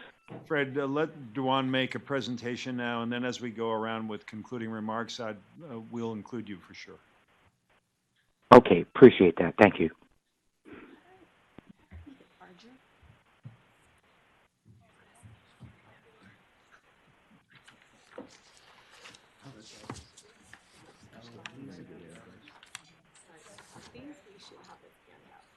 Yeah, I think everybody does have it as a handout. I'm not sure about that particular page. Yeah, this one we don't have as a handout. Yeah, we do. Oh. Yeah, we do. Don't we? Or maybe I printed it out. Yeah. I missed. All right, Duan, Actually, take it away. we were supposed to include this in your packet, but I don't see it. So I think it didn't get printed, but it's online in the materials posted. Yeah. So my name is Dawn Ewing. I'm a program supervisor in the Office of Access and Inclusion. And at the last meeting, I had presented a slide that gave an overview of our income and our admin expenses, and I was asked to itemize it further and provide materials back 10 years. So it's pretty self-explanatory, but let me go down the line items so we're on the same page. So the first bucket we have is income. So this is everything that we've received in our office. The bank trust account revenue, this is the IELTA revenue.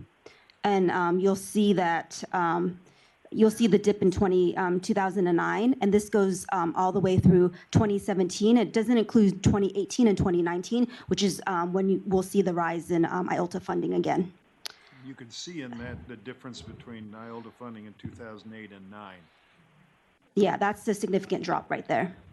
This is what David Lasher was talking about. The licensing fee opt-out, this is the $40 opt-out. The next one is the Justice Gap donations opt-in. This is a $100 suggested donation on the attorney's fee bill. Then we have the Justice Gap donations, Cypre. The next category is Justice Gap donations other. This includes check donations and website donations. We then have a transfer of affinity and insurance. These are state bar funds that were transferred to our program. This affinity and insurance will no longer be coming through to the trust fund program since Section spun off. So I think for this year, Cal Bar Foundation, Change Lawyers has that money. So you'll see in 2012, we received $2 million, and in 2015, $400,000. Legislative activities was another source of funding from the State Bar that was provided to our program. Then tax intercept funds. This is funds that's levied against attorneys that have committed malpractice, and the funds are garnished from their tax returns. So there's a bump in that from 2014 provided onwards. Grants and grant repayments. This is unspent funds that come back into our office from grantees. And then investment income. Then we have the Equal Access Fund income. The general funds, this is the funds that come through the state budget to the Judicial Council. Then we have the filing fees, and you'll see that the filing fees, it varies from year to year. Then we have this State Bar admin. This is money that comes into to pay for our State Bar admin, and you'll see down further that money is then just expended for admin costs. Equal Access Judicial Council admin, that's their cut of the admin. Again, EEF grant repayments, unspent funds for EEF grants, and then investment. And then the bank settlement funds that came through, the first distribution between Citi and Bank of America in 2015 was about $6 million, and then we received that second distribution from Bank of America for about $45 million. Sorry. Is it?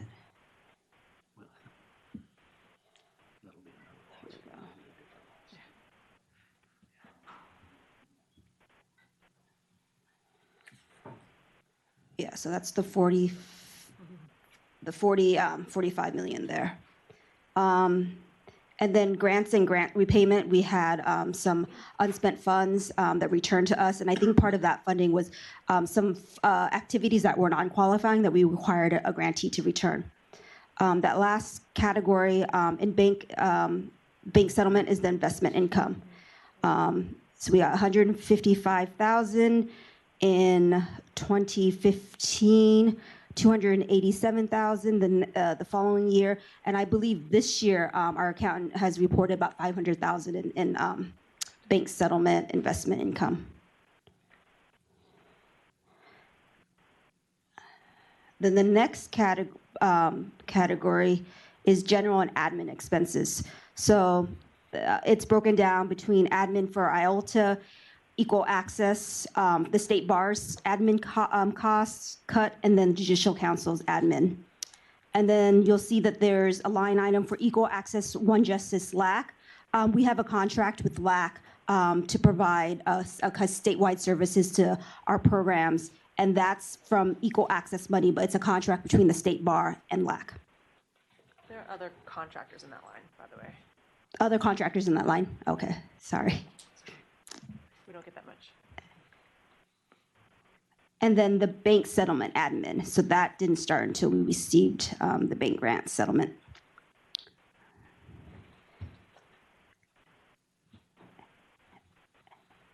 And then this is the grant award distribution. So this is the amount of money that was actually provided in grants. So that's IOLTA, EF, and bank settlements.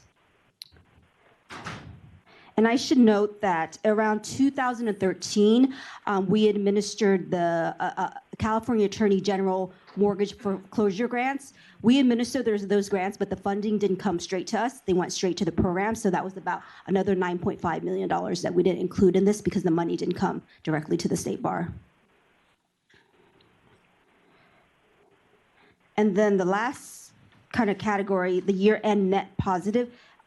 These are our reserves from IOLTA, equal access, and bank settlement. And what I should note is that we decide our distribution in July, so we have to project for our funding for January, and so that's why this number doesn't always match nicely with the money that's distributed, because it is a projection. And one other thing to point out that Selena actually pointed out to me, the grant award distribution for 2014, that $4.8 million in IOLTA, that's actually an error. That's only 6 months of funding, so it should be double that. Well, we switched from fiscal year to calendar year, so that's correct. But it was only But it's 6 correct, months. yeah.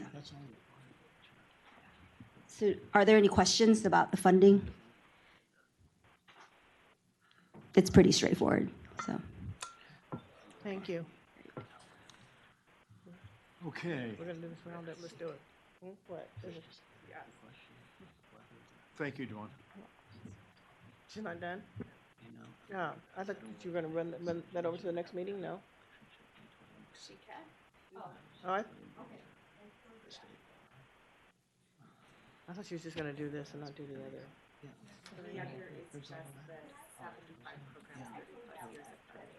Okay. Maybe time to revisit the decisions that were made some time ago.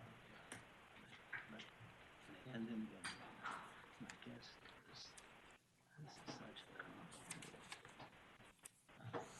scheme. And it seems to be we'll begin with a recommendation. Do you want to roll over or you have her do it? It's just this sheet. Just this sheet? Juan, can you just do this one summary sheet? That one right there. I think that's it right there. Do you have it up? People do have this one. We don't need to go program by program. Let's just get the summary. Yeah. So you should have this in your materials. So the one that's a single page is the grants for the past 10 years to programs funded for at least 30 years. Duan, put your mic on. It's the spreadsheet that says grants in the past 10 years to programs funded for at least 30 years. This is an aggregate of the longer, more detailed spreadsheet of the programs that have been funded for 30 years or more. So I think Leah had mentioned this earlier, that when we did an analysis of the 75 programs that had been funded for more than 30 years, we noticed that with those 75 programs, they have received about 90%, pretty consistently, 90% of the total funding for IOLTA in the last 30 plus years. So we thought that was interesting to note, that those programs receive kind of the majority of the pot. And I think it goes, kind of dovetails from Bridget's presentation, and kind of is something for us to think about in terms of, if it is a value discussion that we want to provide kind of core funding for a majority of our programs, that it is something to consider of providing maybe 2 or 3 year grants. I know it's difficult with IOLTA formula and how it's dependent on the interest rates, but this is something to consider in terms of that could potentially be easier for programs to apply and for us to administer. But I'll pause there. Duan. To me, what we've done is now move from the end of the garden hose to the source. And the values that one might apply to how you adjust the spigot on one end and the source on the other seem to be quite different. But I'd like to then move this to concluding remarks so that we can put together a meaningful calendar and agendas for the next few meetings, and it would be impossible to do that without comments from those of you who are here on the working group, including Fred Baylord. So why don't we start with you, Fred, on the phone? Okay. Hey, listen, this has been a great meeting. I appreciate everybody's time and efforts. But I have some real pause in what I heard today and how this is going. And so let me kind of run.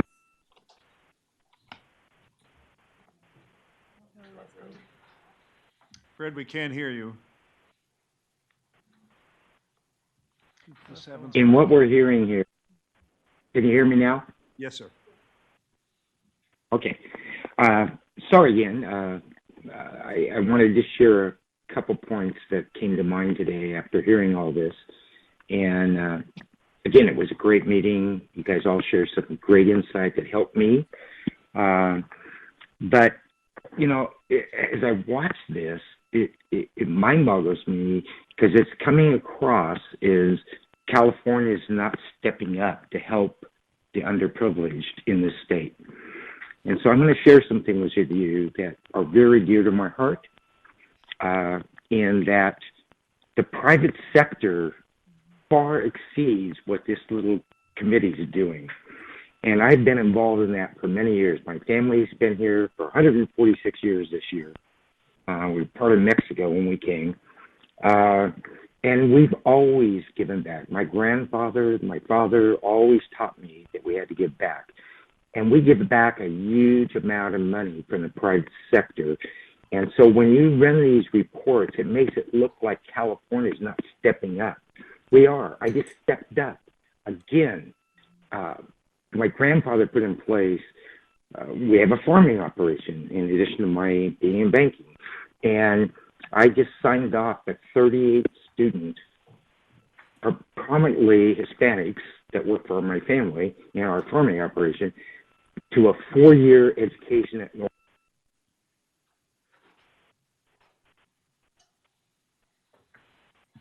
We've lost you again, Fred.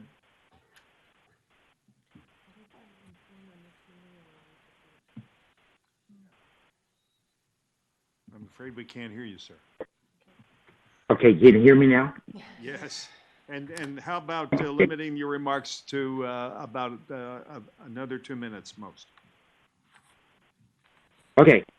Anyhow, I don't know how much you heard of what I said, but anyhow, what I was trying to get across is that we should not lose sight of what the private sector is doing, and we do so much to help in this state, the underprivileged, and my family has been a great part of that over 146 years now.